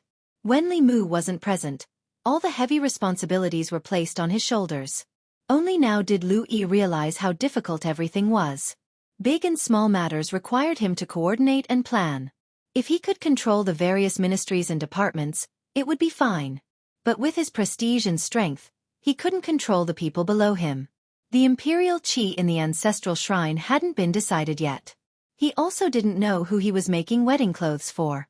Influenced by Lu Hanyan's plans for a rainy day, Li Mu's mind was no longer on state affairs. Waving his hand, he said, "Lord Lu, just pretend that I'm not part of the secretariat. I'll take my leave first. See you later." Finished speaking, he didn't even look at Lu Yi and directly left. Lu Yi looked at his back with a puzzled expression. He didn't know what was wrong with him. Could it be that his wife had heard the rumors about him and the Empress and quarreled with him? Lu Yi shook his head. He couldn't blame his wife. When the people heard the rumors, they didn't condemn it. Instead, they called for the Empress to make Lord Li Empress and let them have a real child. If he was Lord Li's wife, he wouldn't be able to tolerate it either. Chang'e Palace. When Li Mu walked into the main hall, he saw the Empress sitting on the dragon throne. She seemed to be thinking about something. Li Mu didn't disturb her. He was thinking about how to talk to her later. Although he couldn't let Lu Hanyan and the others enter the 7th level, he could still let them enter the 6th level early. The Heavenly Book of the Danding sect had a recipe for breaking through to the creation realm. This pill was at the saint level. As long as there were enough materials, Li Mu could make it. He planned to ask the Empress for a long vacation to gather the materials for this pill. Lu Hanyan's tolerance and generosity made Li Mu feel even more sorry for her. He planned to let them enter the 6th level as soon as possible to prevent her from thinking too much. Zhou Yi was deep in thought for a long time as if she had made a decision. She looked at Li Mu and said, "I." Li Mu also raised his head and said, "I." "You first." "Your Majesty, you first." Their gazes met. Zhou Yi nodded and said, "I've decided who to give the next imperial qi to." Li Mu asked, "Who?" Zhou Yi said, "Give it to Lu Hanyan." Li Mu thought he heard wrong and asked in shock, "Who?" Zhou Yi said, "Give it to your wife." Li Mu came back to his senses after a long time. He asked, "Just because she said you were beautiful?" "Of course not." Zhou Yi glanced at him and said, "I've thought about it. I've been on the throne for 5 years. If I don't lose the hearts of the people in the Great Zhou, another imperial qi will mature in 5 years at most. At that time, if I continue to be the Empress of the Great Zhou, this imperial qi can be used to create another 7th level cultivator for the Great Zhou. If the hearts of the people can grow like they have in the past 2 years, then the next imperial qi will mature in less than 10 years. Within 100 years, at least 10 imperial qis can be condensed. Your contribution in condensing the imperial qi is the greatest. At that time, I'll give 1 to your second madam, 1 to Wan Wan, 1 to Xiao Bai, 1 to Mei Wei, 1 to Ali, and 1 to Ting Xian. There will still be a few left." The Empress's words stunned Li Mu for a long time. Then, he suddenly saw the light. If he wanted to condense imperial qi, he didn't need to build a country. Right before him was a huge empire with the largest population and the most united hearts. With the size of the Great Zhou, it used to take at least 20 years to condense 1 imperial qi, and as long as 50 years. If a wise ruler, the time would be shortened, and if a fatuous one, the time would be extended. Li Mu was confident that he could shorten the time needed to condense imperial qi to less than 10 years. As long as the Great Zhou was in the hands of the Empress, she had the absolute right to decide what to do with the imperial qi. The Empress was still the same Empress. If others treated her well, she would return the favor tenfold. Lu Hanyan had only given her a piece of fish and praised her for her beauty, and the Empress had directly gifted her with an imperial aura. This was probably the most expensive fish in history. With this, Li Mu's greatest wish was fulfilled. The advancement of imperial qi was the power of the entire country. With the millions of people in the Great Zhou, wouldn't it be easy to create a 7th level cultivator in 10 years? The 7th level cultivator created this way would be as powerful as the Empress. In front of them, the Blue Wolf King and Heaven Lord of Illusions would be like clay chickens and pottery dogs. This was a good thing for everyone except the Empress. She could have left this cage very soon and gone to a place where no one could find her to grow flowers and plants. Now, she would be trapped here for the rest of her life. She would be the one suffering, and Li Mu would be the one benefiting. Zhou Yi looked at Li Mu and asked, "What do you think?" Li Mu was silent for a moment and asked, "Your Majesty, Are you really willing to stay in the Immortals' capital for the rest of your life? Zhou said calmly, that depends on you. If you don't help me, I don't want to be the Empress for even a day. If you help me, so what if I'm the Empress for the rest of my life? Li Mu puffed out his chest and said seriously, I'm willing to go through fire and water for your majesty.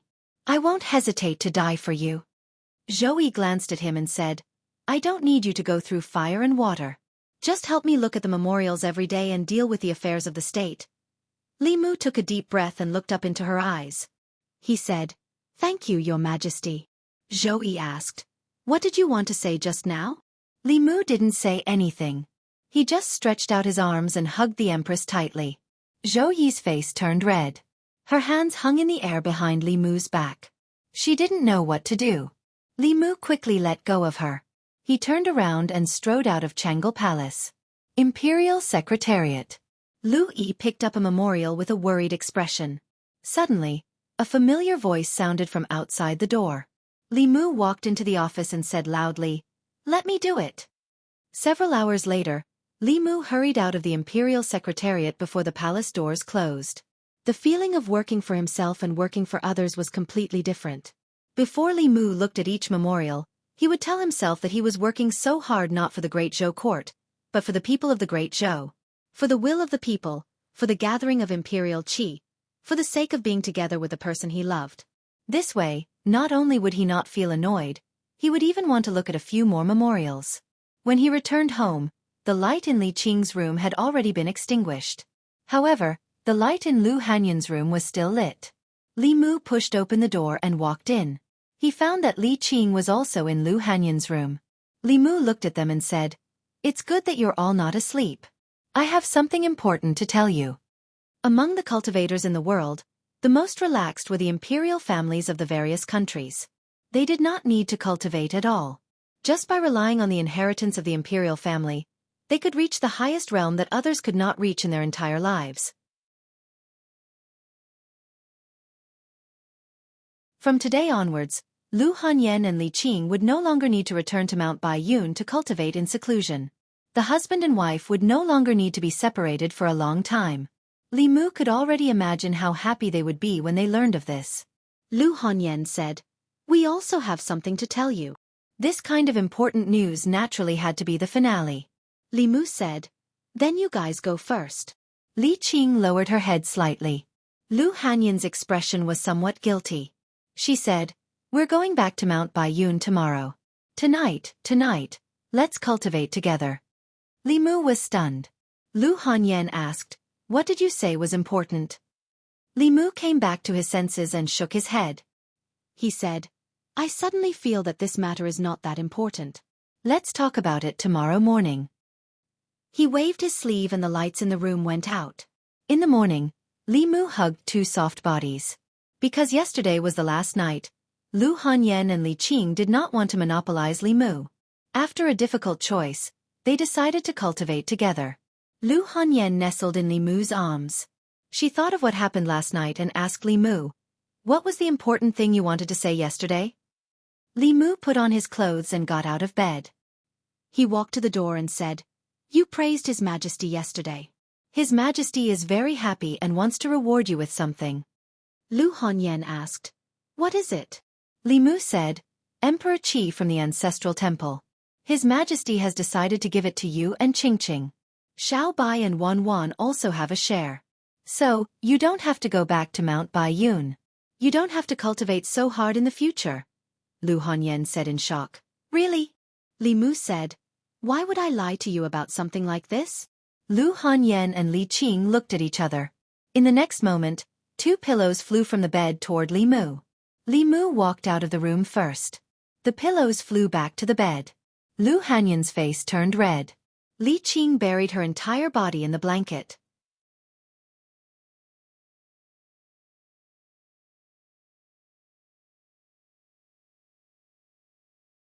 Chapter 506. After discovering that the three members of the previous generation of the Xiao family had been expelled from the Ancestral Temple, Li Mu knew that the Empress was serious. Therefore, in the long days to come, Li Mu needed to do one thing.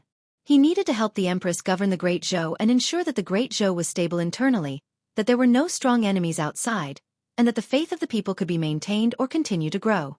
This was not for anyone else, but for himself, for the people he loved. In the secretariat, Lu Yi asked someone to send a pile of memorials to Li Mu's office. She leaned against the chair and let out a long sigh of relief. The familiar Lord Li had finally returned. In the office, Li Mu sat behind the table and looked at the two memorials in front of him. He frowned and slowly tapped the table with his index finger. In the past, the greatest threat facing the Great Zhou was the Demon Nation. They had no time to care about anything else. Whether it was the Shen Nation stirring up a fight at the border of the two nations during the chaos or the greatly reduced faith of the people in the South County, they did not attract much attention from the imperial court. Now that the chaos of the Demon Nation had temporarily subsided, the imperial court and the Jianghu nation were inseparable. These two matters needed to be brought to the forefront. These seemed to be two matters, but in fact, it was only one.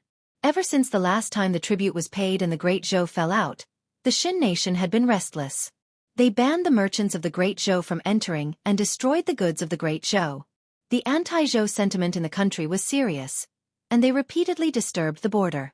The South County bordered the Shen nation, and the faith of the people was greatly affected.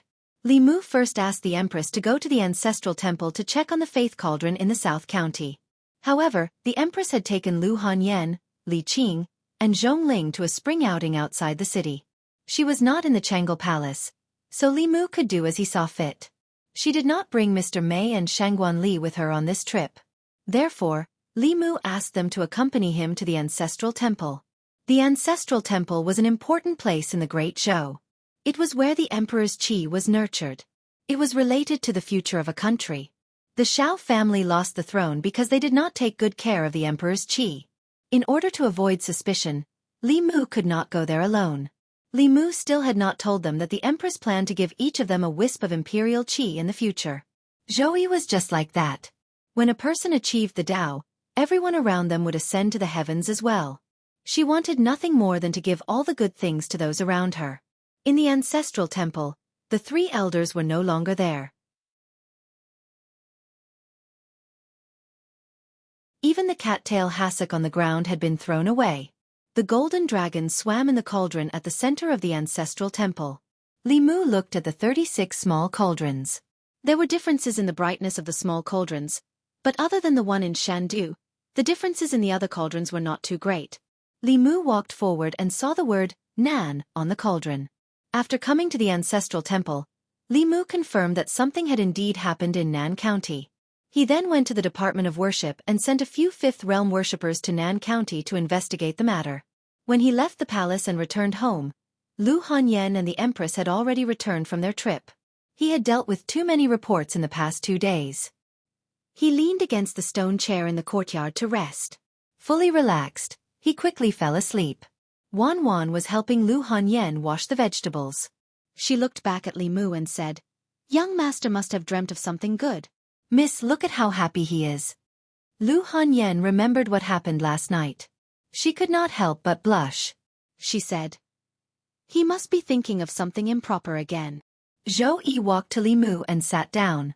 She secretly formed a seal with her hands hidden in her sleeves. In his 2 lifetimes, Li Mu had never been as happy as he had been the night before. As a result, he even had a dream about it. When he woke up, he opened his eyes and saw the Empress sitting across from him. Her face was covered in a layer of light pink. Li Mu was confused. He asked, "What's wrong, Your Majesty?" Zhou Yi stood up and said, "No, nothing." Li Mu watched her leave as if she was running away. He was speechless. "She's so weird." Because of his careful actions last night, Lu Hanyan and Li Qing did not let Li Mu into the room tonight. He slept alone in the study and thought about cultivation. The last trip to the East County made him realize one of his weaknesses.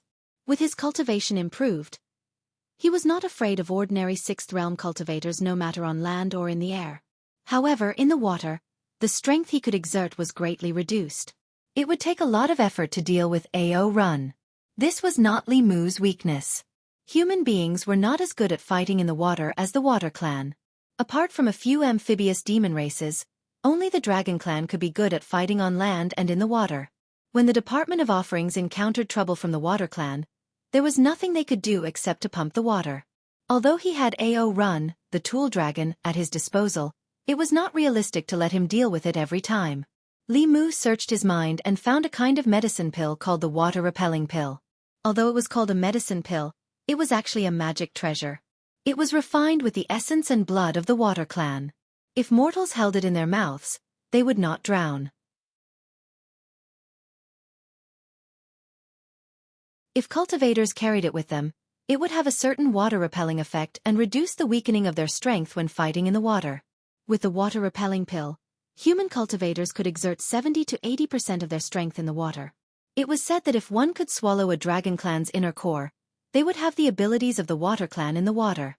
Not only would their mana not be weakened, but it would also increase greatly. They could even suppress low-level Water Clan. It was the most ideal water-repelling magic treasure. However, it was rare to see a dragon clan on the mainland, let alone obtain a dragon clan's inner core. He got some essence and blood from Ao Run to refine some water-repelling pills and distributed them to the officials of each county. The next time the Water Clan caused trouble, they would be able to deal with it themselves and would not have to ask for help from Fairy's capital. This was what the Empress should do. In the future, Li Mu would have to worry about her. This time, he did not plan to ask Ao Run to come over. This evil dragon was too talkative. It was better to ask him personally. If he was talkative and revealed Tingxin's joke, Li Mu would have to spend a lot of effort to explain it to them. At a lake in Zhong County, Li Mu floated above the lake. Ao Run's begging voice came from the bottom of the lake. "Master, I'm wrong. I won't talk anymore. Don't worry. I won't tell mistress that you have 2 snakes outside." Li Mu said lightly, "I'm not here to settle the score with you. Give me some of your essence and blood. I have a use for it." Ao Run hesitated for a moment and said, "The second one is fine. The first one. Can you wait until tomorrow?"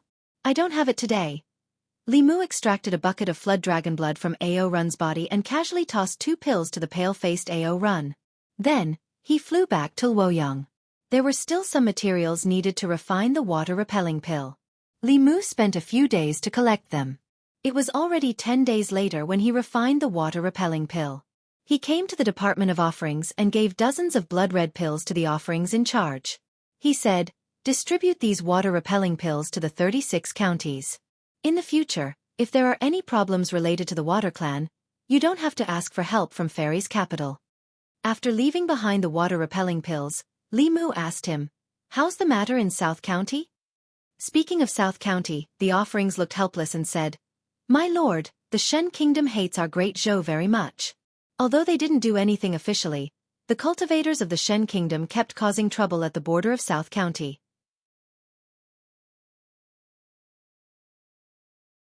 Yesterday, the Department of Offerings received news that the colleagues we sent to South County to investigate were all injured by the cultivators of the Shen Kingdom. Li Mu frowned and asked, "Isn't there a garrison in South County? Are they just going to watch the people of the Shen Kingdom invade the border?" The offering said, "My lord, you might not know this, but the Imperial Court has placed most of its troops outside the Demon Kingdom and the Ghost Realm. Among the 4 armies of Zhunbei, Pingxi, Annan, and Dingdong, the Southern Army and the Eastern Army are the weakest. Moreover, the shameless people of the Shen Kingdom don't invade in large numbers. They usually sneak past the border of South County in 1 or 2 groups. The Southern Army can't guard against them." After leaving the Department of Offerings, Li Mu went to the Ancestral Temple and found that the psychic power sent by the Psychic Power Cauldron in South County didn't increase. Instead, it was dimmer. The people of the Shen Kingdom could use anything, but he couldn't use his psychic power. Whether or not he could have a few 7th Realm wives in the future, and live off them in peace depended on the psychic power of the people of the 36 counties. If a few 5th Realm offerings were injured in South County, the result would be the same if they sent others. The countries of the Zhu continent had a tacit understanding. In order to prevent the war from escalating and both sides being injured, the border conflicts were limited to those below the 6th realm. Once the 2 high offerings interfered, it meant that the Great Zhou and the Shen Kingdom had officially started a war. War would only bring slaughter and death. This went against the national policy of peaceful coexistence that the Great Zhou had always pursued. Even if they won, it might cause the 2 years of hard work of Li Mu and the Empress to go down the drain. Unless it was absolutely necessary, they couldn't take this step. Sometimes, having a low cultivation wasn't a bad thing. The 2 high offerings couldn't make a move, So Li Mu planned to take a look himself. After reporting his itinerary to the Empress, Lu Hanyan, and the others, Li Mu summoned Ao Run and immediately set off. Among the 4 counties, the South County was the closest to the divine capital. With Ao Run's maximum speed, they arrived in less than 3 days. South County. The South County of the Great Zhou bordered the Shen Kingdom. Since the establishment of the Shen Kingdom, there had been an army stationed here. It was called the Anan Army. When the Anan Army was at its peak, in the face of the provocation of the Shen Kingdom, they once invaded the hinterland of the Shen Kingdom and almost broke into the Shen Kingdom's capital. Since then, the Shen Kingdom was unable to recover from the setback and didn't dare to invade the Great Zhou anymore.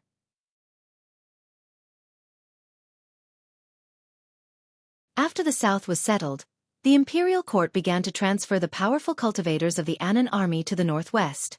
Now, the once strongest Anan army had become the weakest of the 4 armies. The border of the South County was extremely long. Unlike the Northern Army, the Anan army stationed in the South County had 10 people as sentries. They were scattered all over the border, guarding the border of the Great Zhou.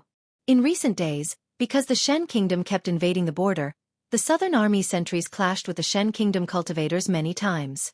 However, both sides were able to control themselves and only suffered injuries. The South Lake was a large lake on the border between the Great Zhou and the Shen Kingdom. In the past 100 years, the 2 countries had never let go of the dispute over the ownership of the lake. There were many conflicts. Later, in order to settle the dispute, the 2 countries reached an agreement. With the small island in the center of the South Lake as the boundary, to the north of the small island was the Great Zhou. To the south of the small island was the territory of the Shen Kingdom. There was a formation that forbade flying above the South Lake. Cultivators could not fly. The soldiers and civilians of the 2 countries were not allowed to cross the boundary of the small island. However, at this moment, the light of spells flashed frequently on the northern shore of the South Lake. 10 Southern Army soldiers were fighting a bitter battle with more than 20 Shen Kingdom cultivators. This was the northern shore of the South Lake, the territory of the Great Zhou. Clearly, the Shen Kingdom cultivators had crossed the border to provoke them. They had the advantage in numbers, and the Southern Army soldiers were retreating. A young soldier grew timid and could not help but say, "They have more people. We are no match for them. Why don't we retreat first and call for reinforcements?" Another older man said with a resolute expression, "This is the territory of the Great Zhou. Behind us are the people of the Great Zhou. We cannot retreat a single step." The young soldier took a deep breath. Looking at the people around him who were fighting bitterly, his expression gradually became resolute. His hand seals changed even faster. However, although their opponents were not very strong, they had far more people. Soon, they were all heavily injured. The Shen Kingdom cultivators all had mocking expressions and mocked them. "This is the Great Zhou's strongest southern army? What strongest? Even the weakest soldiers of the Shen Kingdom are stronger than them. How did they enter the Shen Kingdom in the past? Did they make it up?"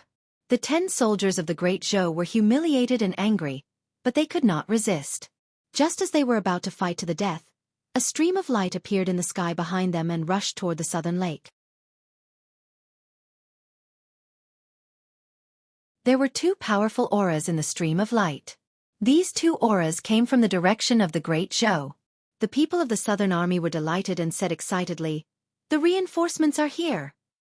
However, the expressions of the cultivators of the Shen Kingdom changed. These 2 auras were extremely powerful, and they could not defeat them. They jumped into the southern lake behind them and fled in the direction of the Shen Kingdom. The stream of light was extremely fast. The people of the Southern Army looked at the stream of light with anticipation. Their expressions gradually changed from surprise to shock. As the stream of light approached, they saw clearly that it was a flood dragon. The flood dragon was completely white, and there was a figure standing on its head. A young man rode the flood dragon and landed on the northern shore of the southern lake. A middle-aged man quickly walked forward and cupped his fists respectfully.